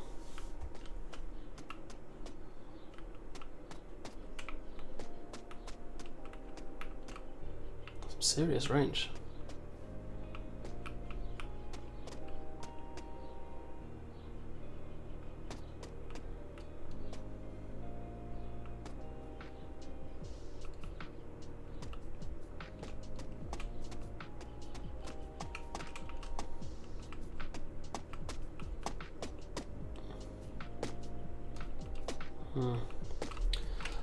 I think that's fine. I think it looks good.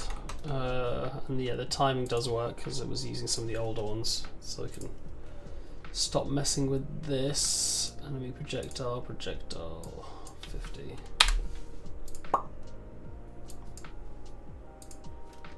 And then we can push all this. Stage all. Let me stage all this first actually, and say added queue to network pool.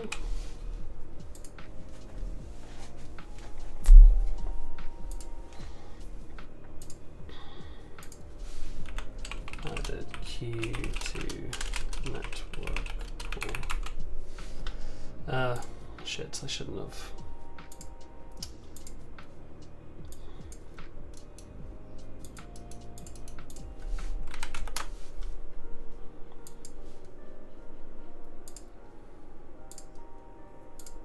I can't amend, can I?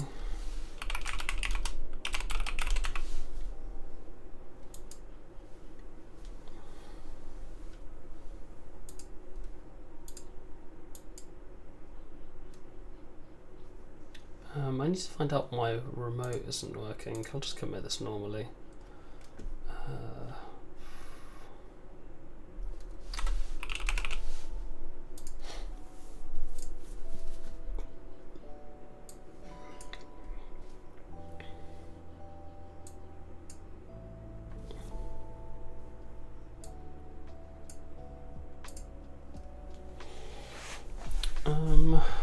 What did I? Why is Gitty not open?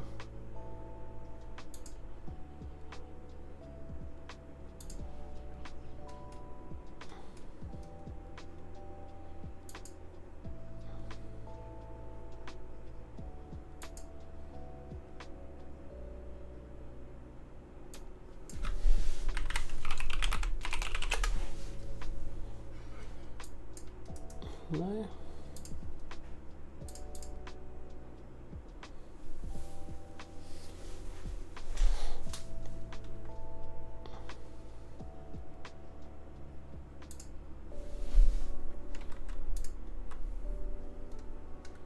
There we go. Almond dust off Gitty.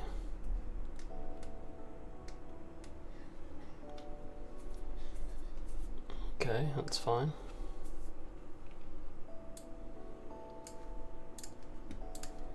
Let's try and access it here.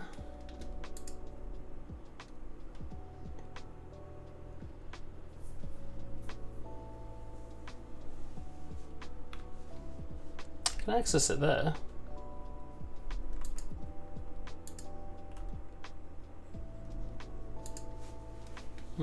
Very strange. Very strange. Can I access any of the stuff? Yeah, that works fine. That works absolutely fine. Why is that taking too long to load? 982, 168, Weird, very weird.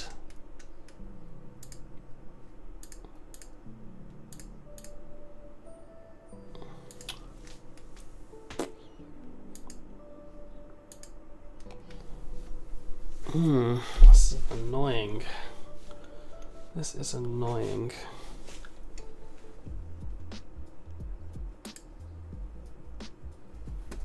I can't see any reason why that wouldn't work. It was working before. It's now live.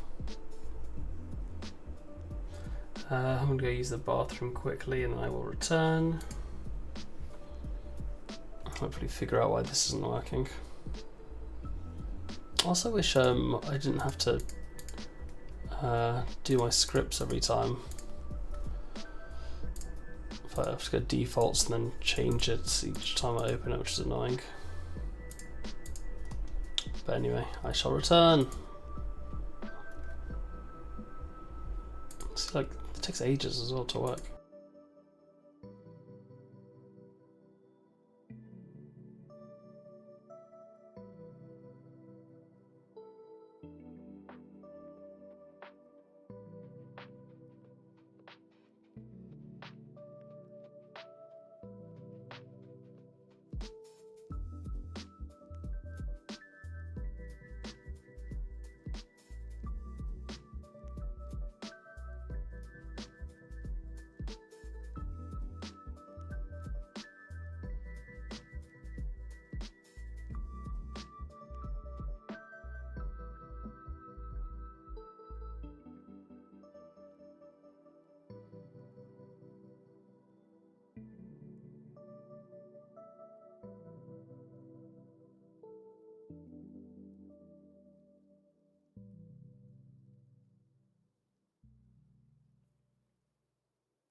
I am back.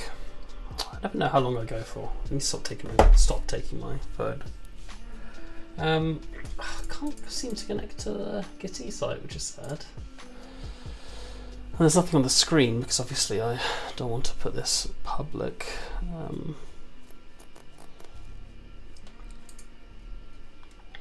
Is it like a settings site administrator? Gitty can't connect local man.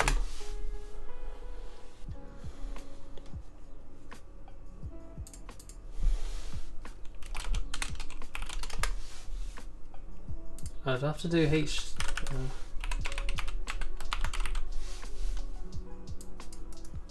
should just be HTTP, not HTTPS.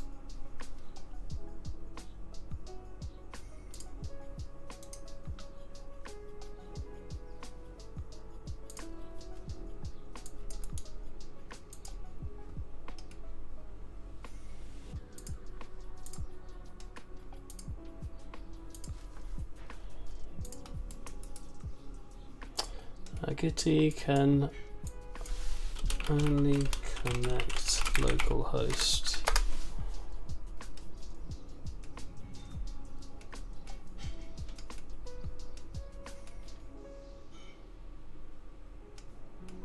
This is so weird.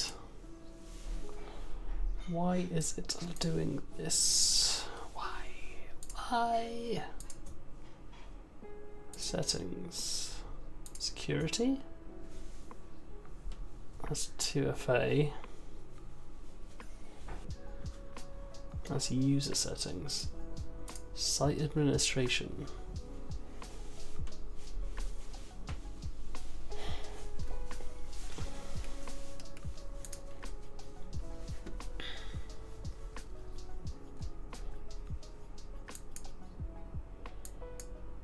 What are cron jobs?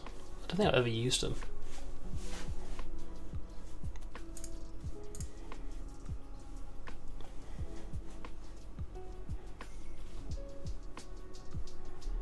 Base URL, server domain, local mode cross. So yeah, it should work. Very strange. Very strange. Very strange. Why? Why can Gitty not be reached? Oh. Slide. Slide. Gitty cannot be reached.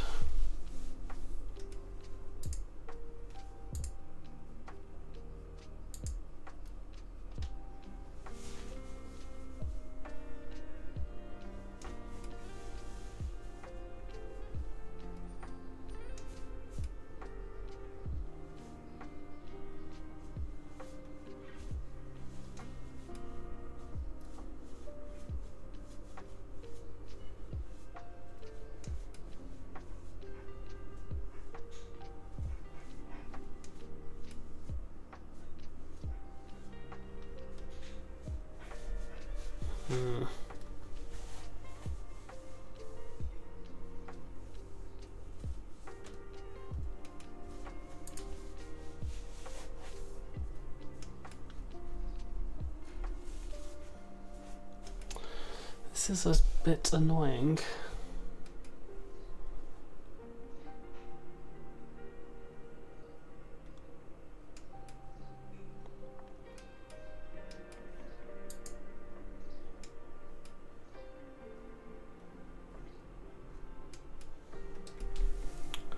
This is very annoying. Why is... what the hell?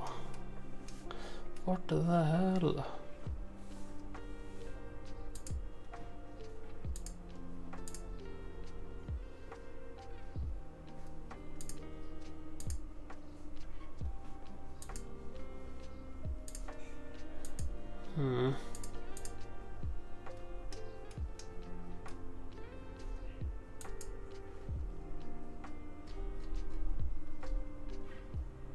If I just close it and try again.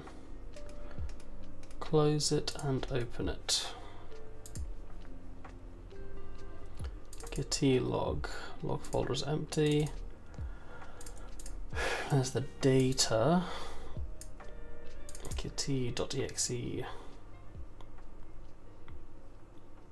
Starting new web server 000 blah blah blah. Okay. And if I try to open it, what happens? It doesn't even have like anything. Like there's no notification that I'm trying to access it at all, even though, you know, it used to work.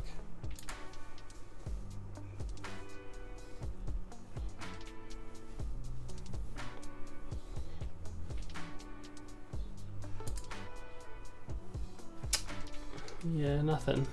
Alright, well, once I close this, I cut this.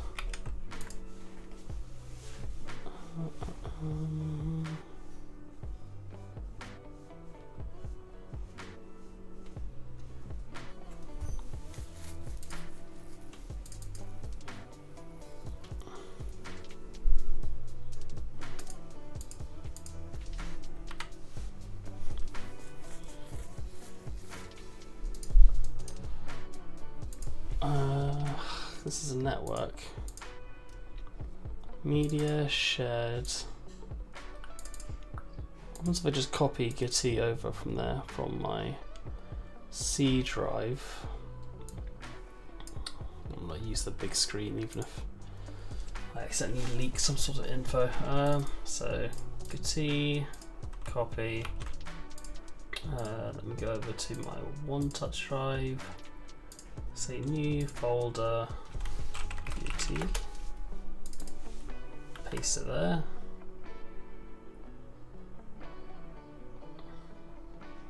Just one item.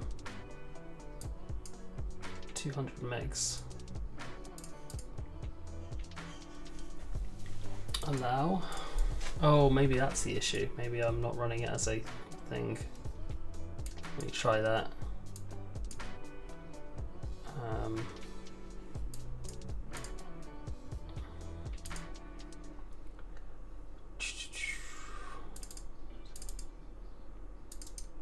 Run as administrator. This can sometimes be the issue. Okay, now let's try it.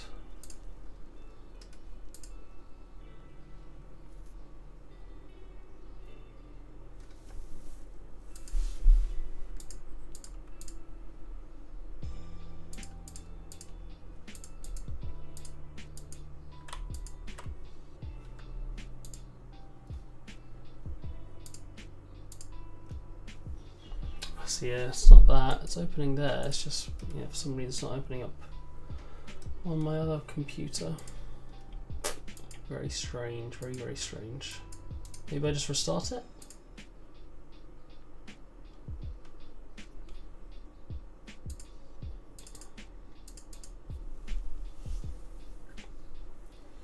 When in doubt, restart the computer.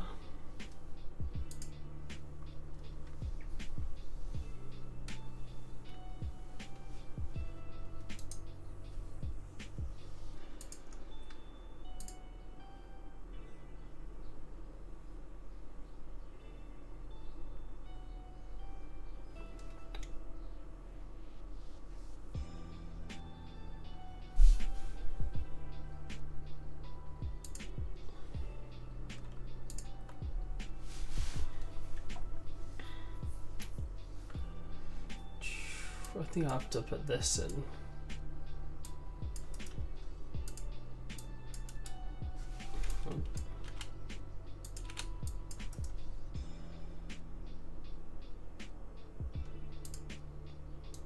Properties.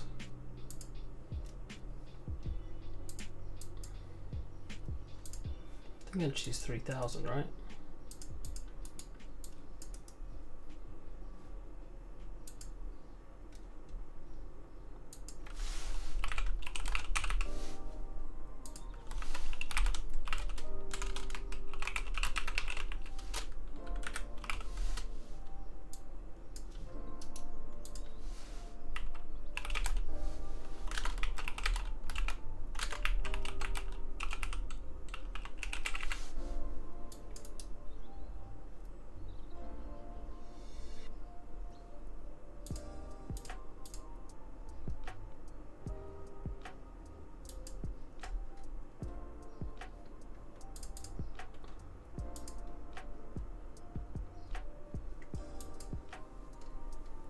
think I did that right. Ah, damn it, I put the wrong username in. Oh no, that's fine.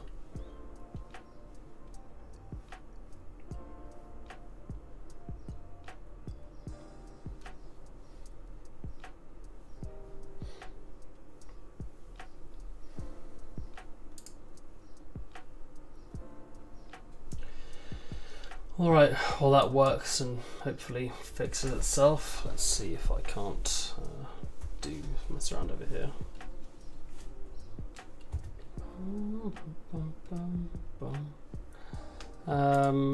What did I want to do? Implement queue, done. Remove redundant rotation on set. That was over here. For some reason, I can't do this.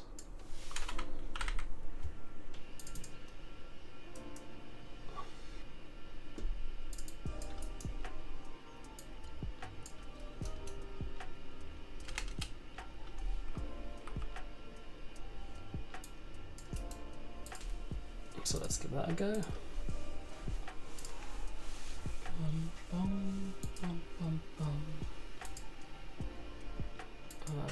Let's just make a register account. Move this off to the side quickly. Oh no, doing this to the side.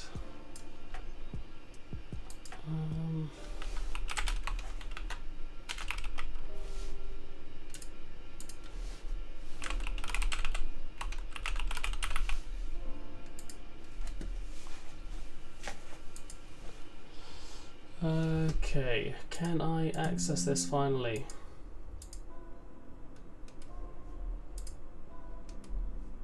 Yes, I can. If I now close this server and I drag over the stuff from the other server,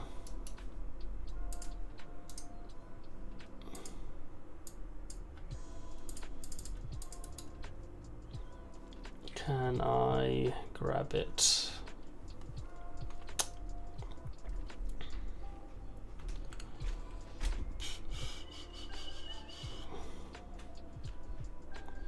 This PC, local disk C,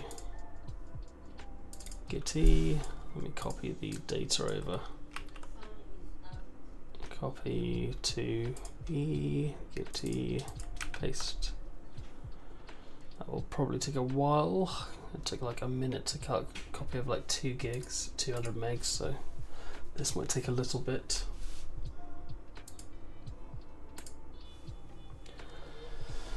But hopefully it works. I've got 50 minutes. I will from now on end it too. I'm tired of just spending like entire days because I've done nothing. It'll just make me more motivated to do more later. Why is what a weird thing? Fire's up. Fire's towards 0.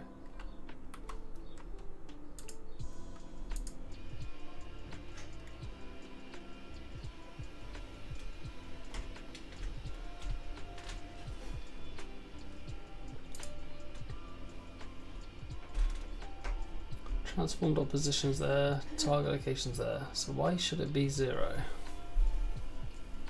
That's weird.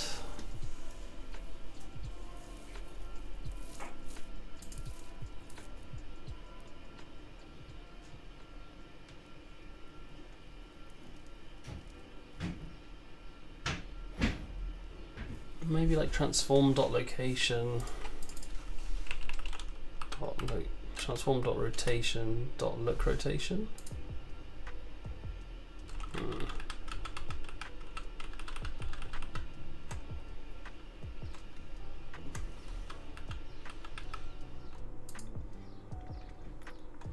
Let's do a little chat GBTing.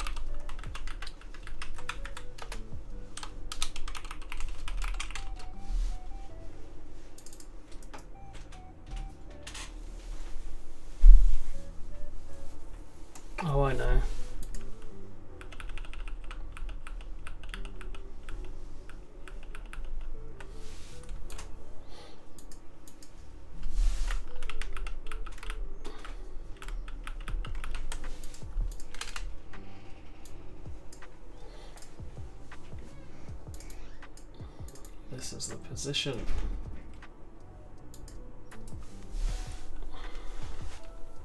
Vector 3 spawn position equals that. And then look rotation between the spawn position and the target location.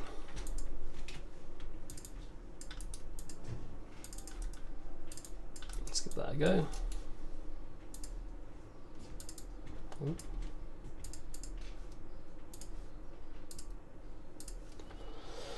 Good lord, this is taking a while. Time remaining 8 minutes. You're literally copying over a gigabyte of data. Good god. I need to get a proper home server, like a beefy one. Should just thrown this computer in there instead of getting some crappy one online. Although, I mean, it's just meant to be a home server. So surely it doesn't need to be that good. Oh god. Let's play that. I shouldn't need to test it on the second client. I just want to like knock all this out, and then if I can just make a basis for the skeleton.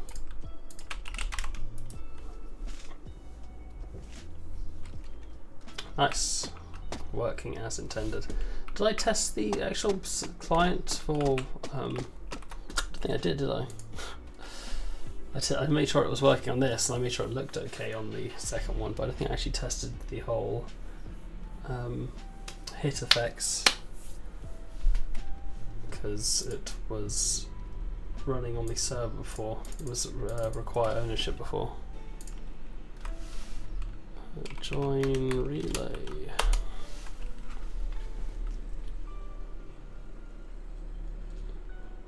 See, why is this ice aiming at me? This is way out of range.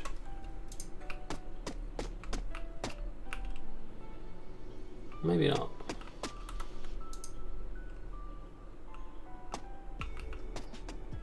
Fair. So how does it look?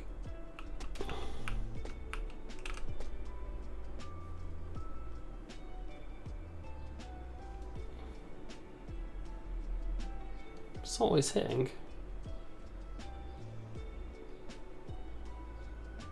Half the time it's not hitting.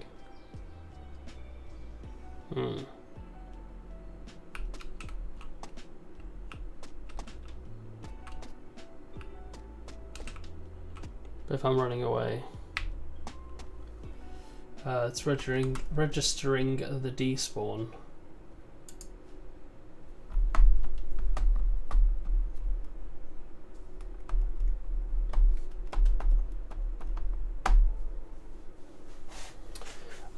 Then I guess I just do it like this. If it hits something that's not a player.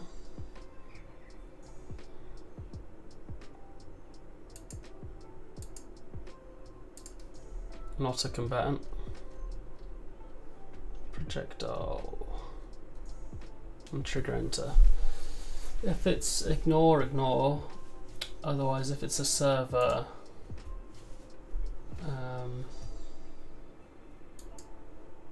if it's ignore, ignore.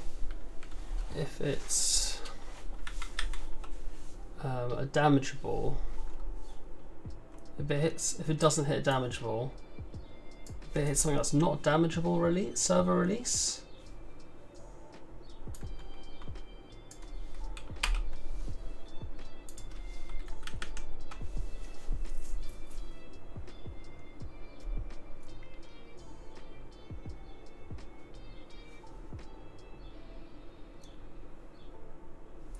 If it hits something that's not damageable, then the server releases it. I think that'll work. Right. So if it hits something that's not damageable, the server releases it.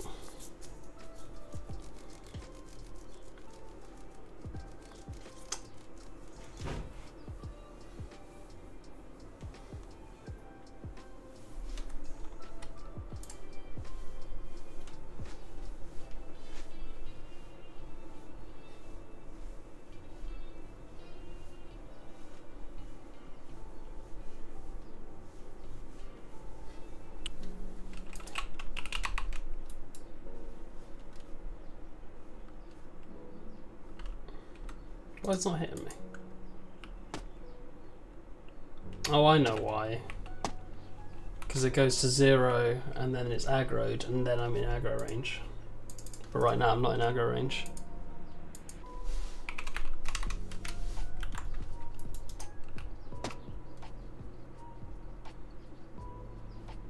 Oh. That was weird. Did we get it? Did we get one of the rare occurrences of the name being the same? Silly panda.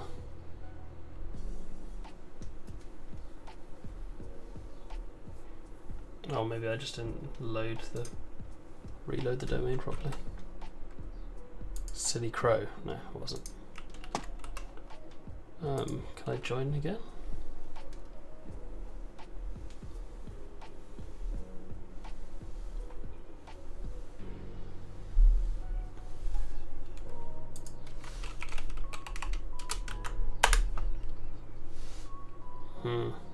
No, it worked that time.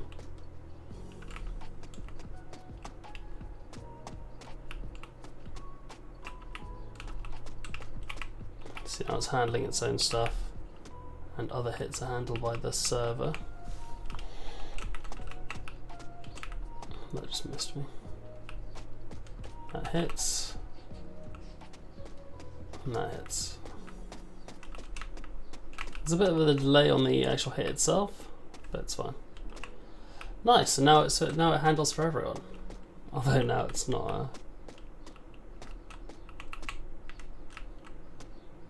It should request release.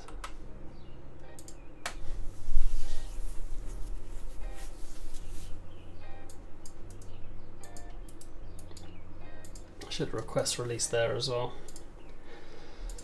So this should work. He says for the 8th time. The only difference is whether or not it will hit both players. That's the question. There is a chance it does.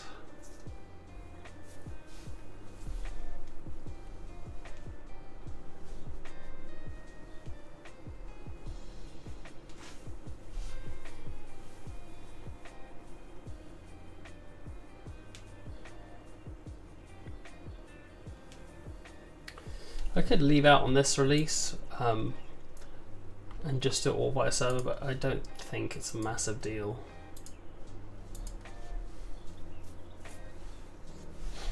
Like, I can go to the release. The release currently is just set active equals false, and I can do, instead of that, I can do an effect that says, oh, if I'm active, then spawn a release effect.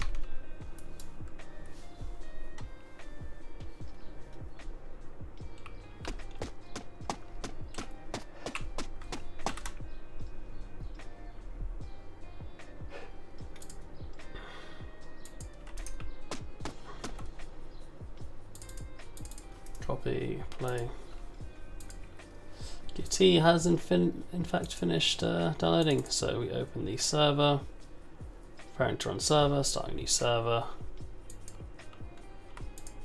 Open, yes, that looks correct. Can I access it on here? Yay! What was that? Why'd I have to copy it to another drive, man? What is that? Remember this device, sign in. Okay, Jesus. Yeah, now when you press the remote, it opens properly. Push to the main branch. Good God. Nice. Completed the push. Done. Sweet. Wicked. Join relay. Fancy scarab.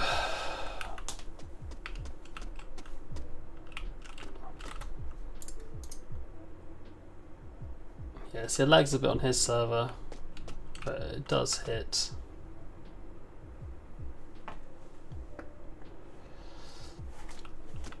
I just don't know if this is the play as opposed to thingy.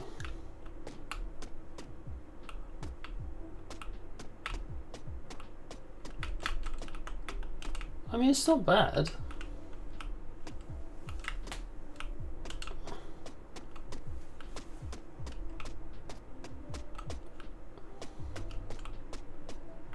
And it looks good on each player. Like now there's no more like running through it and juking it. Before that was kind of dumb. Now it's like all actual like perfect precision. Question is, could I do that with both? Could I do that with both? It would just be a matter of like, I mean this would work fine. It would just be a matter of updating on the server saying, oh, where do you think you are?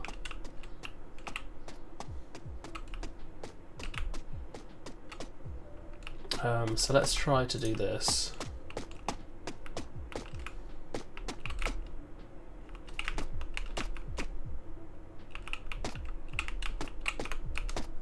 Yeah, it hits us both now.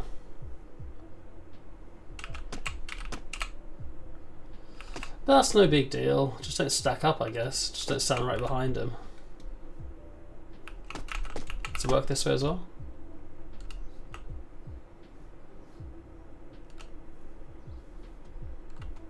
No, the server's more likely to tank it. So the server can tank it because it breaks immediately. Why does it break immediately? That's weird. Is it just a connection issue?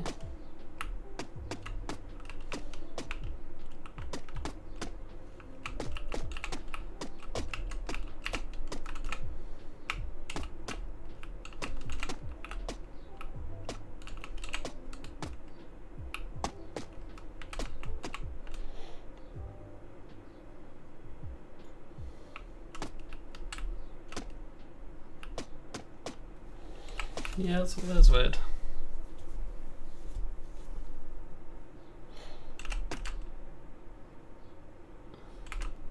I sound quite a bit behind.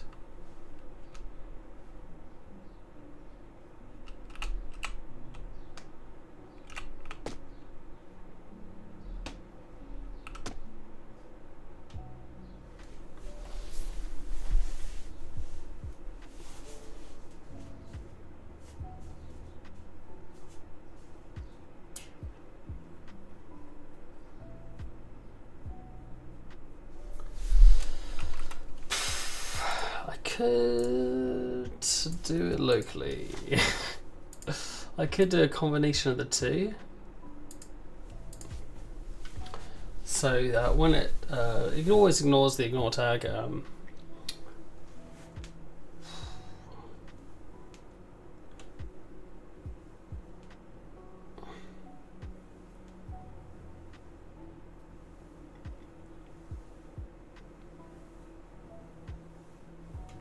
don't want to add too much. Oh, I mean, I guess as long as I'm always releasing, then it's not a big deal. Like if I put the release here.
So if it hits anything, it releases locally. Done.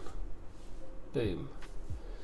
If it hits something that's not a player, then the server requests the release. Otherwise,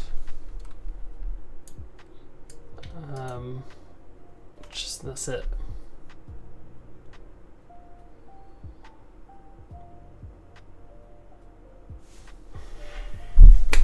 will that work out okay?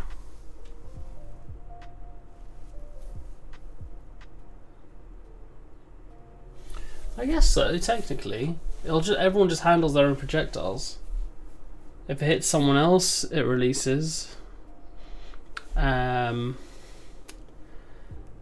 that's weird. So what if, like, I'm picturing someone like jukes it. I'm picturing that someone jukes it, and then like essentially someone could just like randomly take damage for you. You'd be like, oh, why the hell did he just take damage? What did he take damage from?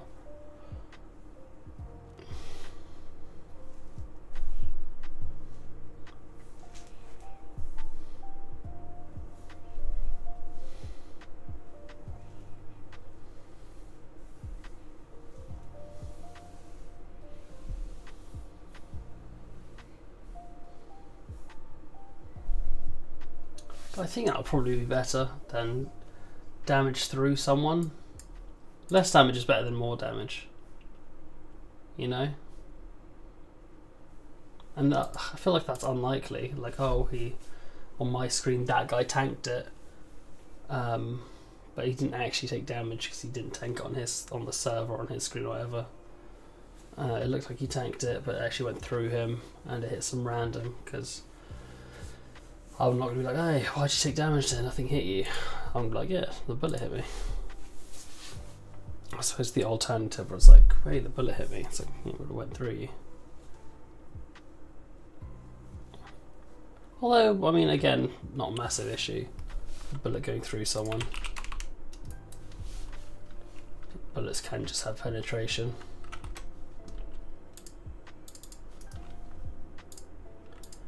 Depends how you want the server to go.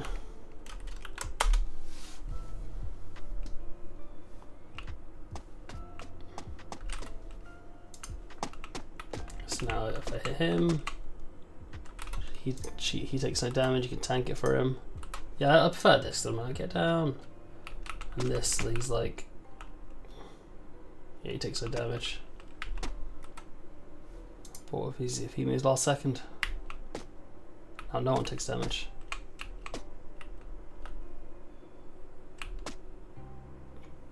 Hmm.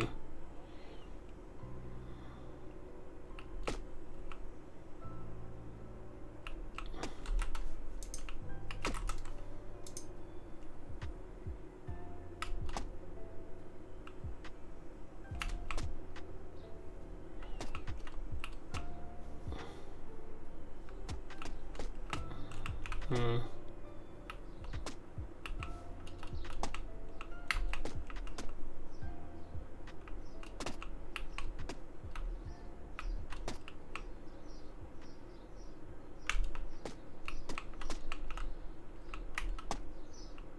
Yeah, it's now it looks like, hey, he juked, I got hit on his screen. It's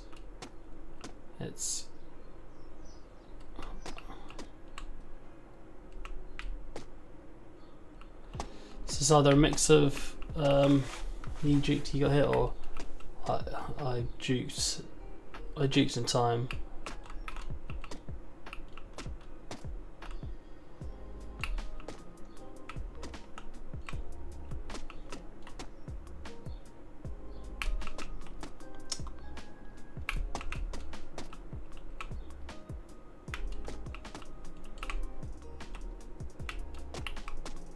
It's tough timing. Yeah, see on that one it looks like, oh, we both got hit. We both think the other person got hit, but in reality there was no damage.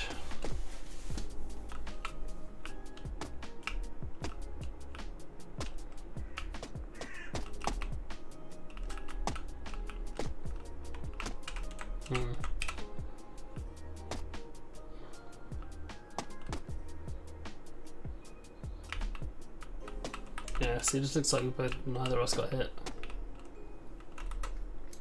And from his perspective, yeah.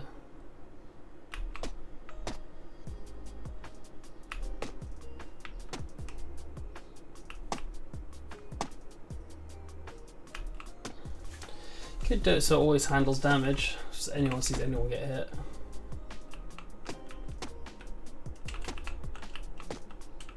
Like if the server sees you get hit, or you see you get hit.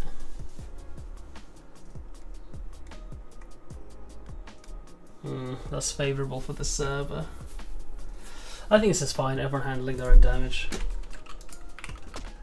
Because as I said, it's either that or you do penetration, so go like hit multiple people, and that negatively impacts the server because the server knows when it's been hit.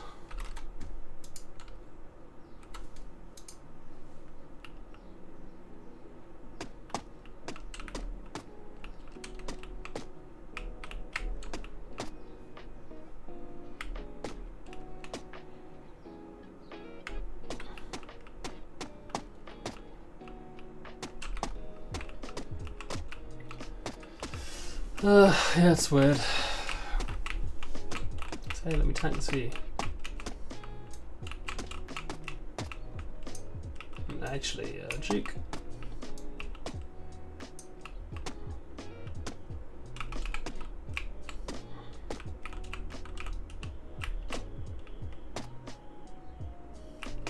Once I just move the projectile speed, like a lot. Can I just change it here? I just change it to like 30.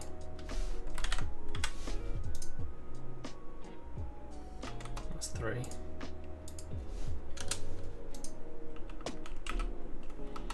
I imagine it doesn't change here. Oh, it does.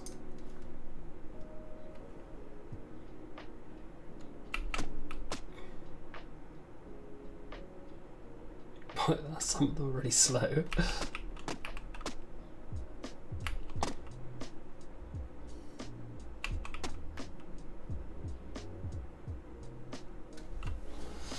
don't know if it's easier or harder to juke at 30. It feels like that should have hit. Yeah, I don't know if I like the idea of simple movement and now it's not hitting.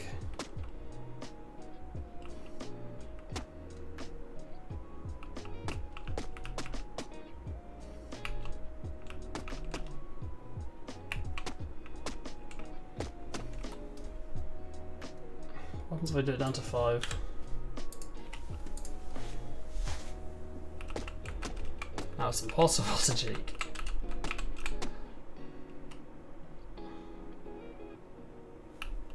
What? Why can't the site be reached?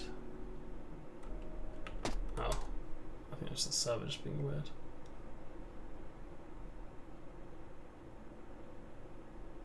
Whatever, I don't care.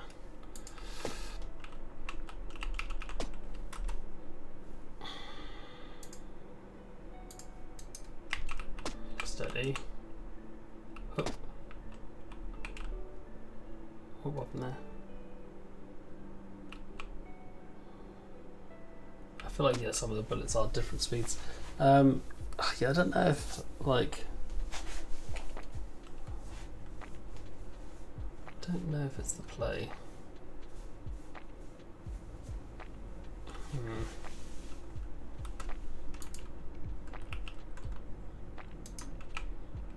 There we go. I think I fixed it.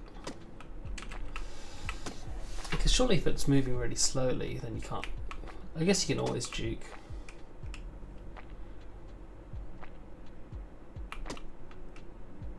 Yeah, that time it hit him. Yeah, see. It makes it harder. That time we hit us both. Interesting.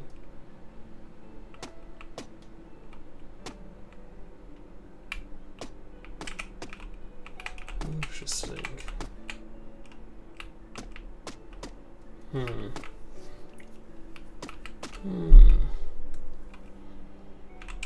I wonder how hard it would be to do some sort of prediction on the bullets or the characters.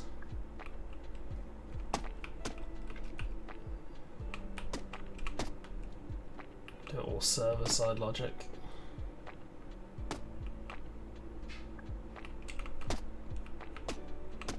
I really don't think it's that deep. I'll just leave it as this.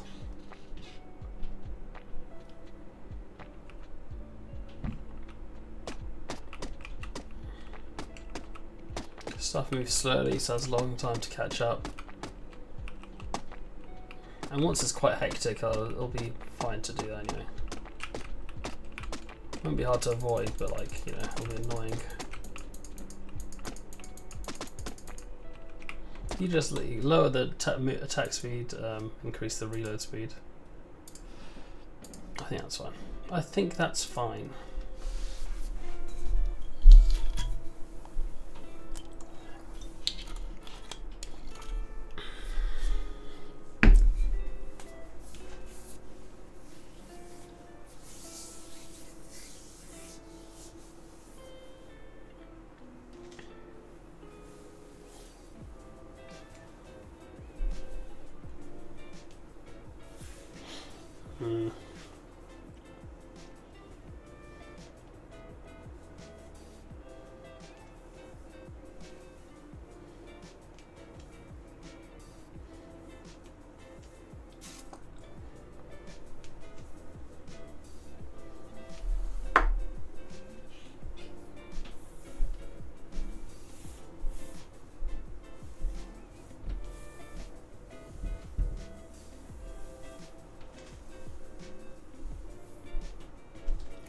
Yeah, I think it looks fine. There's no more juking and whatnot. If it hits you, it hits you. So yeah, I'll leave that for now. And ping base aim I might add later. Remove redundant rotation. It's not even ping base aim, it's ping base dash leading aim.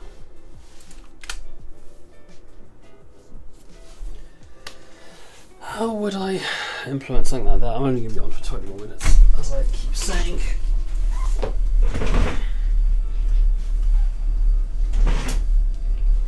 Dun, dun, dun, dun.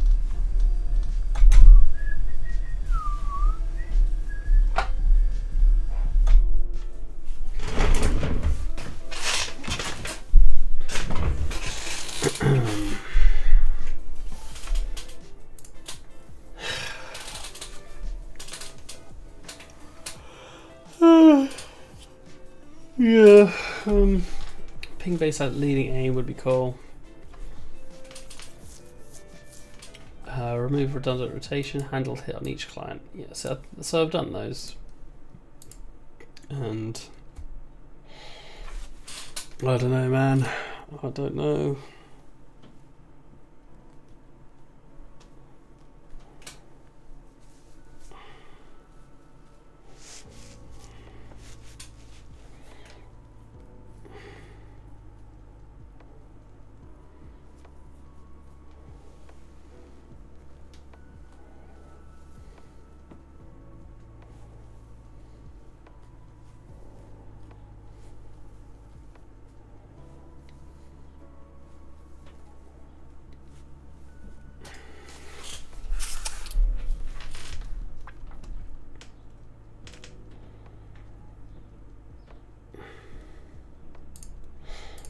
Let me play, but try a like poorer connection.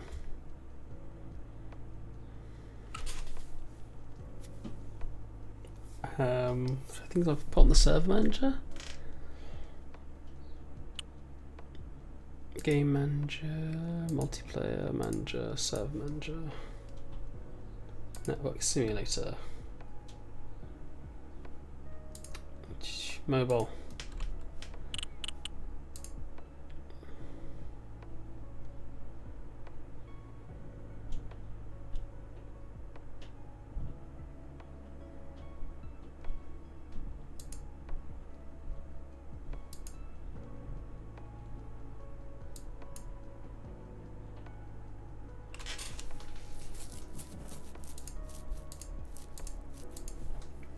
I feel like I should always be playing as at least this,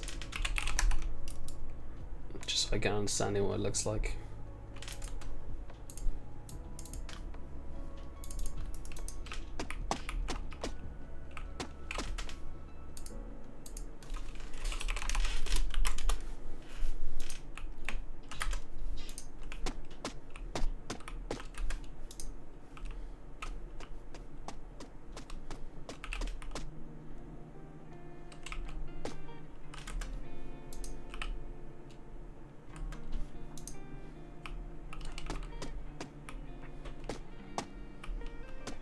The damage is a bit delayed.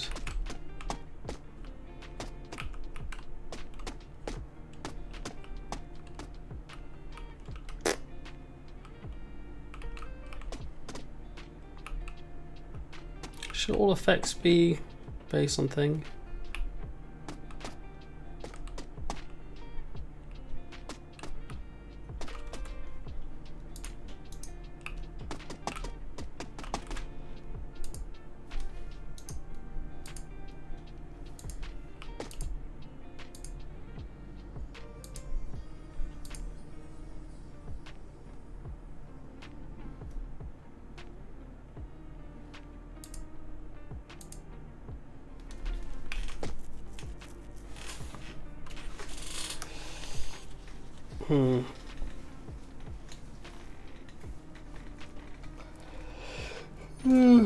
Maybe I just instead have predictive. Maybe I run it all client side. Maybe I run it all client side. Have predictive locations for the bullets. I don't think I need predictive locations for the people and the bullets.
Yeah, I don't know. It's tough. It's tough to consider.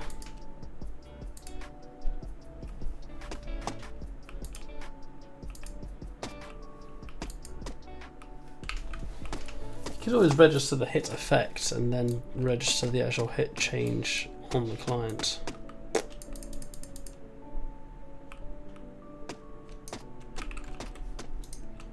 So I feel like this is just very open to network lag. Even on home broadband, it's kind of weird.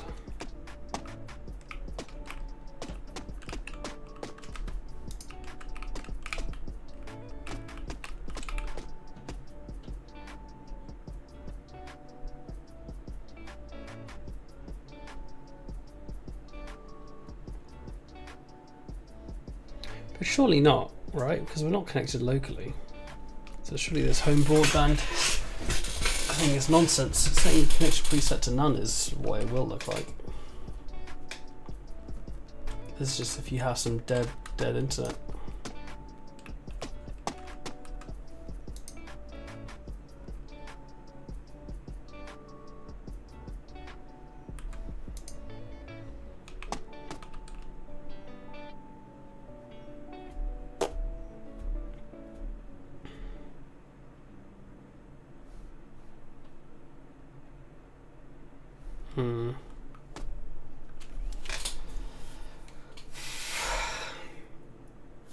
Yeah, I feel like I need some sort of set like network synchronization on the character controllers. Maybe that can be my project for tomorrow before I do things. Before I do enemies, I can do some network sync.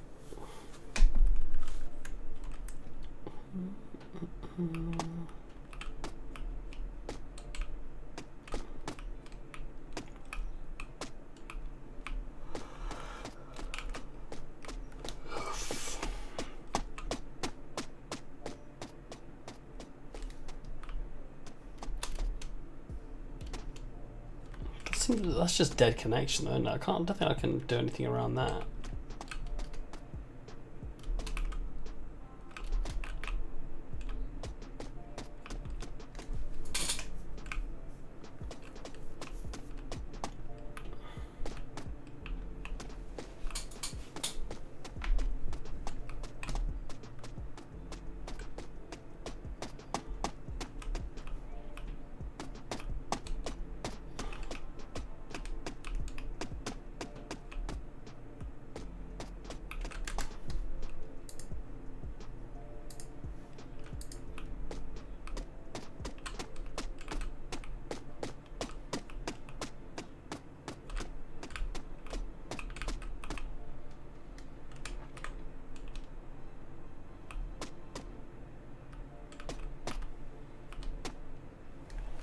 Yeah, maybe I do the damage effect and actual like damage separately.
Hmm.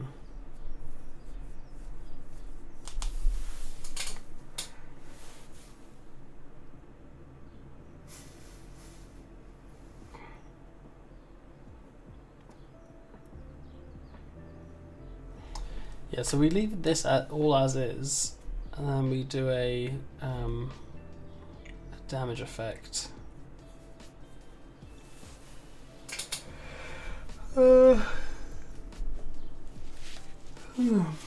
If there is no if it doesn't hit a damageable, then we don't care. If it does hit a damageable, and we're not the owner of return, if we are the owner, deal damage. If we are the owner, do deal damage effect. Otherwise, do deal damage effect.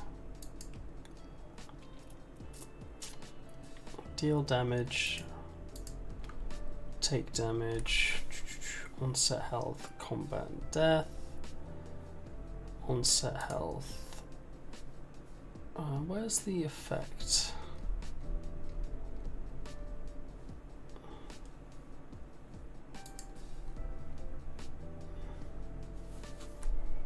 Combatant base. Where's the combatant visual effects? Construct. Hit effect. Take damage. Client RPC. Visual effects. Hit effect. See, this should not be called. This should just be called everywhere. Take damage. Server RPC. Take damage. Client RPC. So we don't want this. We want take damage, just say boom, take damage.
So range damage is handled by the client.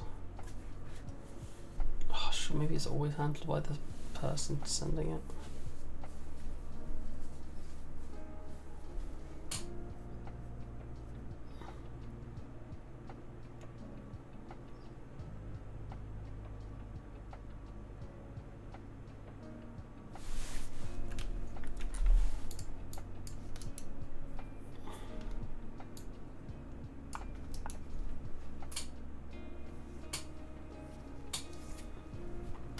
Let's just see how that looks.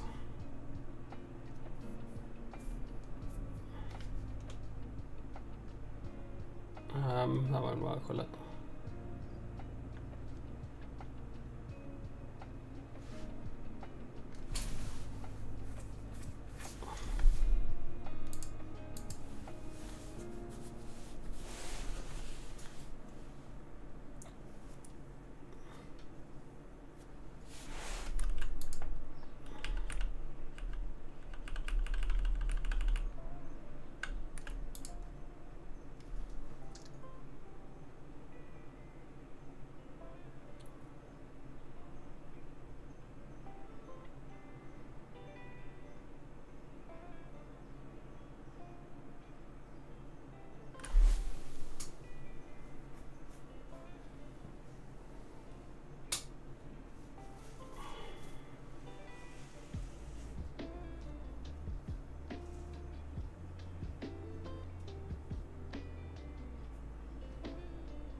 I just copy this, I guess. Where's the set start local?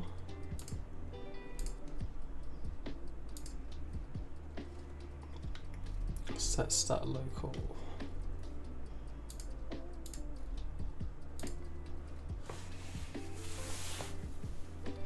Set start local, stat type, new val.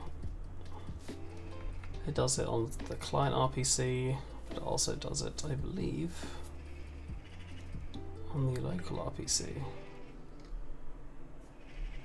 Where is it doing it?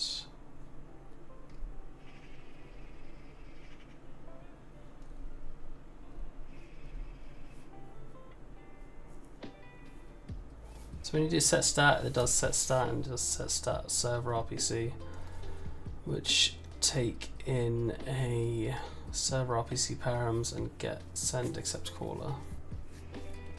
Set local and set stat server RPC. This should do set effect. Oh. Set effect.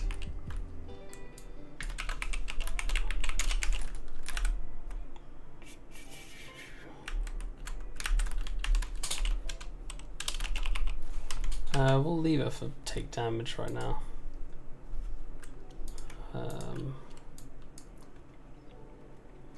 What else would you use it for? Probably nothing else. Burning, maybe?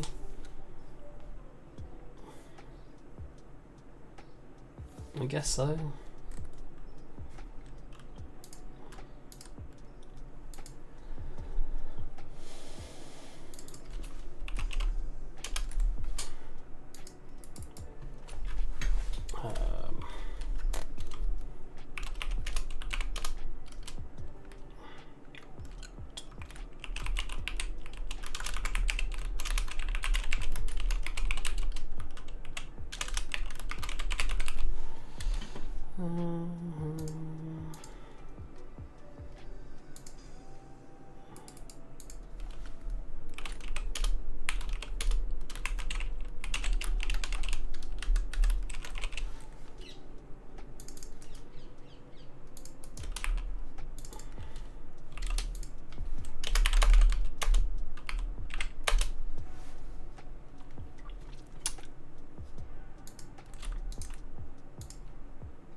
That's okay. That's alright. Let me copy this RPC params here. I don't need this here.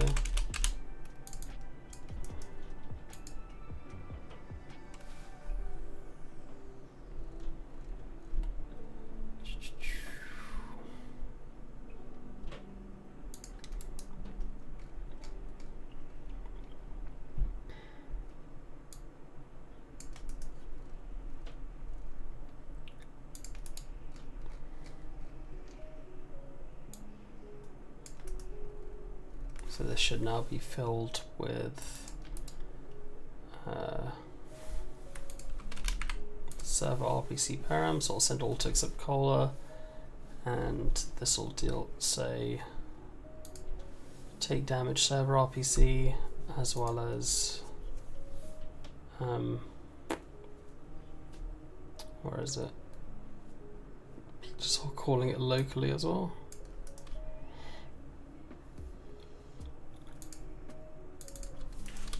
Just change this to set effect.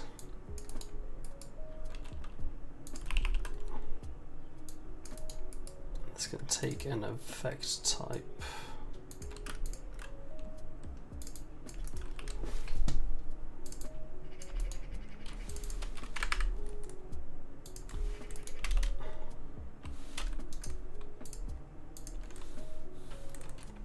I don't want to just.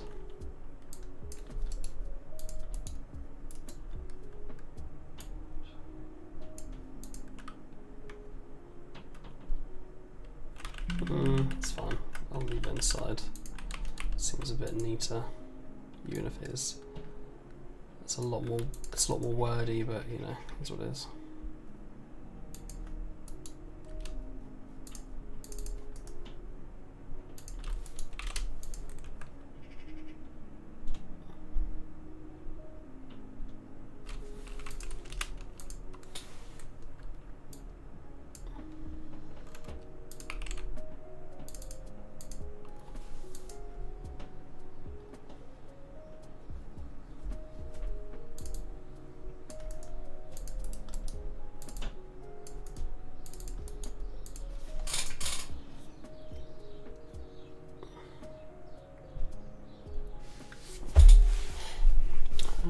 This could be its own function as well. I'll just call this set effect.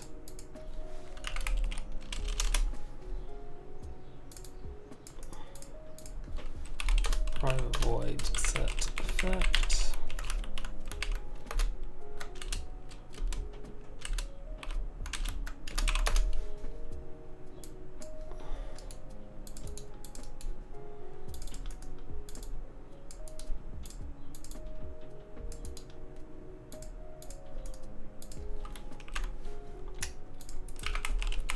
Effect hit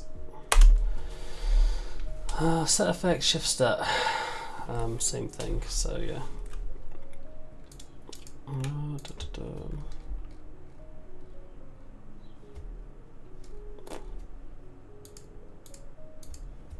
Yes, okay.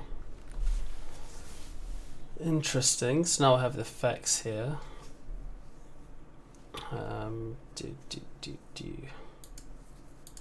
Deal damage, get a stat. Damage will take damage.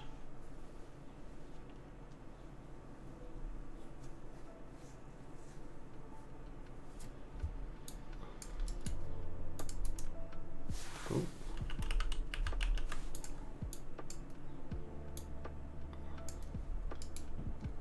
That's deal damage, which just gets the damage stat. Okay, so whether it's a special attack, special attack bonus, and then that goes into take damage on the enemy. So let's see how that looks. It's now 2, so I'll test this and then quit whether it works or not. Although I kind of prefer leaving my state in a code that is in a state that works. So you know, I won't code for long. I'll just say.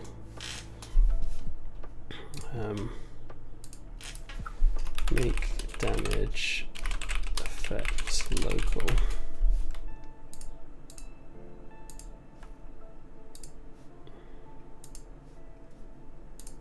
Just so I can play and see. Didn't have many people stopping by today, just my boy Striter and Ohms, the biggest of Ohms.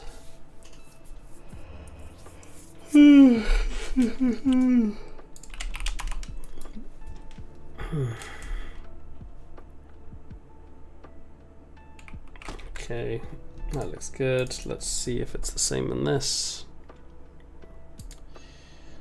Join relay. So now this should trigger on all of them, apart from the damage itself. Did I do that right?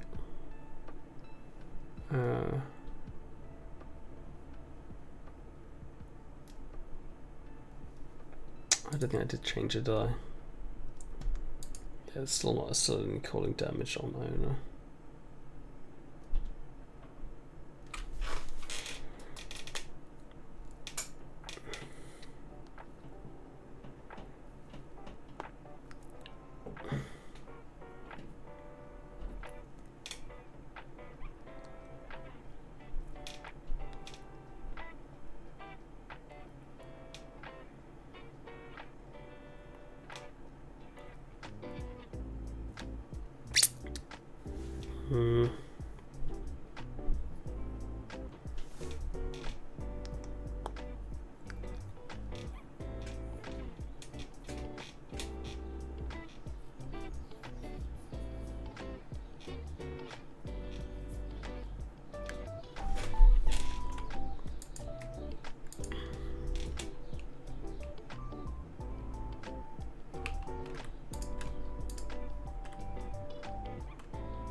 So deals damage to all the enemies. Get stat, take damage.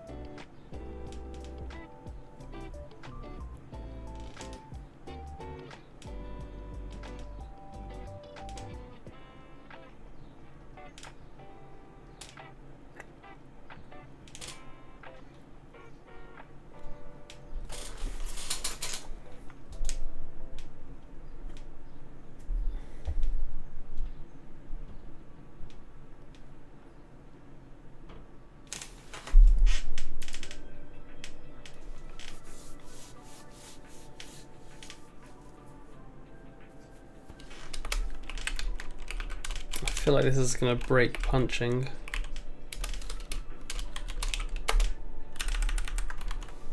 I feel like this is gonna break punching. Just a feeling that this will break punching.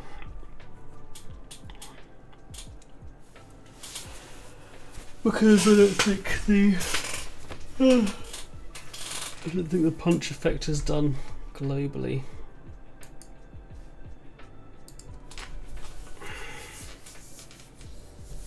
I should do everything server side, man. Every single thing should be server side, and I should just use prediction.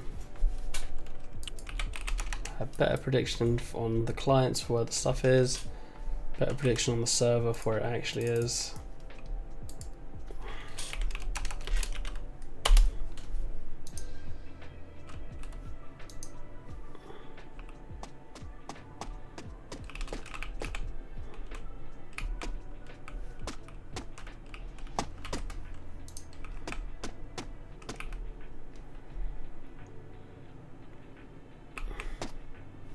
Still not doing the effect, that's weird.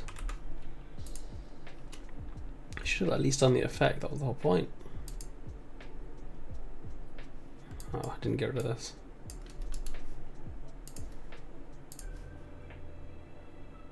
Probably should have checked first to see if that even works. As I said, like, I think it'll break punching. I think it'll only register punching on one side.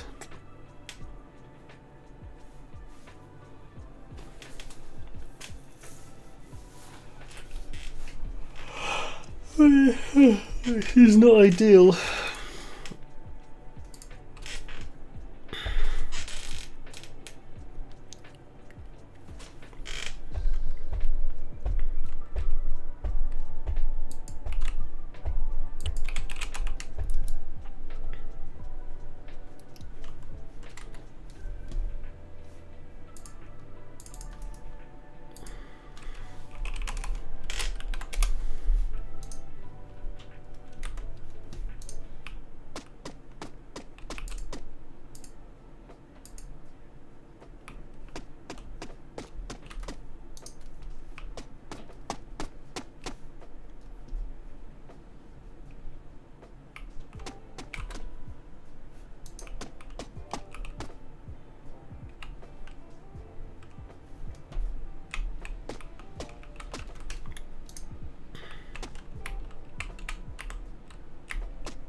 Hmm.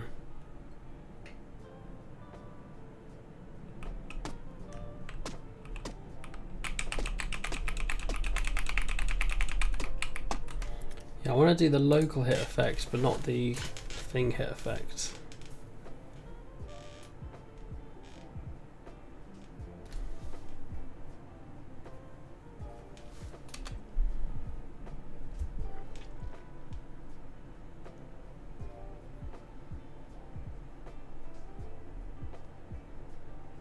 So everyone just handles the hit effect on their own, I guess?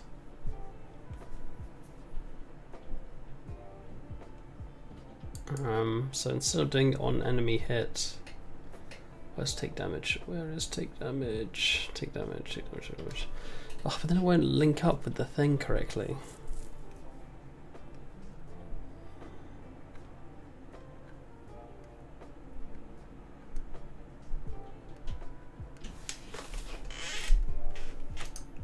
I guess that's the choice. You can have it so it either doesn't always register or always or registers badly sometimes.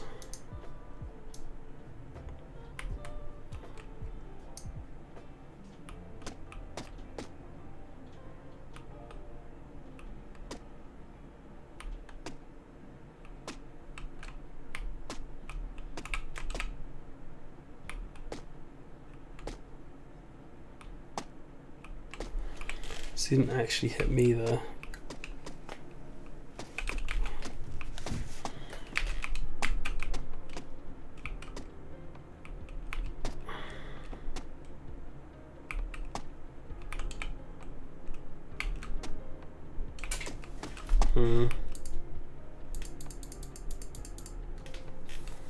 At least it is instant feedback now.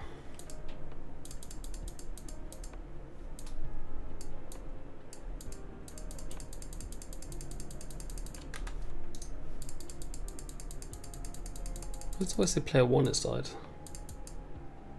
So Delta 0. I think yeah, the thing isn't working.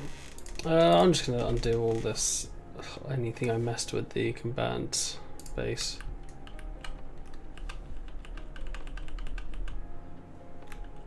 Well, I'll get rid of that at least. The rest of the stuff's quite good. So the take damage now has the same effect like that, so it calls on all of them. Except the one that called it, so it doesn't do it to the other, so it's instant.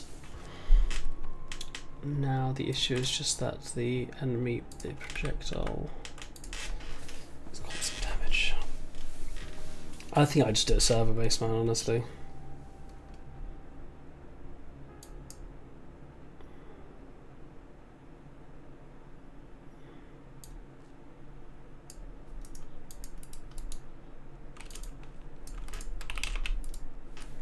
So only the server manages everything.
I don't know, because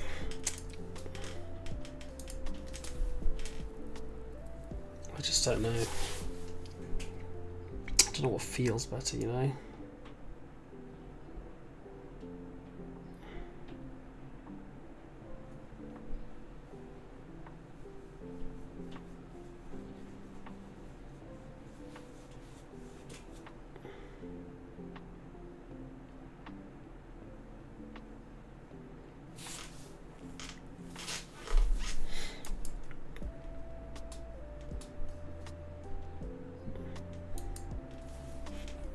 I feel like I just have to implement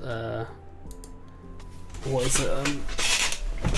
Prediction on the on both client and server. Really, I think that's just the play I have to do.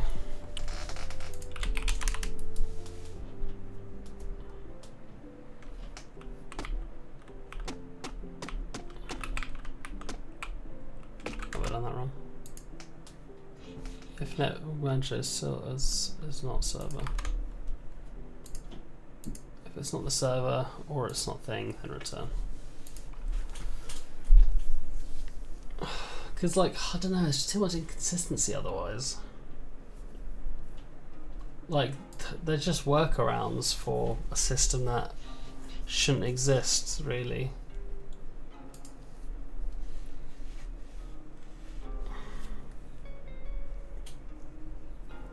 Whereas if I'm like, hey, here's an object, and then every turn you can get its velocity,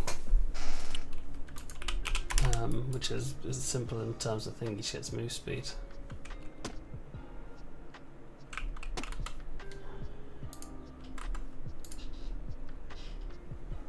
That's how the things move straight.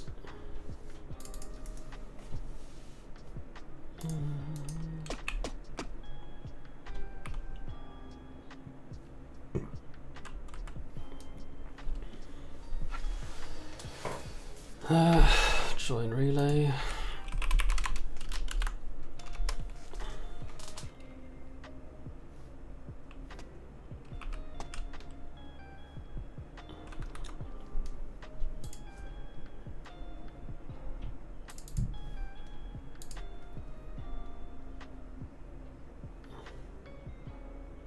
How does that work?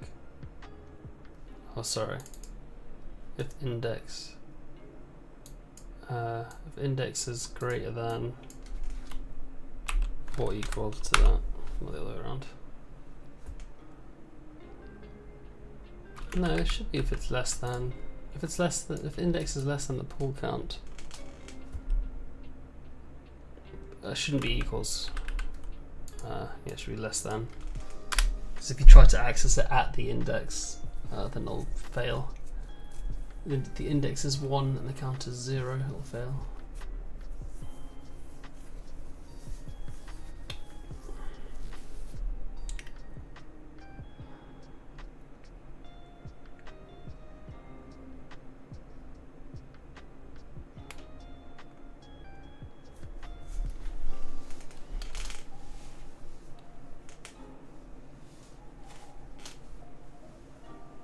If it's not null, we'll say if it equals null. If it's null, turn. If it's null or the index is greater than or equal to the count. Yeah. If the index is greater than or equal to how many there are, or if it's null, then just return. So if the index is 1 and but the count is 1, it'll fail. Say, hey, we can only get a count of 0.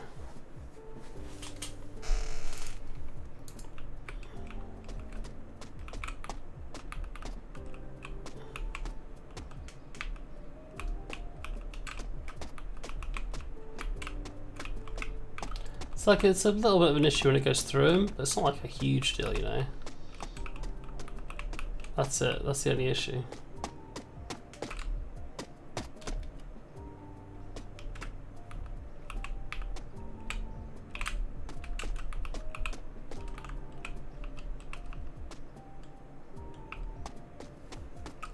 Pretty sure I outrun these now.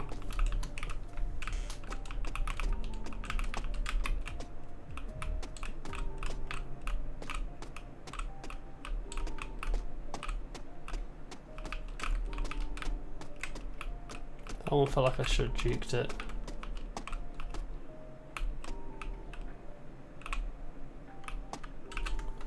And then if we increase the lag,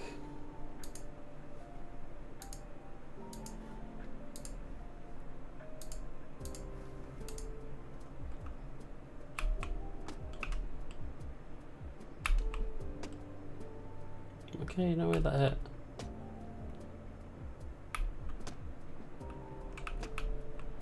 Yeah, I feel like you just need a better prediction for the bullets.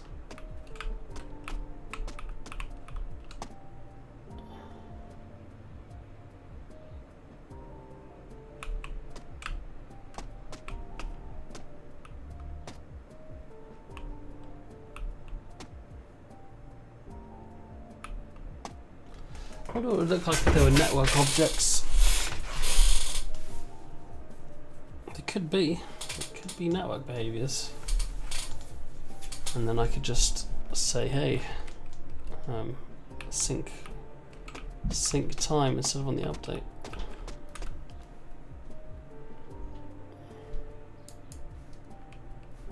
Should I see if that makes a difference to performance? I said I wouldn't try. No, I should quit. Otherwise I'm just going to be here forever. See, the whole day I did nothing that I wanted to do.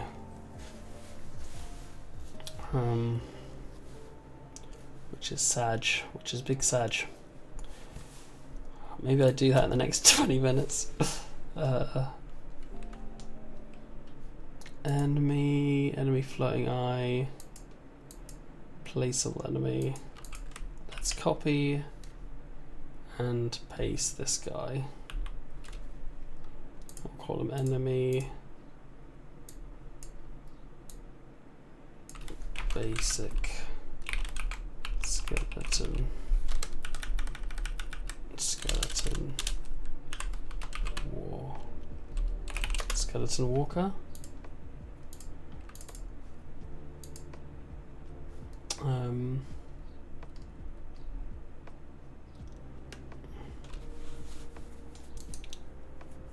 It doesn't need that, and he doesn't need the enemy floating eye.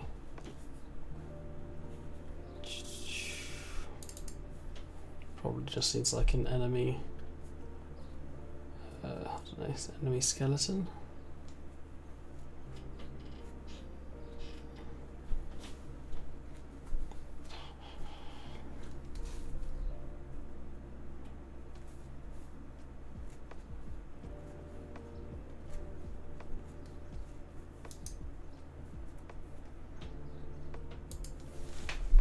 Enemy me.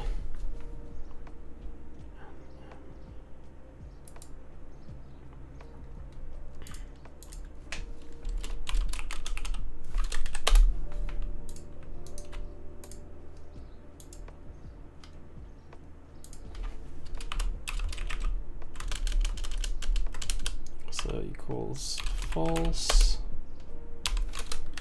Aggro range. What's the floating eyes? 15 and 20. So this will be like 10 and 15.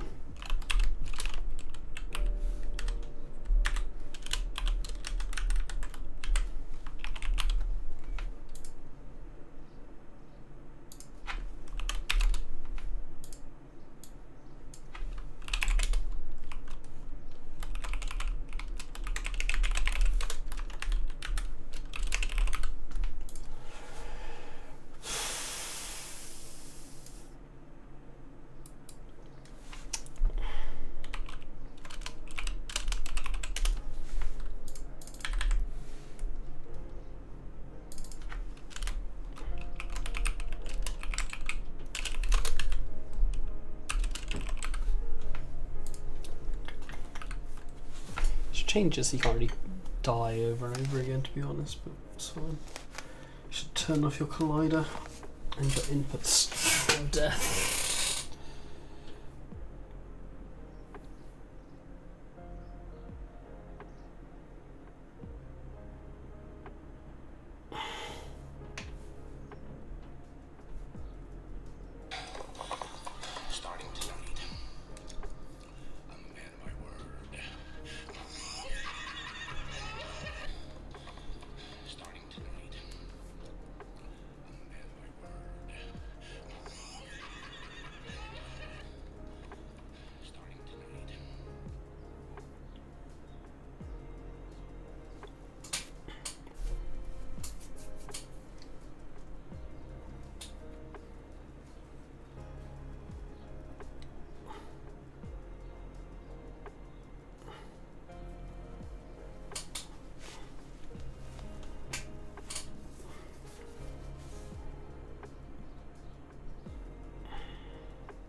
got 3 months to shred. The question is, will I make it?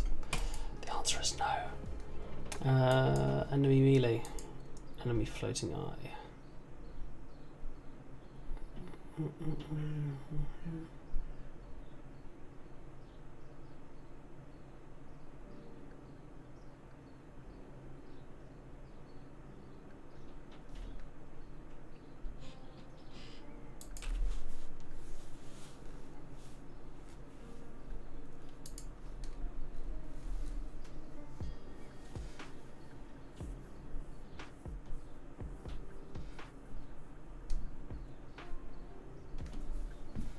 Should be attack.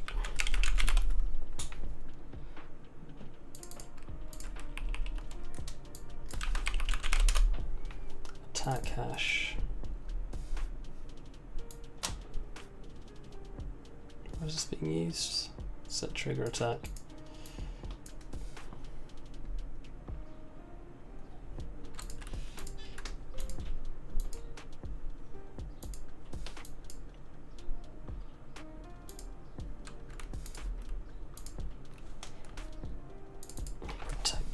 Vault protected.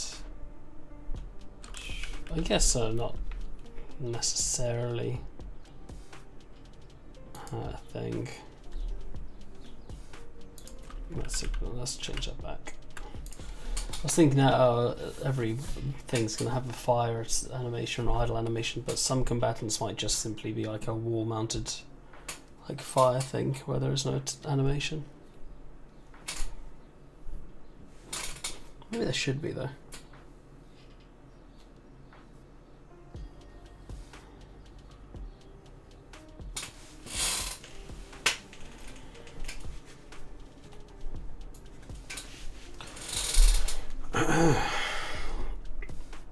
Where's the idle hash sounded, by the way? Because this should be random at first.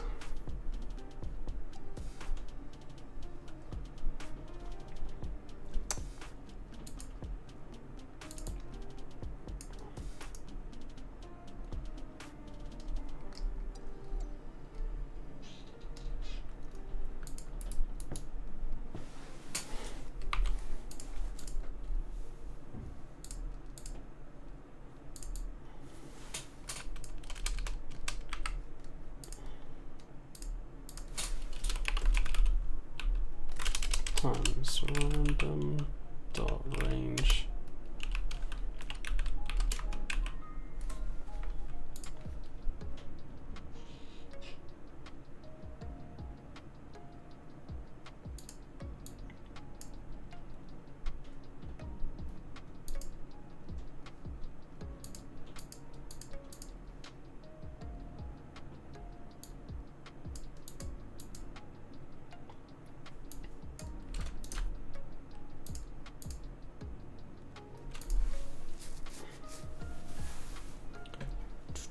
What happens if I just times a float by an int?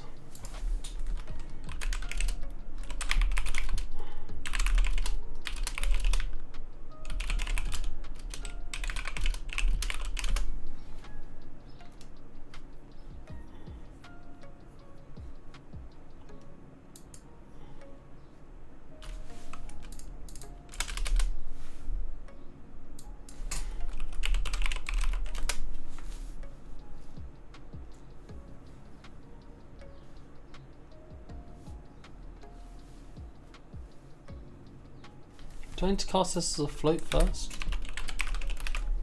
No. So it gets turned into a float, and then I cast it back to an int.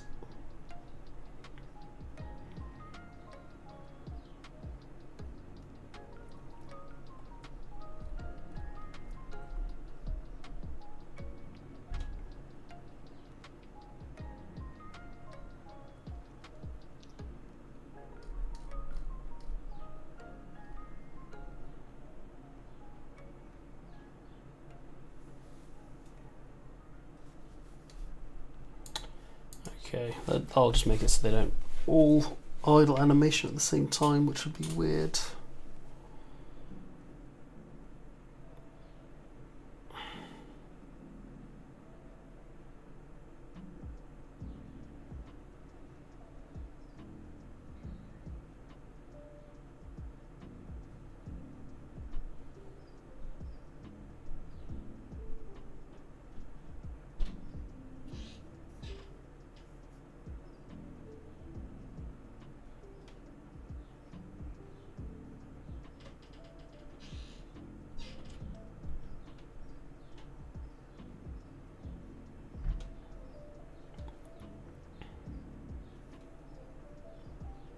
Alright, let me give one last test.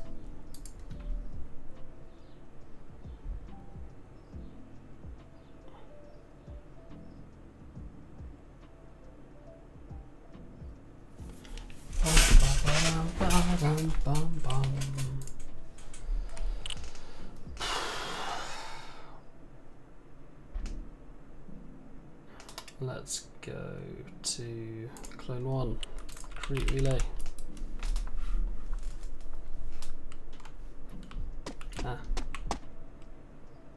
Blip. I should use some sort of hit effect really.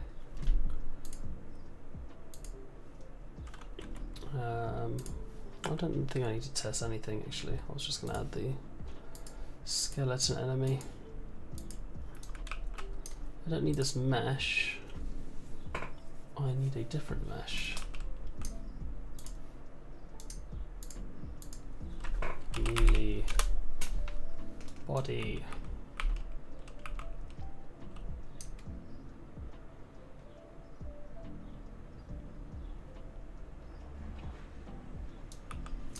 So let's get a skeleton there. Skeleton. Let's get skeleton prefabs.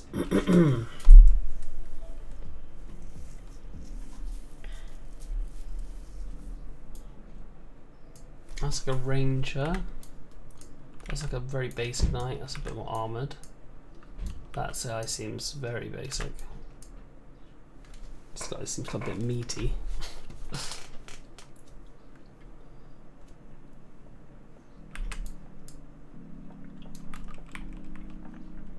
That's cool. There's like a skeleton coming out. He's pretty cool. I don't know what the difference between these two are. They look the same to me. He's a bit armoured. He's like relatively clothed. He could be an ally maybe, he looks cool. He's very armoured. So they got different levels of armour. So I don't actually have to make any more skeletons myself. So these are, I think these will be the 5 like archetypes.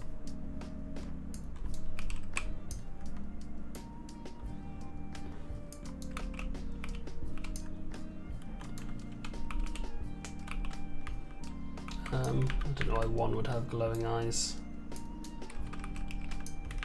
I kind of like him with a bit of hair and stuff. I think he looks a bit less ratty. Or maybe a bit more ratty, but in a nice way. Oh, it's the fixed scale. I still don't understand the difference. Still do not understand the difference. I just don't get the difference. So yeah. I could do some variations. Like I'm thinking that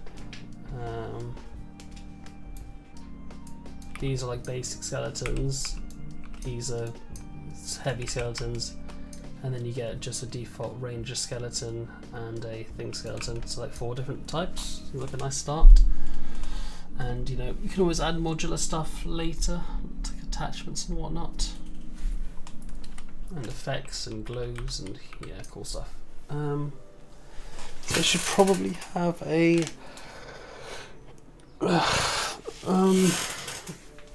different model picker thing.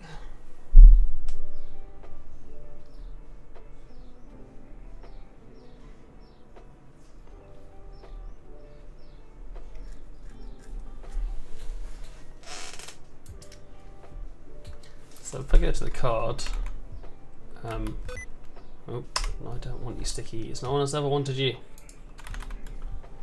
Keeper card manager. Keeper card base. Loot base.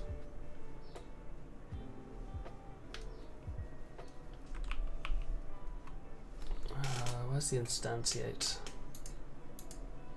Combatant prefab. There should be this. Oh.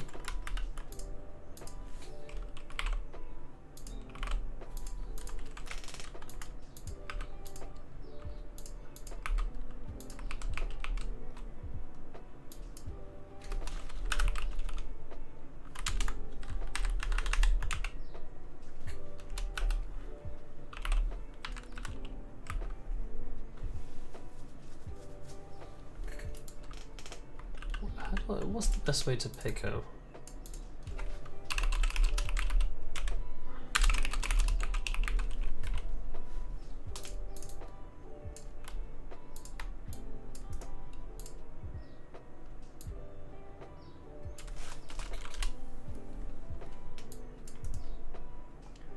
ChatGPT, help me out. Why isn't it? Oh, it's over here. Why are you over there, ChatGPT?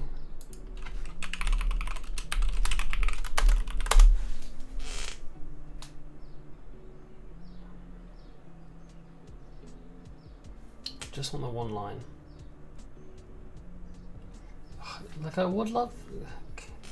Can I make an extension of the enumerable class?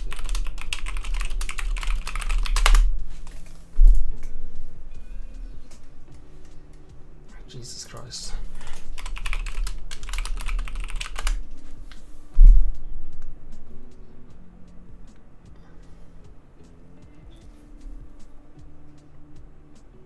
Yes, this is what I want. This is what I want. How does system dot random compare to teams? Fucking hell, it just keeps going. Jesus Christ. When I said brief answers, clearly you were like, hey, joke's on you.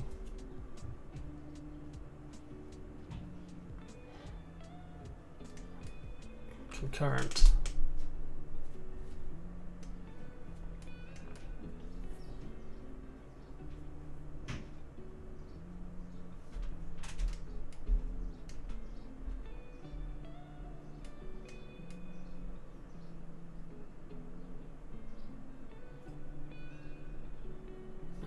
Hodges Unity. Where's my libraries? Harmony. Library.general. Async conversions. Maths. Probably general.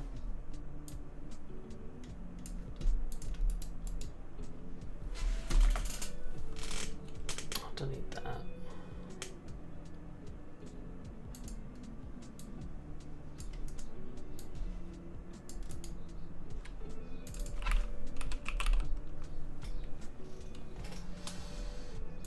Get random. I'll just say dot random.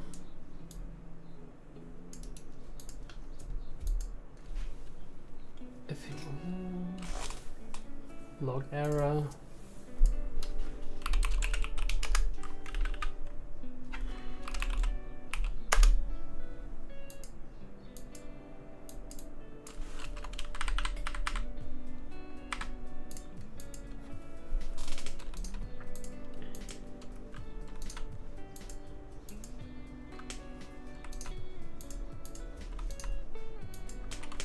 Already did that.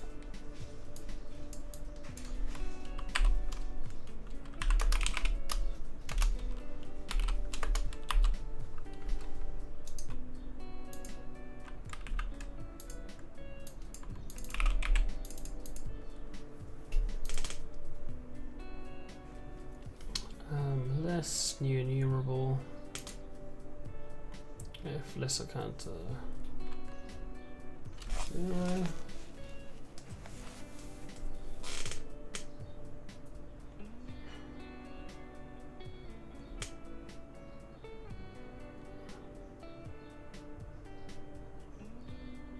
Can I just take in a list?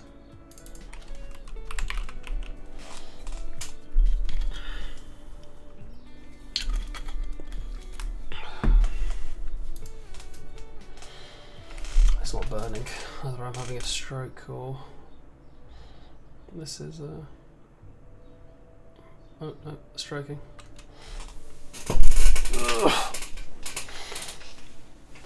Here's barbecue order.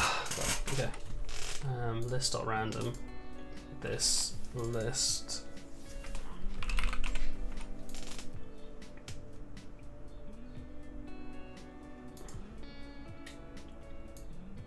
Return list between 0 and random. Random dot range.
Fine.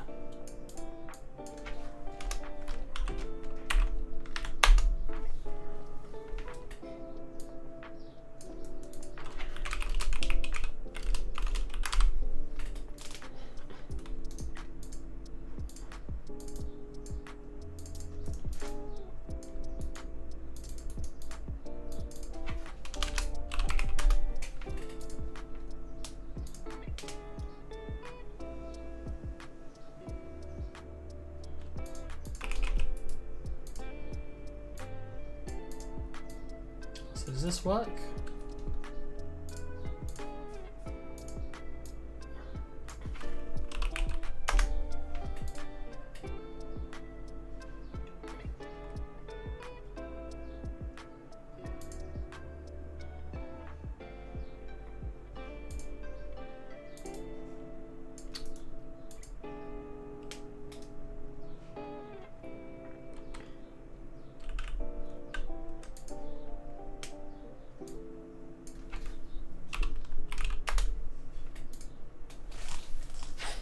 I wonder if this will work.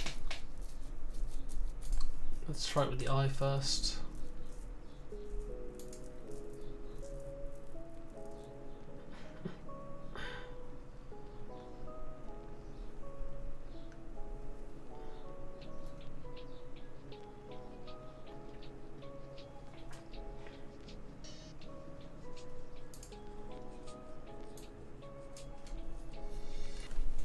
Got an army there now.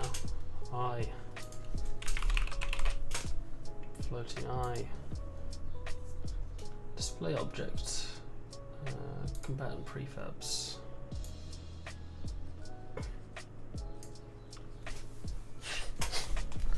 So we'll spawn one of these.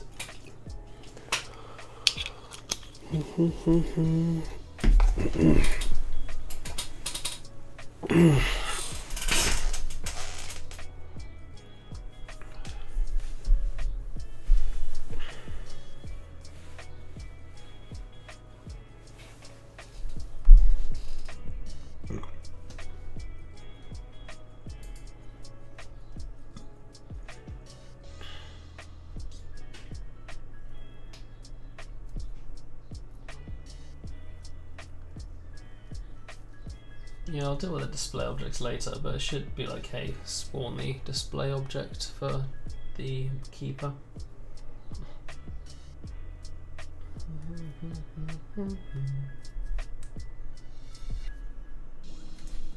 I never did make a like a spawn or based on distance thing, did I?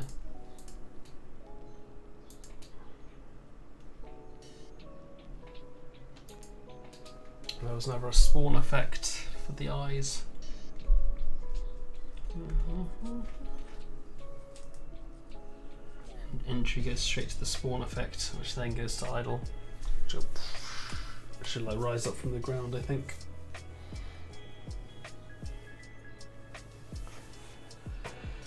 Wonder if it affects the position. Maybe. Not too sure. Let's play and find out. Let's play and find out. It's very burny outside. Alright, I'm going to do this. I was supposed to finish 46 minutes ago, but here we are.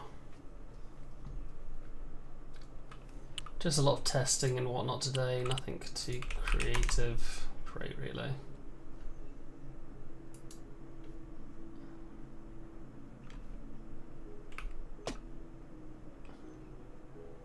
Nice. What happens to the things?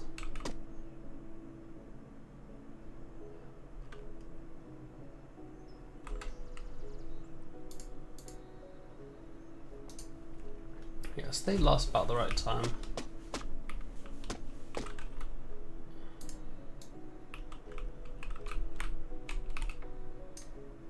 Yeah, they do different effects. I should actually have different things here as well.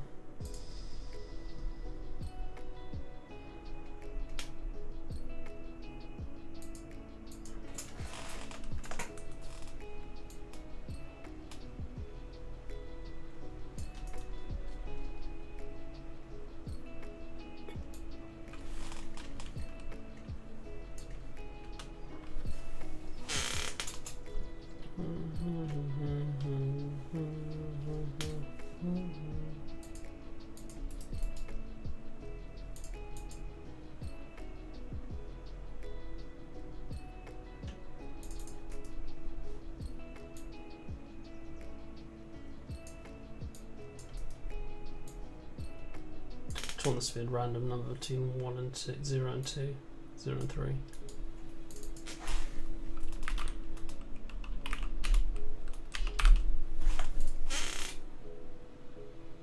Max exclusive, so it would rather be 0, 1 or 2.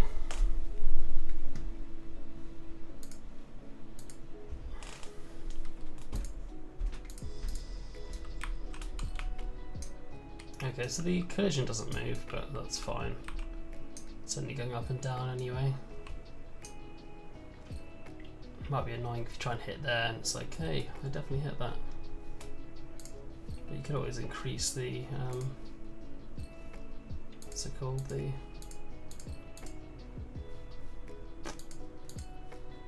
thing. But it seems to spawn correctly and that's all that matters. It's all that matters.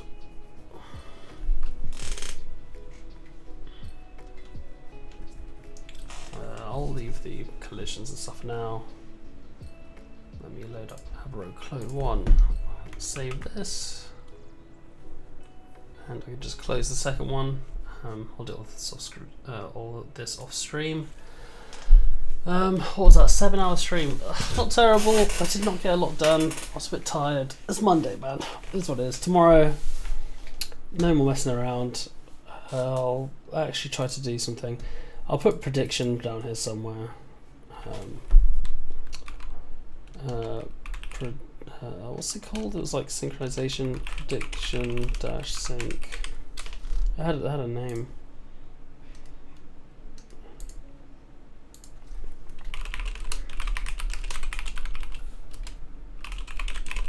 It's a prediction.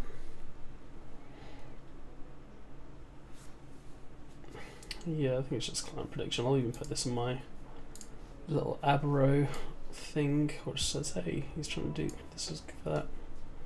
Prediction reconciliation.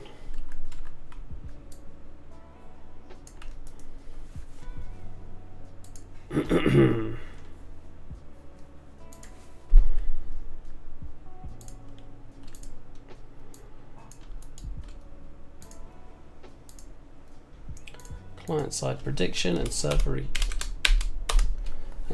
reconciliation. Let's do that next time. Well, not next time, but at some point I'll try to do that.